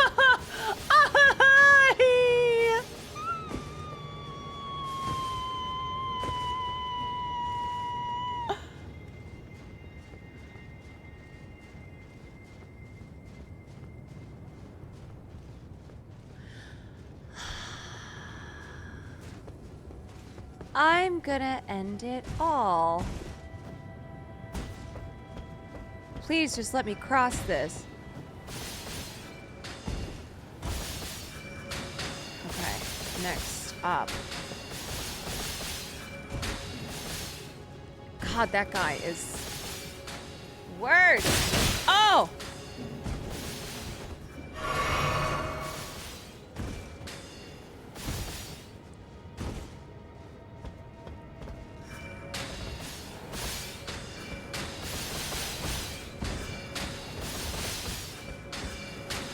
Fuck this!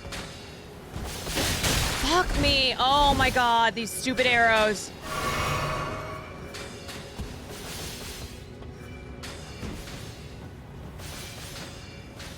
Okay. Oh my god! Oh my god! Oh!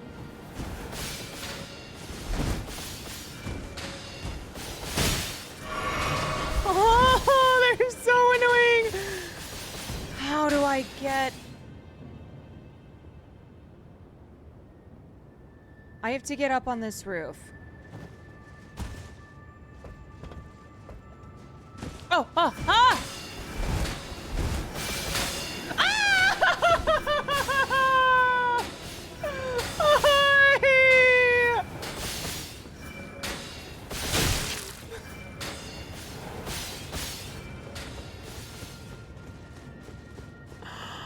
Oh my god!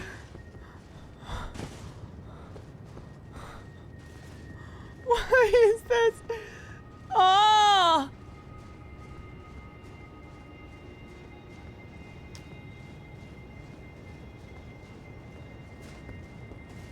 Please.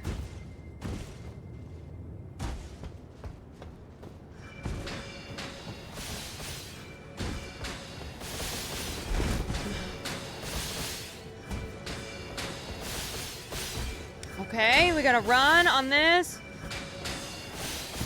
Ah! Ah! Fuck! Fuck this! Yeah. Die! Die, motherfucker! Die! Die, you piece of shit! Die! Yeah, how do you like that? How do you like that, you fuck?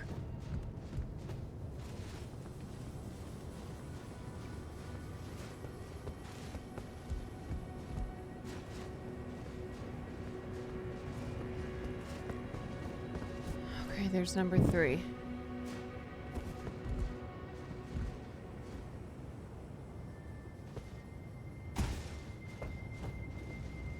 Okay, I did that one. I did this one. Where is the...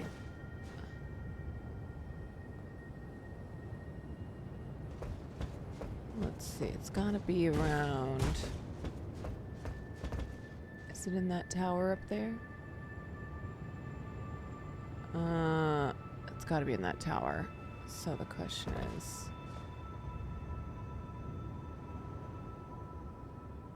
See. Okay. I'm gonna try to take this guy out.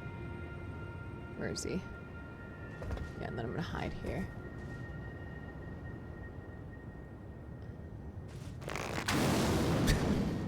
Okay. Okay! Right in the...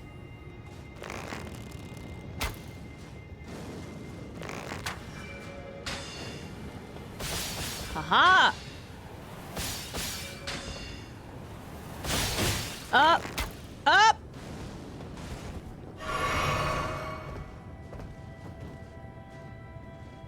God. This is... I'm so bad at shooting these.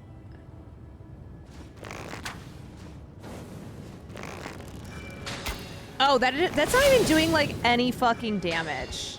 Just 100,000 more arrows. You know what? Wait. How do I get across? How do I get to the rooftop that he's on? Can I do it from there?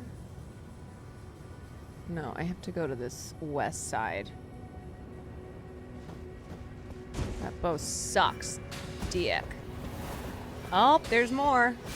Okay, do I want to jump down? Ah! Ah! Ah!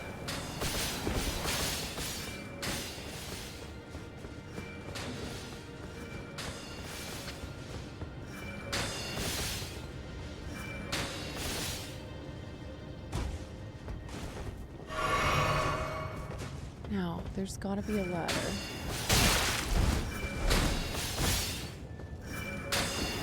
Ah!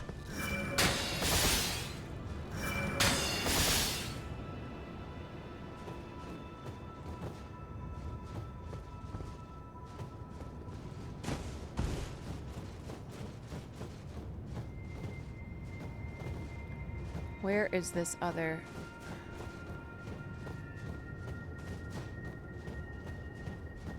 Okay, there's a ground ladder. Yep. How did I not see these before? They blend in.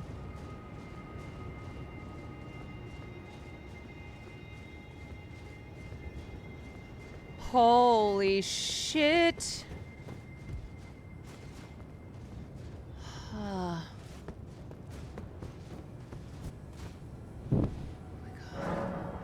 A seal was broken in town. Great. Oh. Holy moly. Okay. That was real quick and easy. I definitely didn't lose my mind.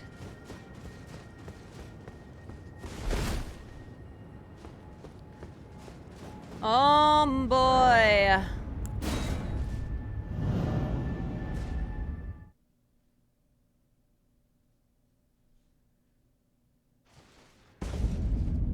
Melania. Oh. A swordstone key.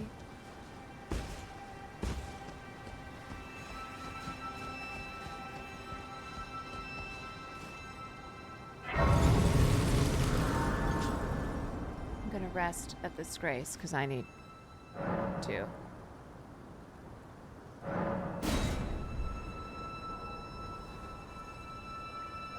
This whole region is cursed. Yep, gravity is gonna be a real bitch. Okay, still can't calm my... Ooh, it looks pretty though. God, I hate these guys. They're just a nuisance. Where do I go?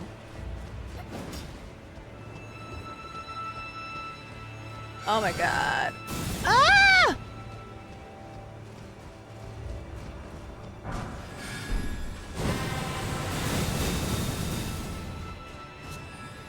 It's gonna be actually insane if I make it through this and I don't die.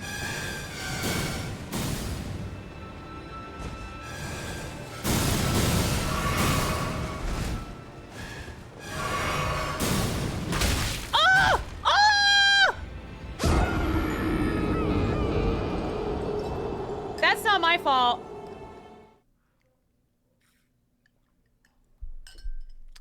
That ant shoved me off the side. That ant's a dick.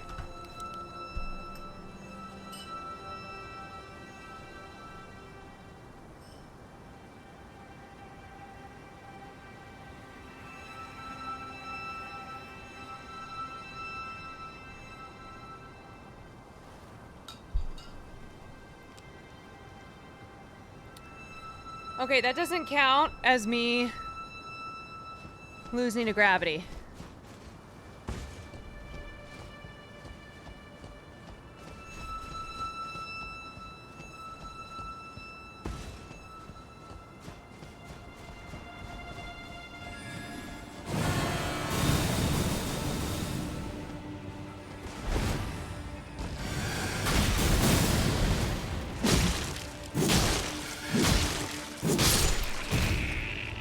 Oh my god, the noise that that made. Ah!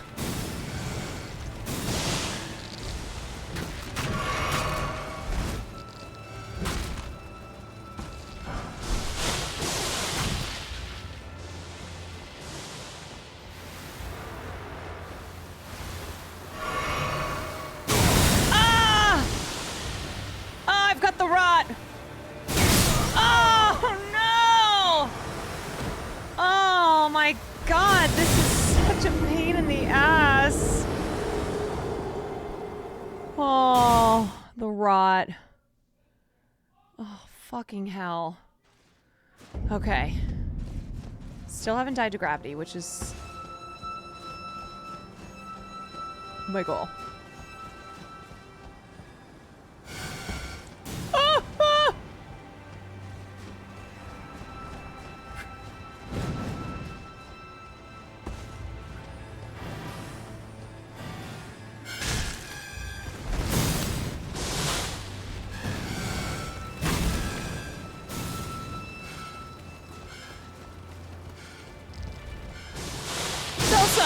So.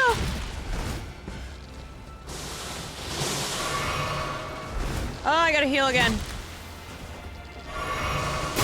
Oh my god, who is hitting me? Oh my, oh, that guy. Shit. Fuck.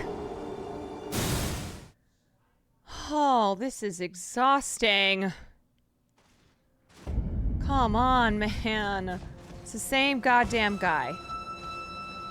Okay, I'm about to kill everyone if this happens again.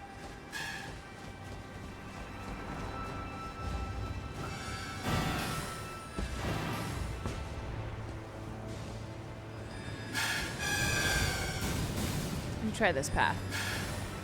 The path of least resistance. Oh, oh, oh!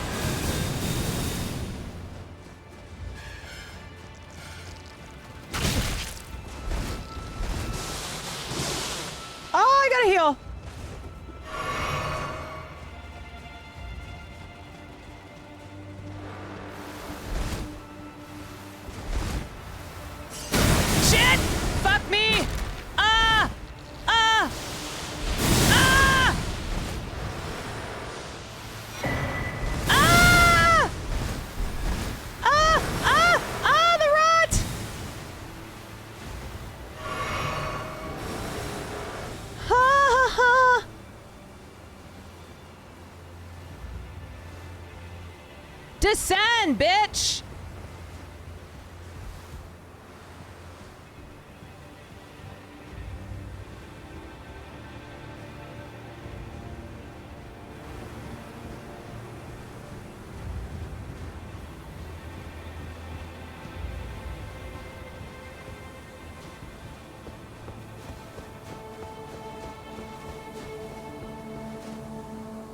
Thank Jesus! Thank Jesus! Yeah, I got that rot tussie. Oh my god, okay. Oh, jeez. Oh, Christ.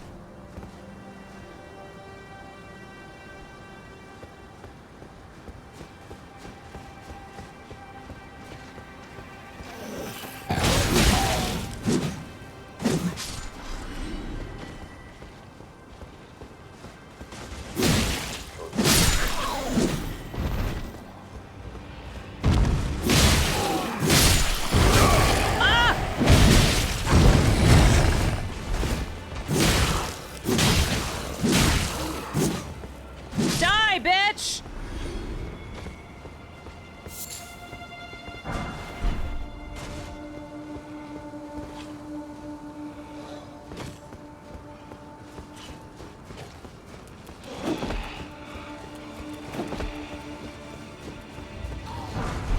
Fuck! God, everybody is everywhere. All at once. Shit! Where am I? Fudge! Shit! Fuck me. How do I get... Ah! Oh. Farts!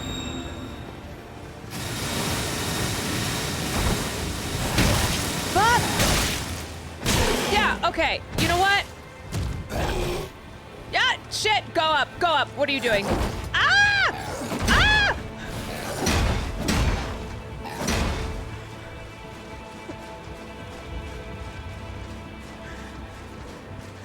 Welcome to Earth. What am I doing?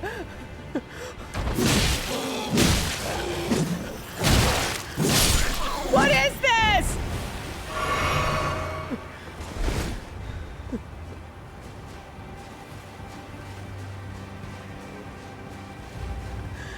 I don't know.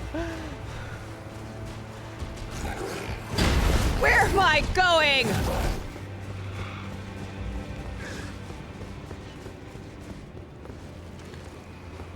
Yo. Ah!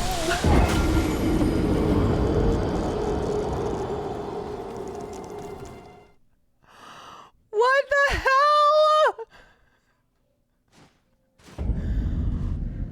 Where am I freaking going, man?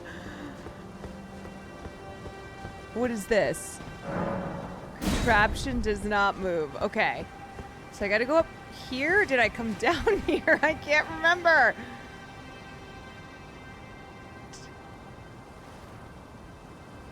No, I came down. Okay. And then I went this way. And now I want to go... I want to go up this.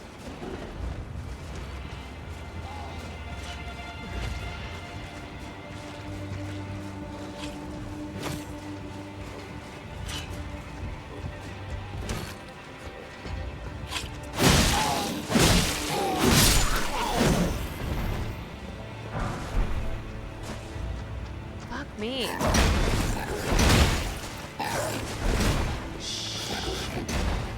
Do I want to get on this? I don't know.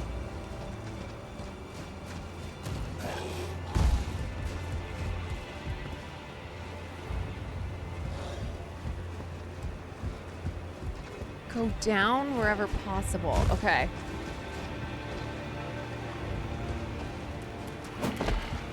Fuck you. Ah! Oh, they're all here. Oh, shit.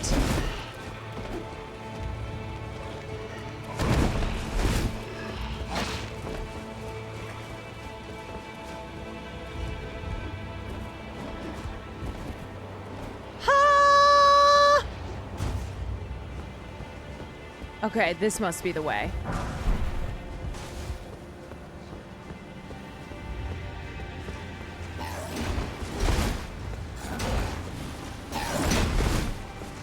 Jesus!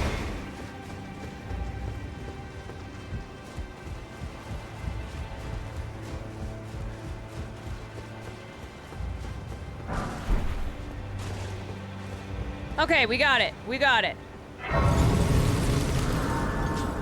Oh my god. Holy moly. And now... What? Like, do I... This?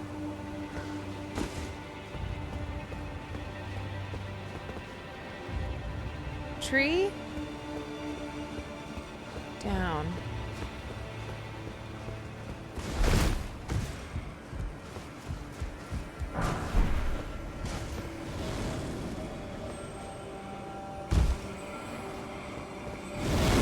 Oh, fuck. Who's that? Oh, Jesus. Oh, everyone's trying to kill me. Ah! Where am I?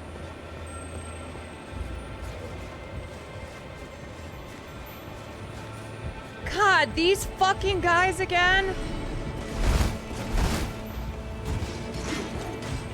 Where the freak am I going? No.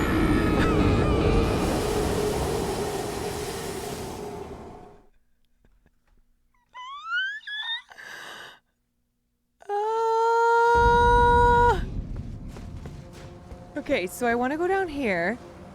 But then... gotta keep going down. So, like, what's here?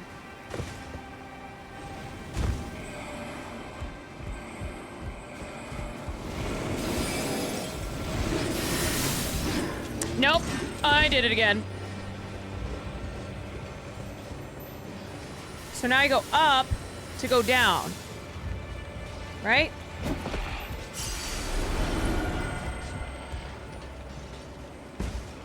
Because I gotta get in this room. No! No! What am I doing? Why? Why am I doing this?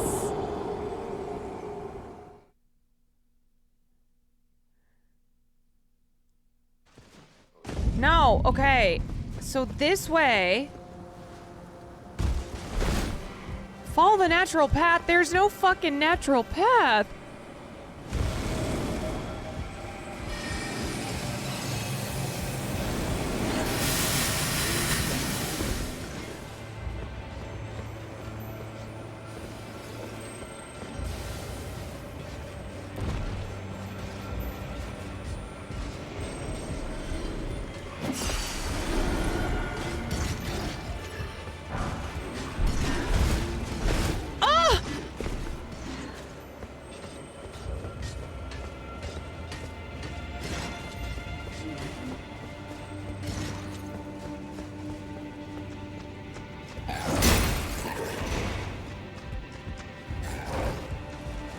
Oh, who's this?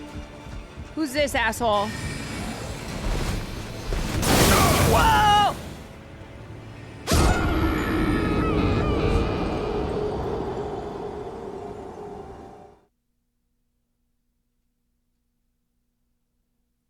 Damn. Okay, son. All right, I know where to go now. I know where to go. I know where to go.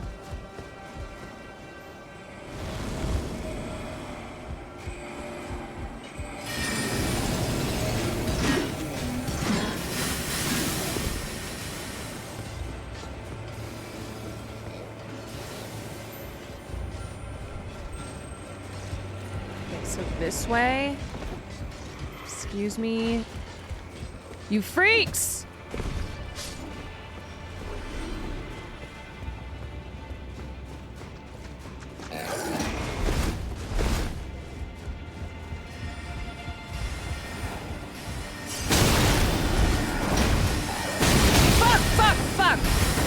Fuck me!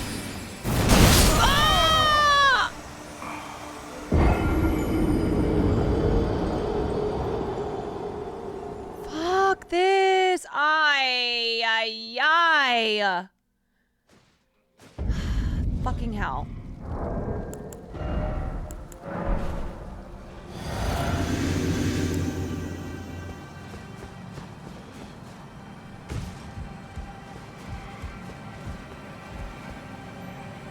So you get in that little room before it killed the goblin things? Okay.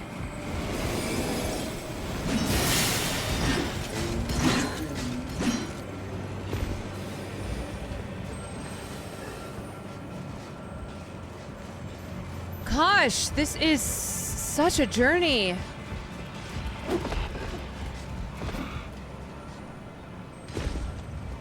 Okay, so here, we're gonna kill these.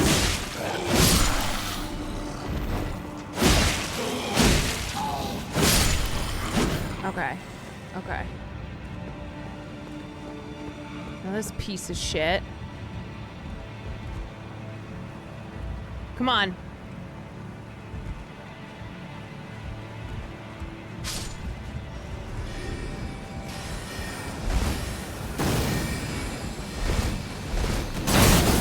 Fuck. Oh my god.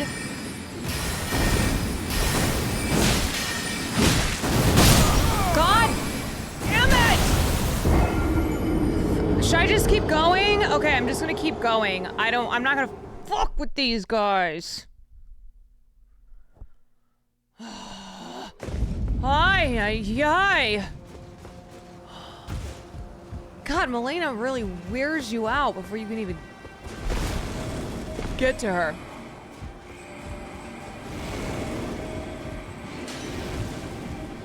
Nope, I'm dead. I'm dead. I'm so dead. I fucked that up. Okay. Come on. Go.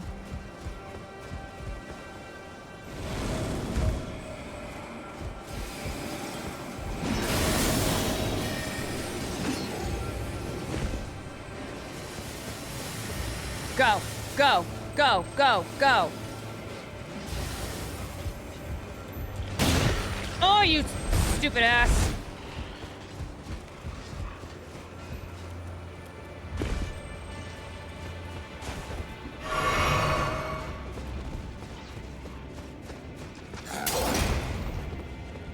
All right, come on, fuckers. Fuck me! Fuck! Get away from me! No! No! No! No! I got stuck! I can't! Ah!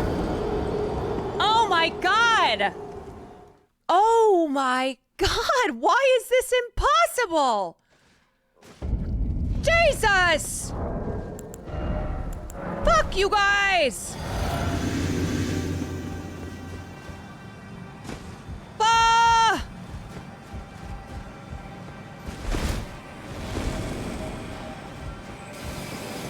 God, I hate all these fucks!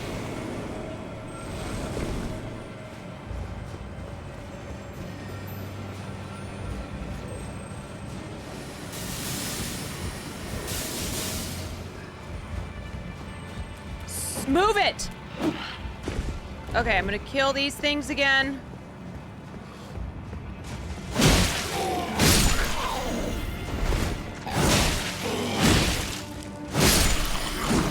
Okay, and now, fucker number 1 and fucker number 2. Gotta get past this. Don't even roll. Just go. Just go. Just go. It doesn't matter. Doesn't matter. Go. Don't let them see your fear. Okay. Oh, God.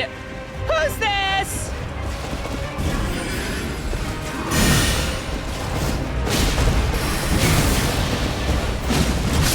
Oh, my God! Who's Loretta?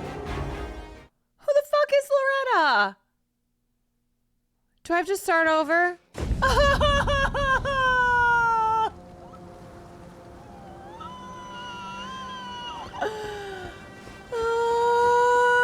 gonna die. There's a shortcut? Please. Please.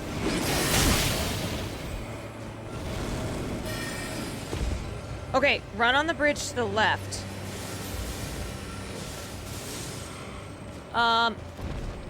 Okay, bridge to the left.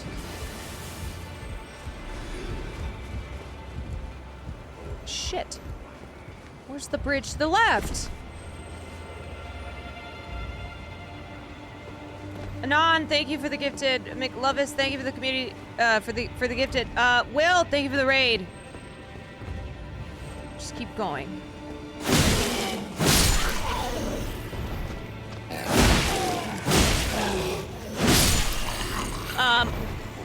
I hope you guys had a good stream. Okay, so bridge to the left. How the fuck do you get there?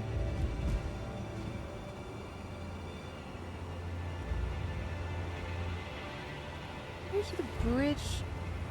Is there a thing? Oh, I see. I see. I'm not gonna jump. Ha! Ha! Ah! Ah! Ha! Ha ha ha ha! Ha ha ha! Ah, yes. Yes. Yes.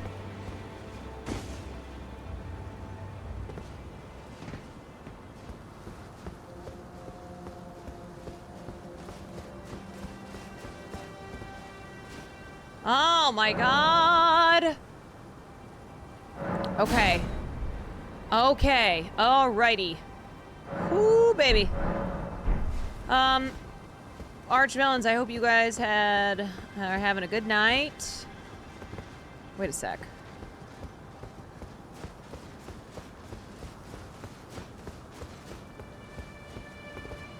Now, is this up? No. Wait, yeah. Up. Down. Down. Down, the elevator. The elevator. Oh, yes. Okay. Okay, wait. I got it. Yep.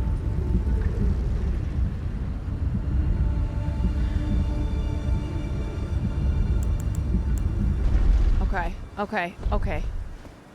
Son of a bitch. I gotta get past this fuck face again. It's fine. We just run.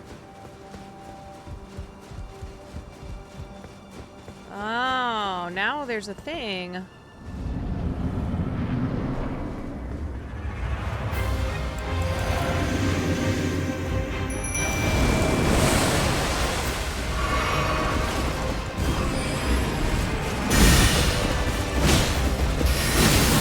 Oh, shit. They got magic.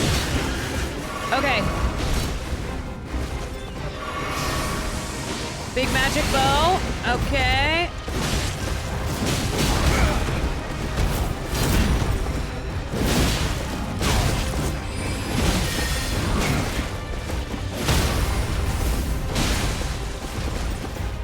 Yeah, we got you.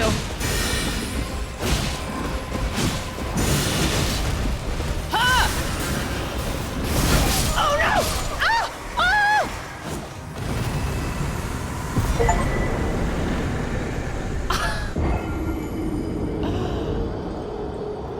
It counts. That still counts. We got it. You still got it, you know? Yes. Yes. Indeed. Complete victory. Mimic had the final shot.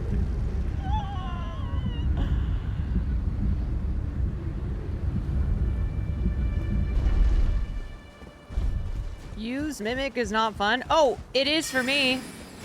I would be in hell.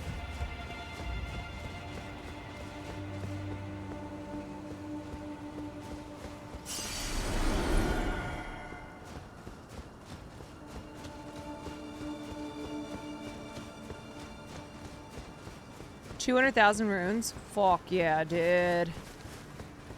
All right.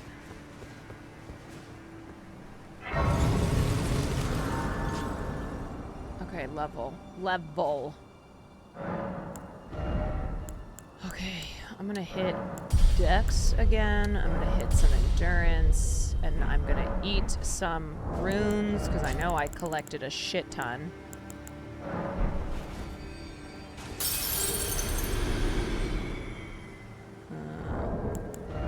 Sorry, what's this one? Newman's rune. 12,500. Okay. Let's use.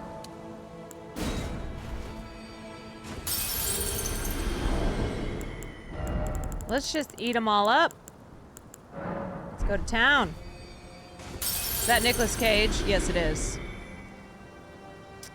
It is Nicolas Cage. I always do this. I'm literally always short. I'm always short by like...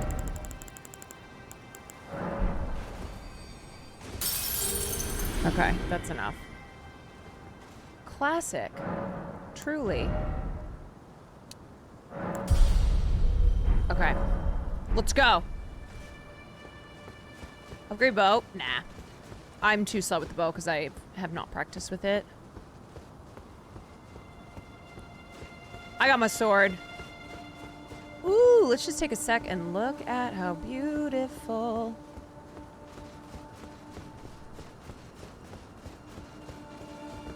Whoa. Slide.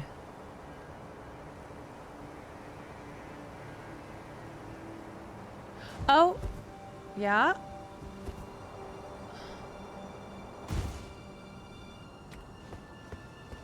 So pretty. Is that just a shortcut? Like oh. Oh.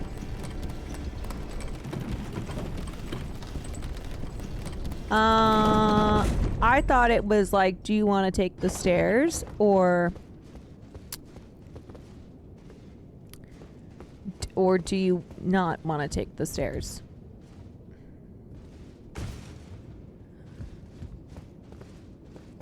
Well, shit.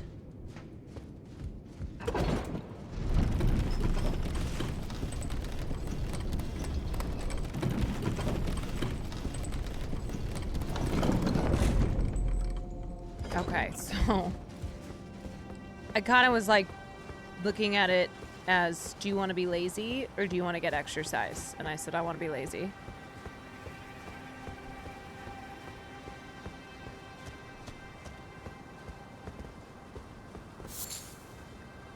There's nothing. Oh, there's a chest. The ancient dragon smithing stone.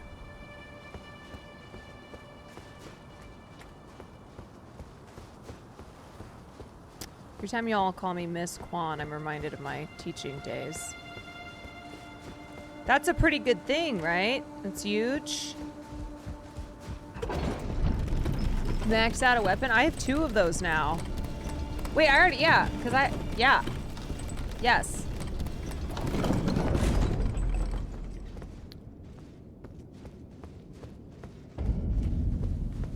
Oh my god, where is this lady?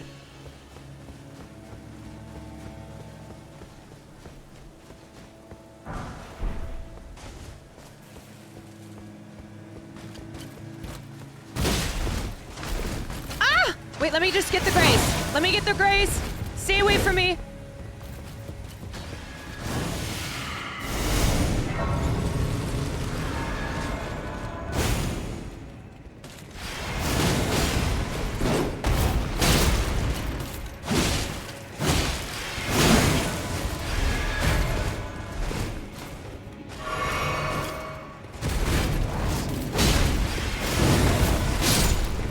Bye.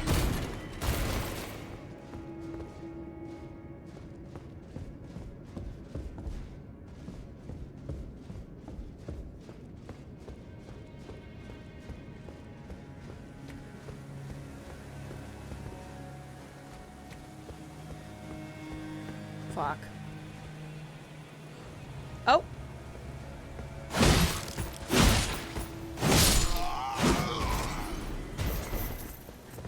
All right, who wants to fight?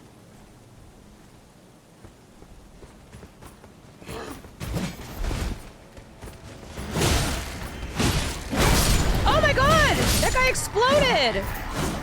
Oh, he just stabbed me in the back! What a bitch. So much happened. I killed the one guy. I killed Greg.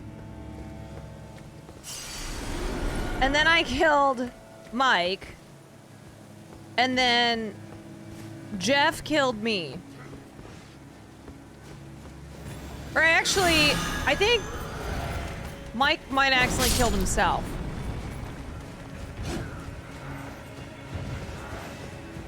Huh? Oh! Where are we going? Oh, you're coming, you're jumping down.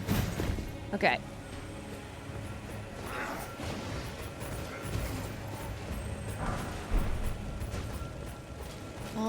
there's these fucking guys.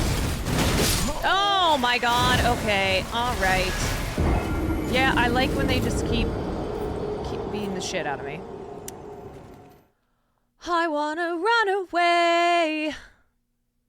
Should I try to fight these guys or do I try to run past?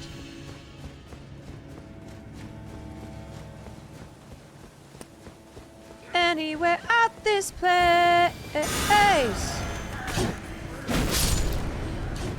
Run for dear life.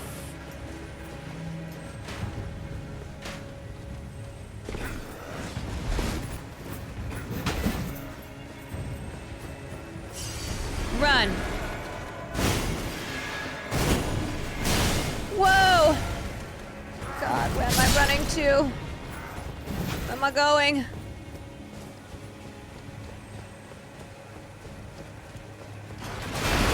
Ah! Oh my god! Oh shit!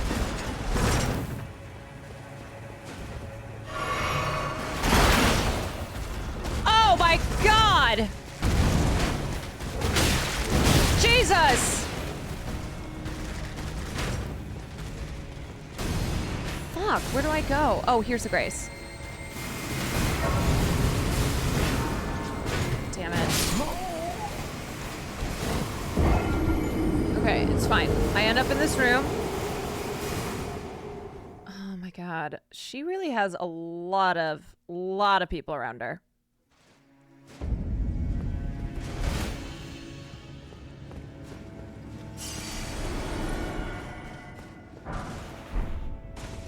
Okay.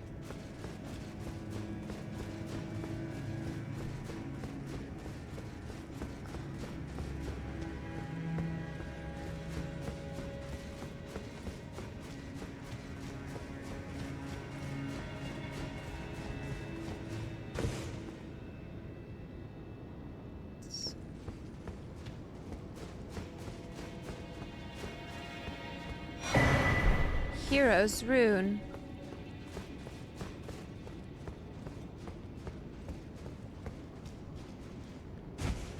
Should I... Was that the last Grace before,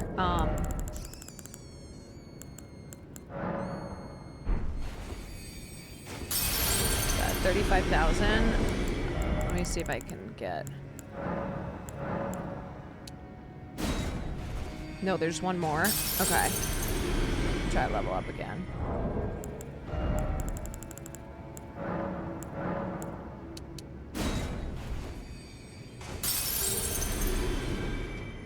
Okay, I gotta kill a couple of these Fukas.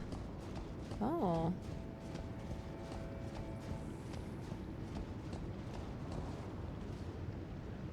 Okay. This doesn't seem so bad.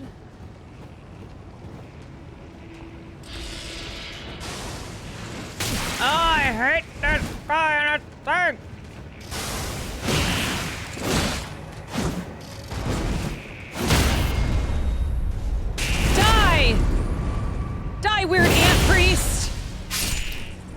weird ant priest. Okay, can I walk in this or will I die? Is that slog?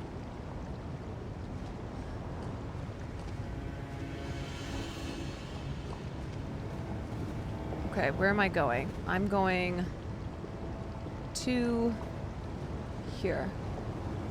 Shit. Oh, I'm so slow. Oh, I'm so slow. Yes, I've got the rod, I know.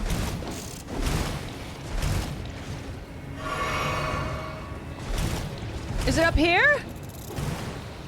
Shit. God, I'm so slow. Rolling makes it worse. I don't care. Ha ha!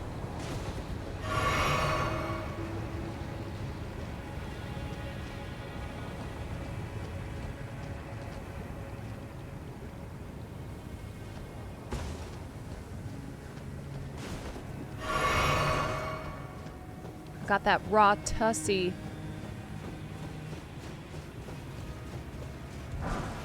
Nice. More runes.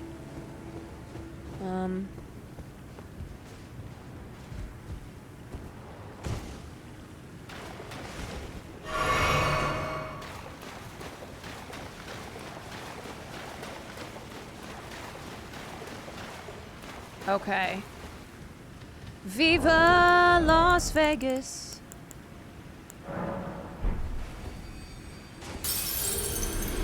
That should be enough. Viva Las Vegas.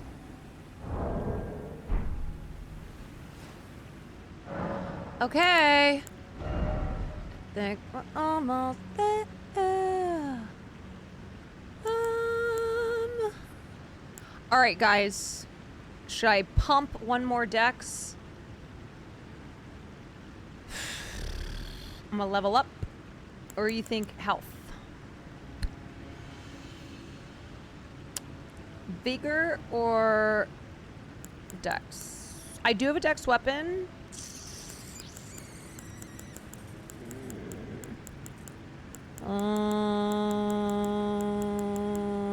Either. Seeing a lot of eithers. Okay. All right.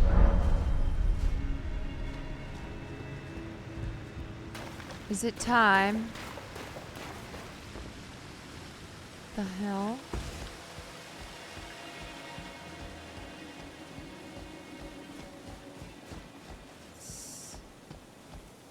Such a journey.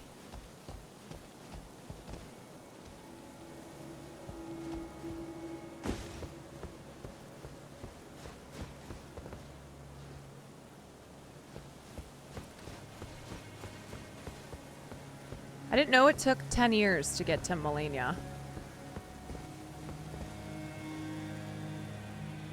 Hi. Why am I here?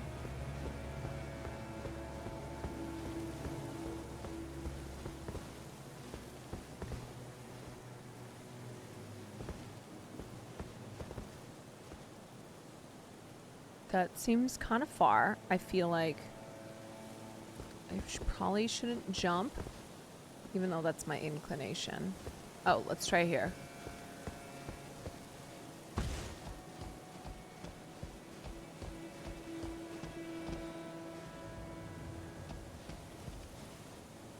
There we go.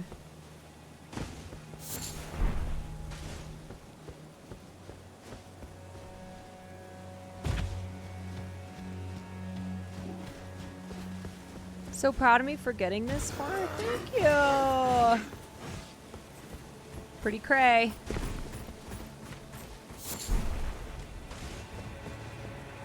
Where are you?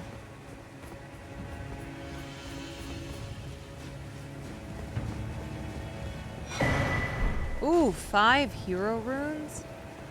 That's a lot. Okay, that's death. Still can't ride my horse. Maybe this way.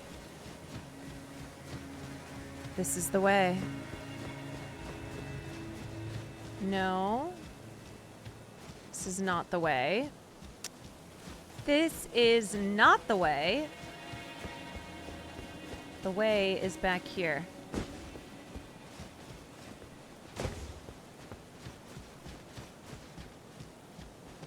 I think I gotta go.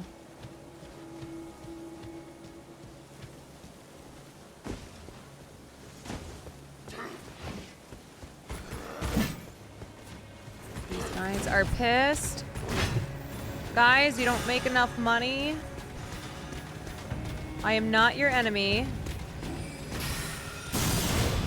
Do you know the way to San Jose? Is that a church? I can't tell. Like, is that a building I should go in? Ah!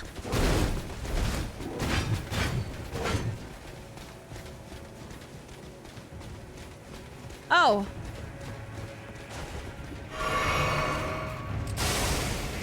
Ah! Ah, please, please, no, God damn it. Okay, I gotta go that way.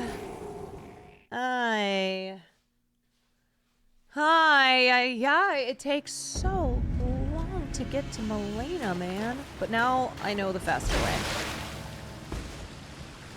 Now we're gonna speed run.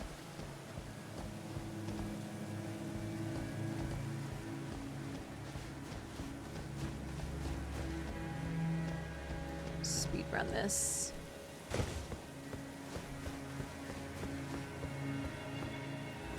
It's all it takes.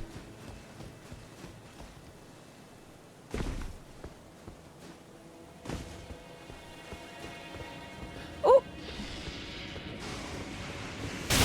God, you fucking dicks.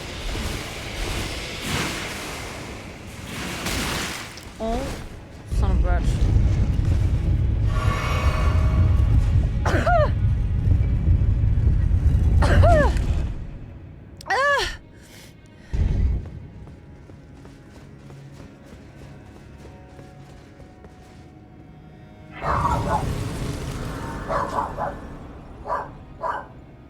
Hey! Farley! Farley! No. He's barking at Nicholas. We must not. Wait, why is he hiding under the desk? Hey, I need to concentrate. Alright. He's gone. Okay, he's gone. He's gone. He's gone. Let's go. Let's go. He's gone. He's gone. We must not bark. We must not. We must not. Go with your dad. We must not. Oh my god. Yeah, as soon as it's turned around, he's fine. Okay. We're just gonna...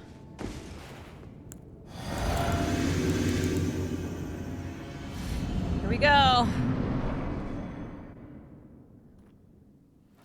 Oh boy.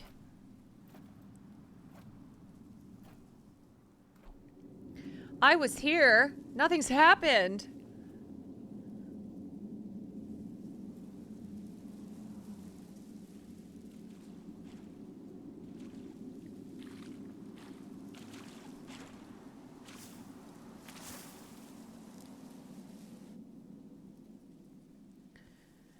Oh boy. Is that her?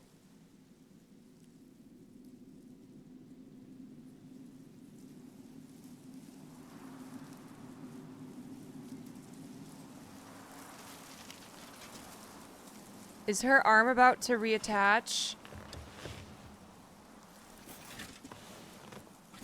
I dreamt for so long. Am I fighting a woman with one arm? My flesh was dull gold, and my blood rotted.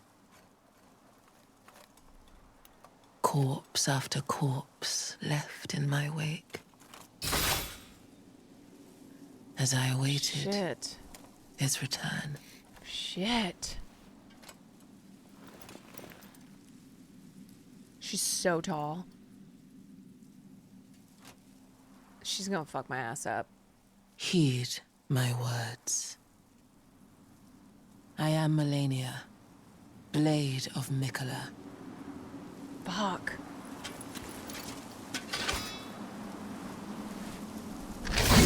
Oh, baby! And I have never known defeat. Well, Oh! Oh my god!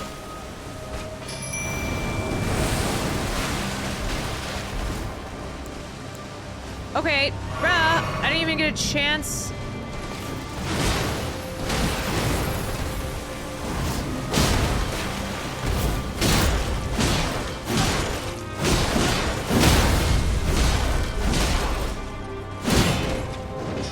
Ha! Oh, she slays! Ah! Oh my god! She has a wicked move. Wait, when she hits you, she heals herself?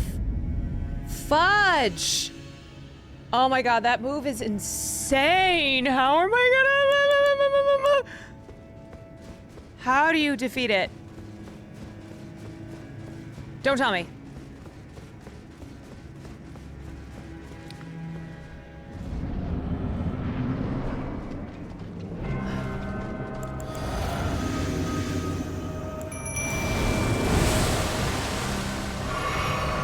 Alright, bitch.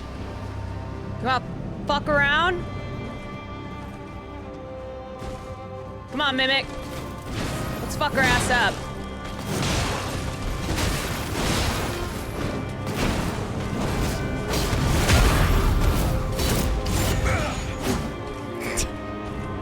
I can't even hit her! Oh boy, I feel like she's toying with me. Oh, Jesus. Oh, I can't even get near her.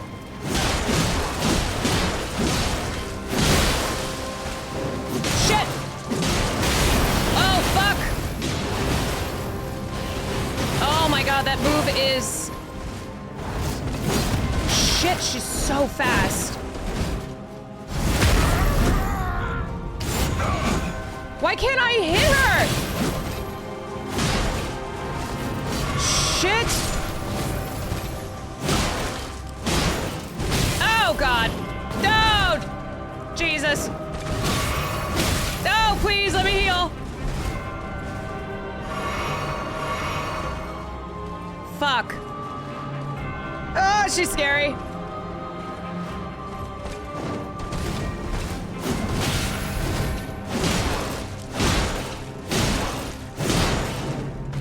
Oh! Please don't hurt me.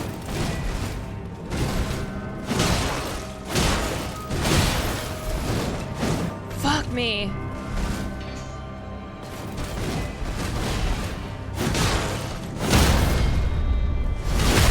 Ah! Yes, bitch! Shit!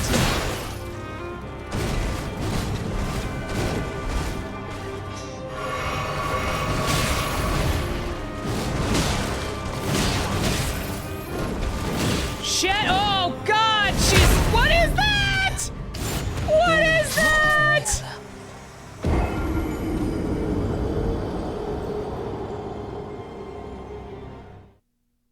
What is that move?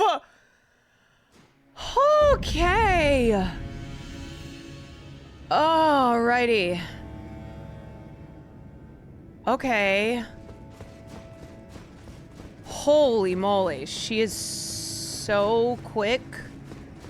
Just gotta time my rolls. Okay.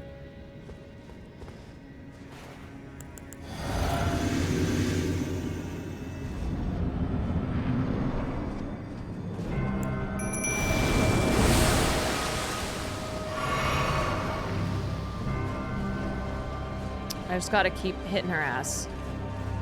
She is like a wolf, the way that she stalks you. Come on, Mimic! Get involved.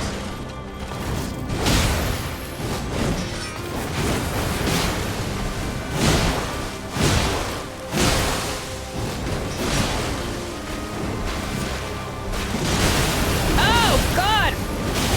Oh, my God. Okay, I didn't time that up. I didn't time that well.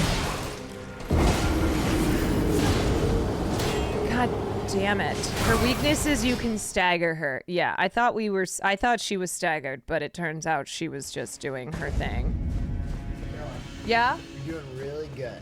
Okay. The one thing I will say though is when you see her go up like that, yeah, get the fuck out of Dodge.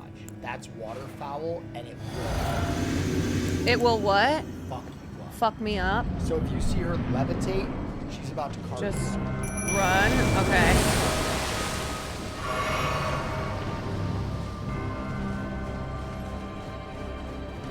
My hands are sweaty.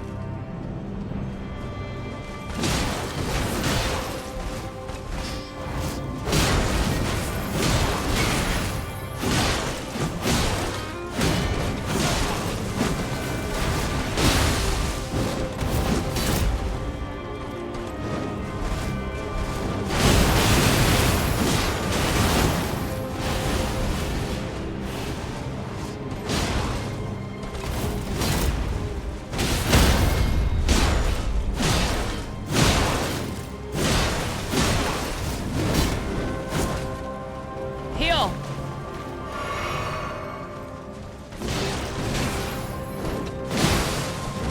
Oh no.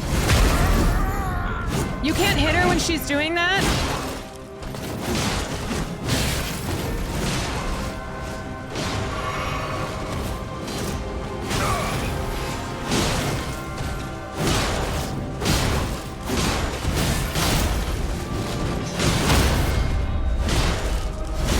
Yes!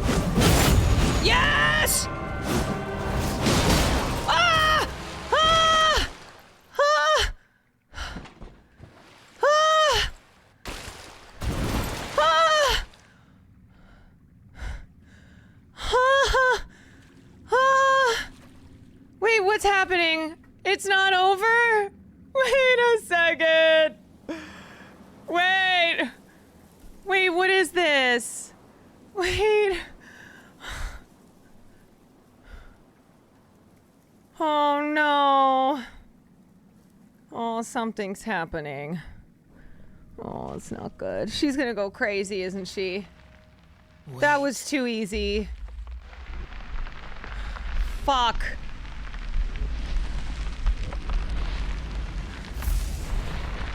Oh God. She's a flower?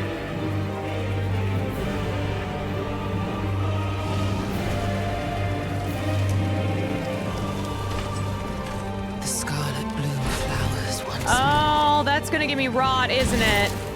I don't have anything to protect me against rot. She's the reason there's rot. Fuck. Shit. You will witness true horror.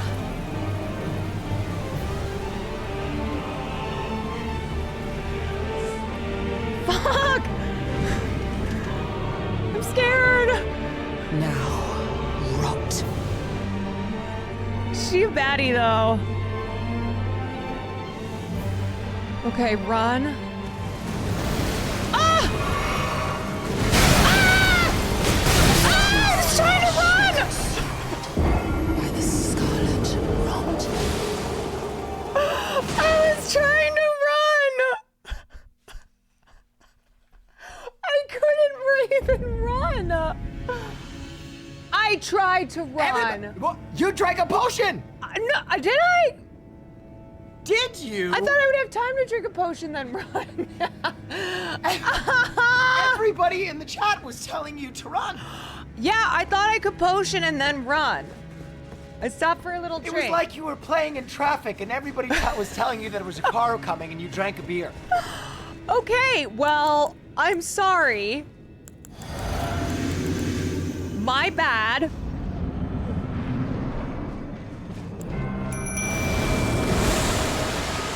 I I didn't mean to casual stroll. I meant to fucking run. I didn't manage to run, okay?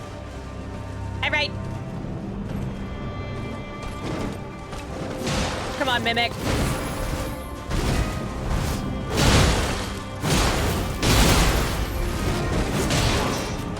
Ah!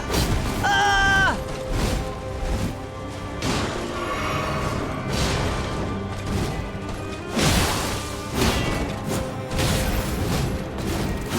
Shit! Oh, I'm bad. I'm so bad. Why did I do that? I'm overeager. Okay, okay, I get it. I get it. I fucking get it. Fuck. Okay. Shit. God damn it. How am I gonna do this second part if I could get through this? Should I? Shit, I meant to take that.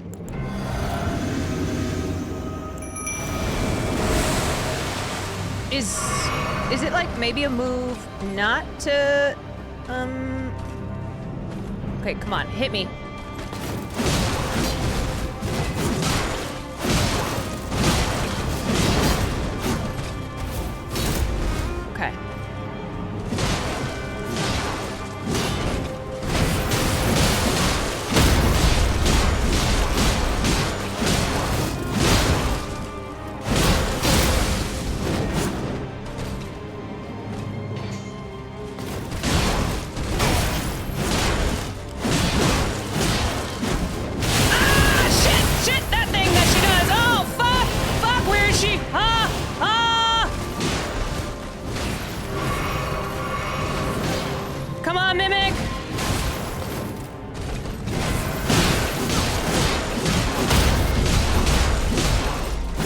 Okay. Okay.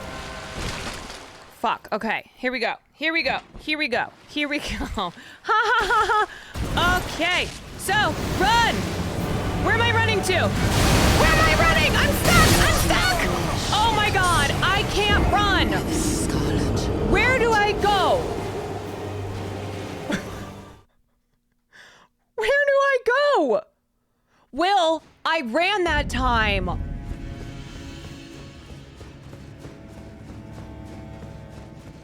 Just run! I tried to run!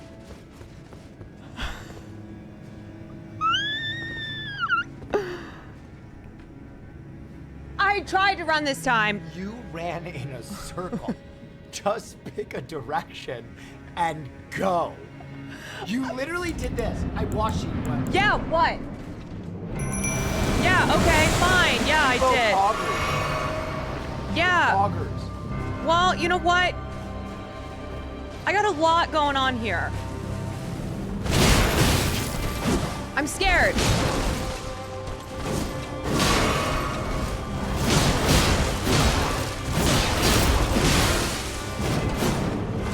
Okay, come on, Mimic.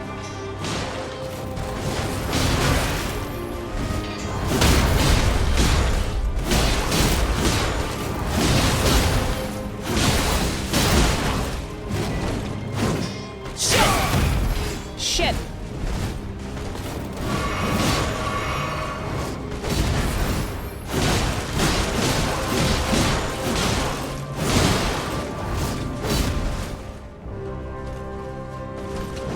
Okay.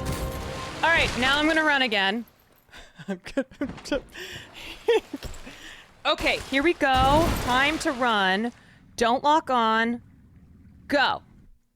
Run! Wait, why am I locked on? I'm trying to run! By the scarlet rot. Will, I can't. It's automatically locking on her. Where am I supposed to go? Why was I locked on? I had to unlock and then run. You told me I could run at her.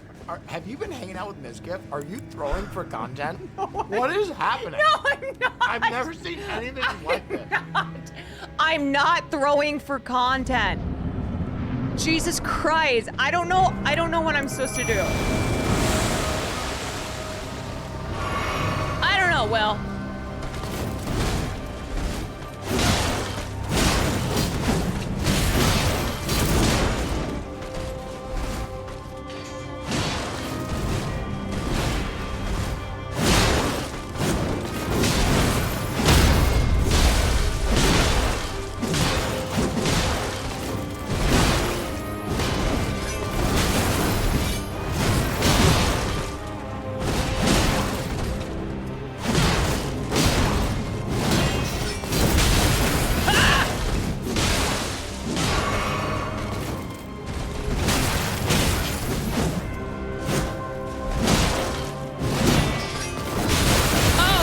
fucking us up. Mimic, she's fucking us up.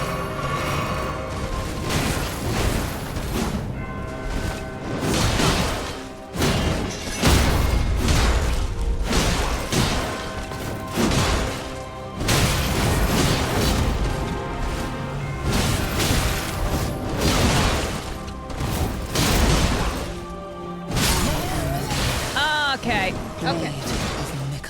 You're stressing me out.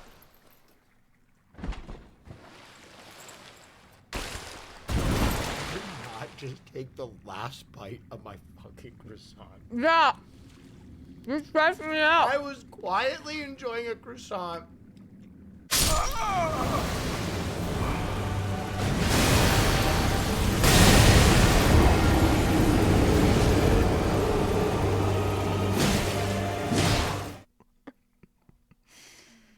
So, well,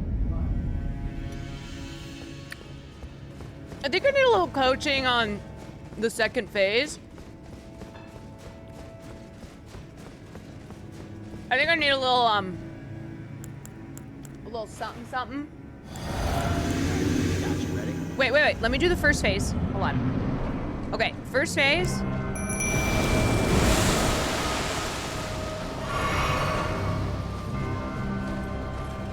Yeah, Melania.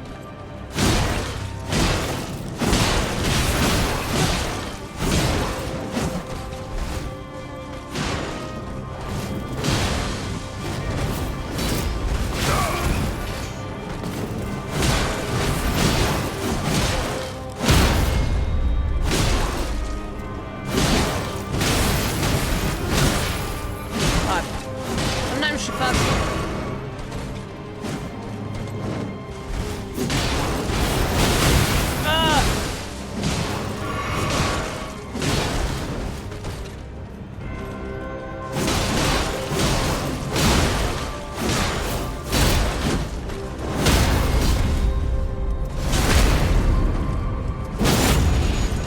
Die, bitch! Okay. Time to run! I don't know why I auto-lock on, but I do. Okay.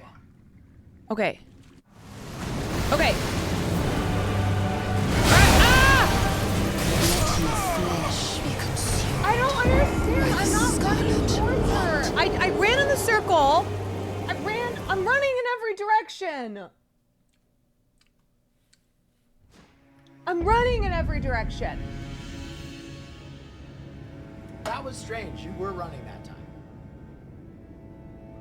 I'm telling you, I'm running. Maybe try dodge roll. Okay.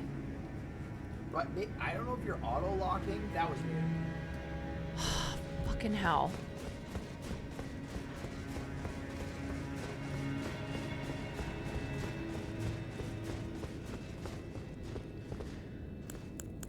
See, I perplexed even Will.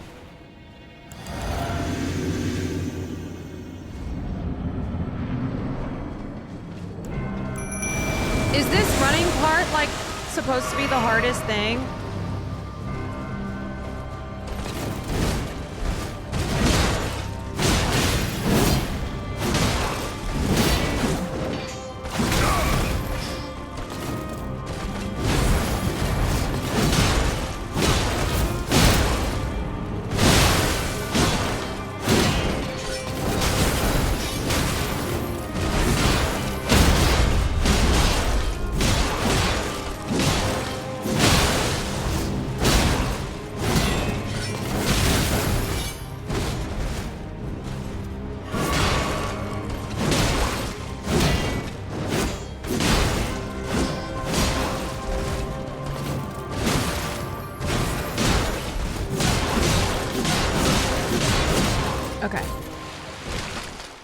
Okay, I'm back at the running part.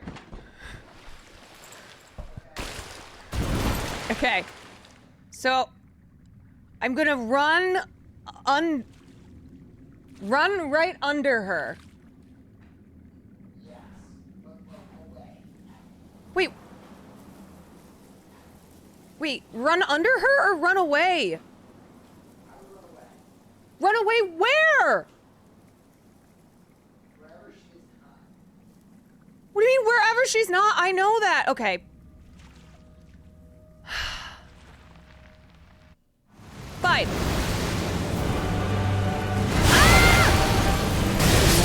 I can't do this. Why does it keep walking on?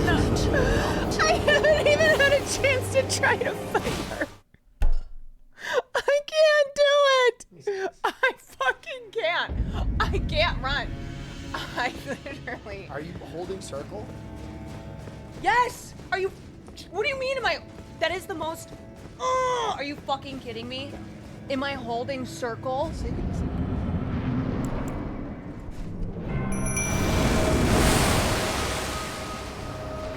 I'm not gonna let you beat her, by the way. No, I have to do it all from the beginning, but I just want to see how you run.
Let's see the running.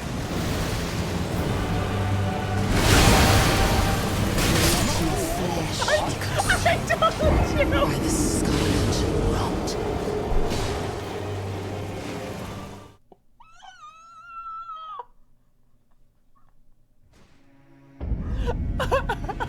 Yeah, look at his face. Look at his face. Mouth dropped open. What the fuck? Yes. I don't know.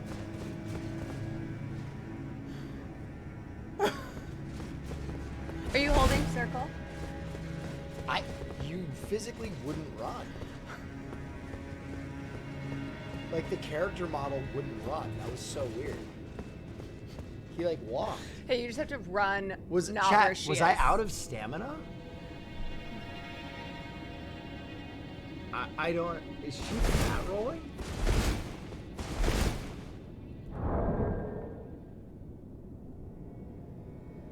Not fat rolling. You were kind of slow. Your character might be too slow. No, I literally didn't run. I pressed circle. I wasn't locked either. Maybe we're not supposed to run. I think it was low stam. Maybe there's no running. Maybe it's supposed to. No. I think I was out of stamina. That's really strange. I don't know. Well, wait. Jesus!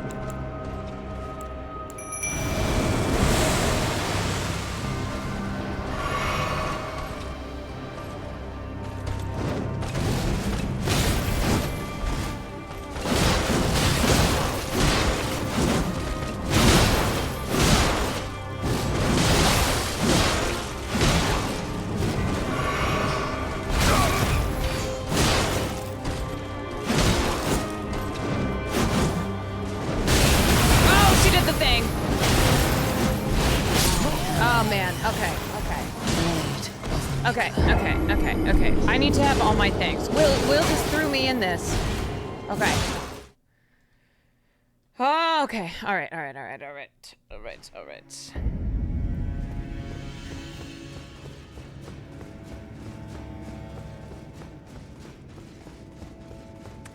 Mimic just keeps going. That's my guy.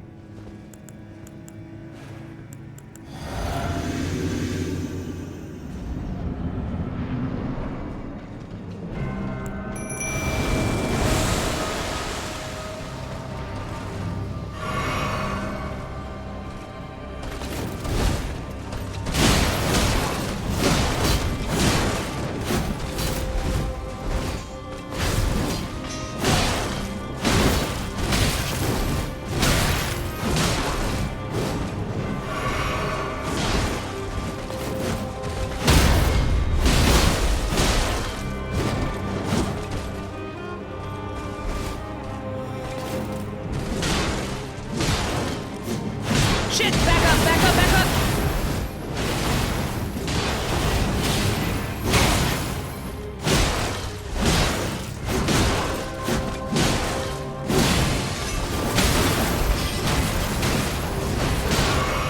Come on, Mimic.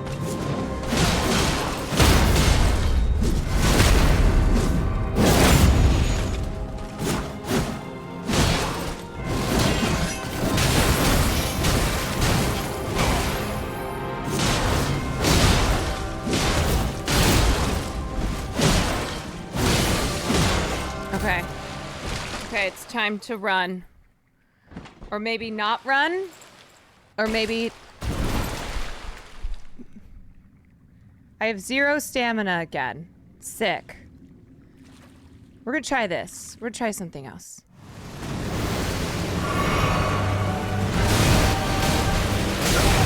Ah! Oh my god, I did it! Okay. Now what?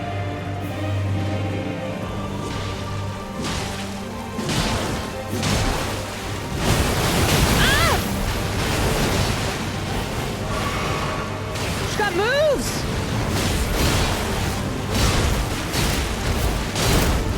Oh shit! Oh god, okay, okay. By the scarlet rot. We made it further. Okay, so... Here's what I'm gonna do.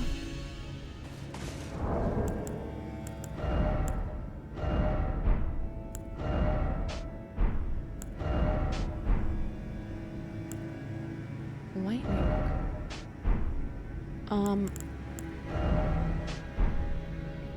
Okay, I got a lot of shit. Okay.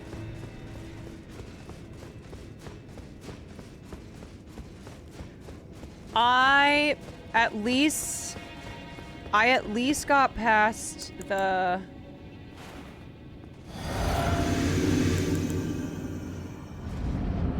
I at least got past the not being able to run.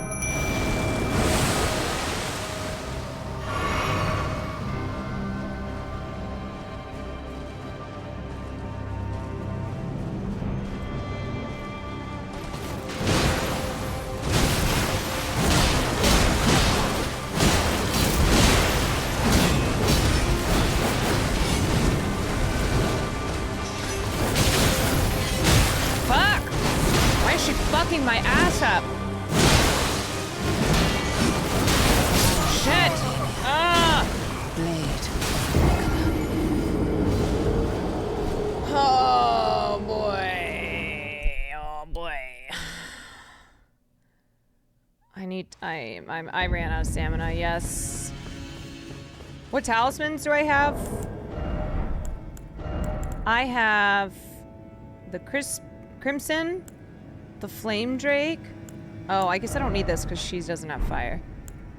Raises maximum equipment load. Slowly restores HP.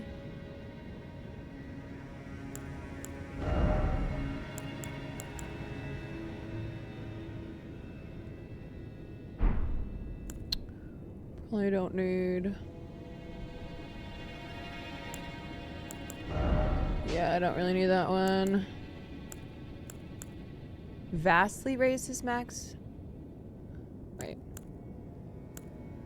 This one? Oh.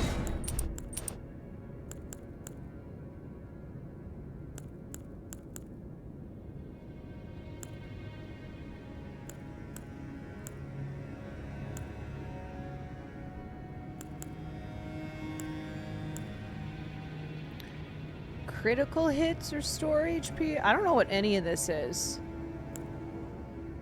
Is this one good? This squid thing? Critical hits restore HP?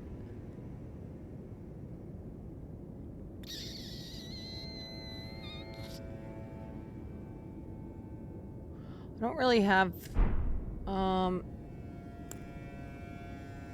I don't really have a ton of good ones. Those are for the big hits after. Okay. Well, let's just try it. Fuck it.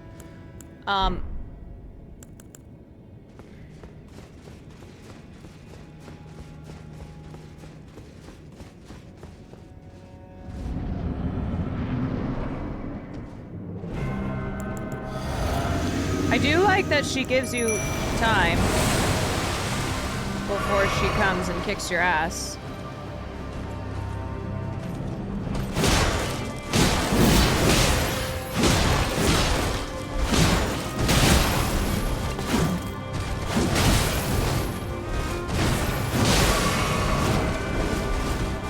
Come on, Milena.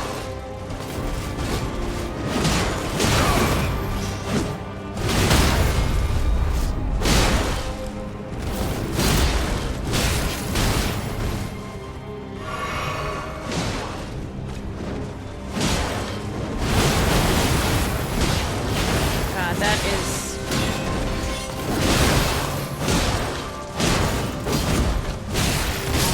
Ah!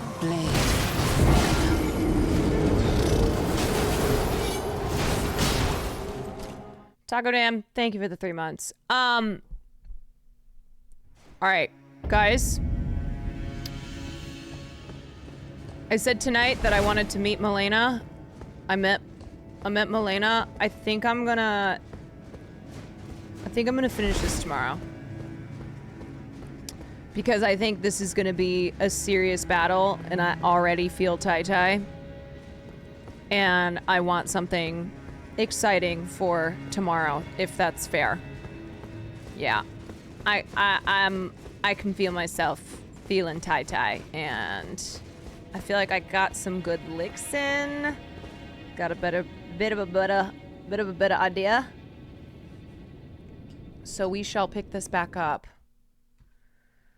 We shall pick it up. It was a trek to get here. If it had not been such a goddamn trek, then I would have maybe held out to see if I could beat her, but it will be saved for another day. Cool. Sick. All right. Cool. Thank you guys for joining me. Sorry if you're like, but I needed you to be Milena. I will be Milena.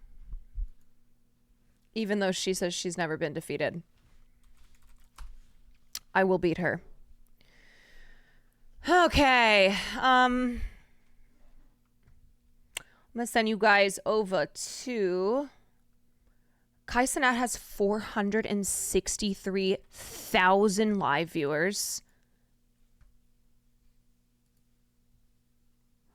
I'm looking at Twitch right now to see who to send you guys to. 473. He had 650,000 at one point. I didn't even think that many people watch Twitch. Kevin Hart had 640,000. Kai and Kev, I guess Kevin is back with Drewski. I don't know. I have no idea. Who's Drewski? I don't know. All right, I'm gonna send you guys over to Auxiliary. That is crazy, crazy viewership. Wow. Wowie. He's the guy whoa, what happened to my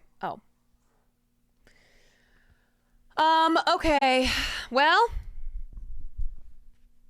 I'll see you guys tomorrow. Thanks for joining me. And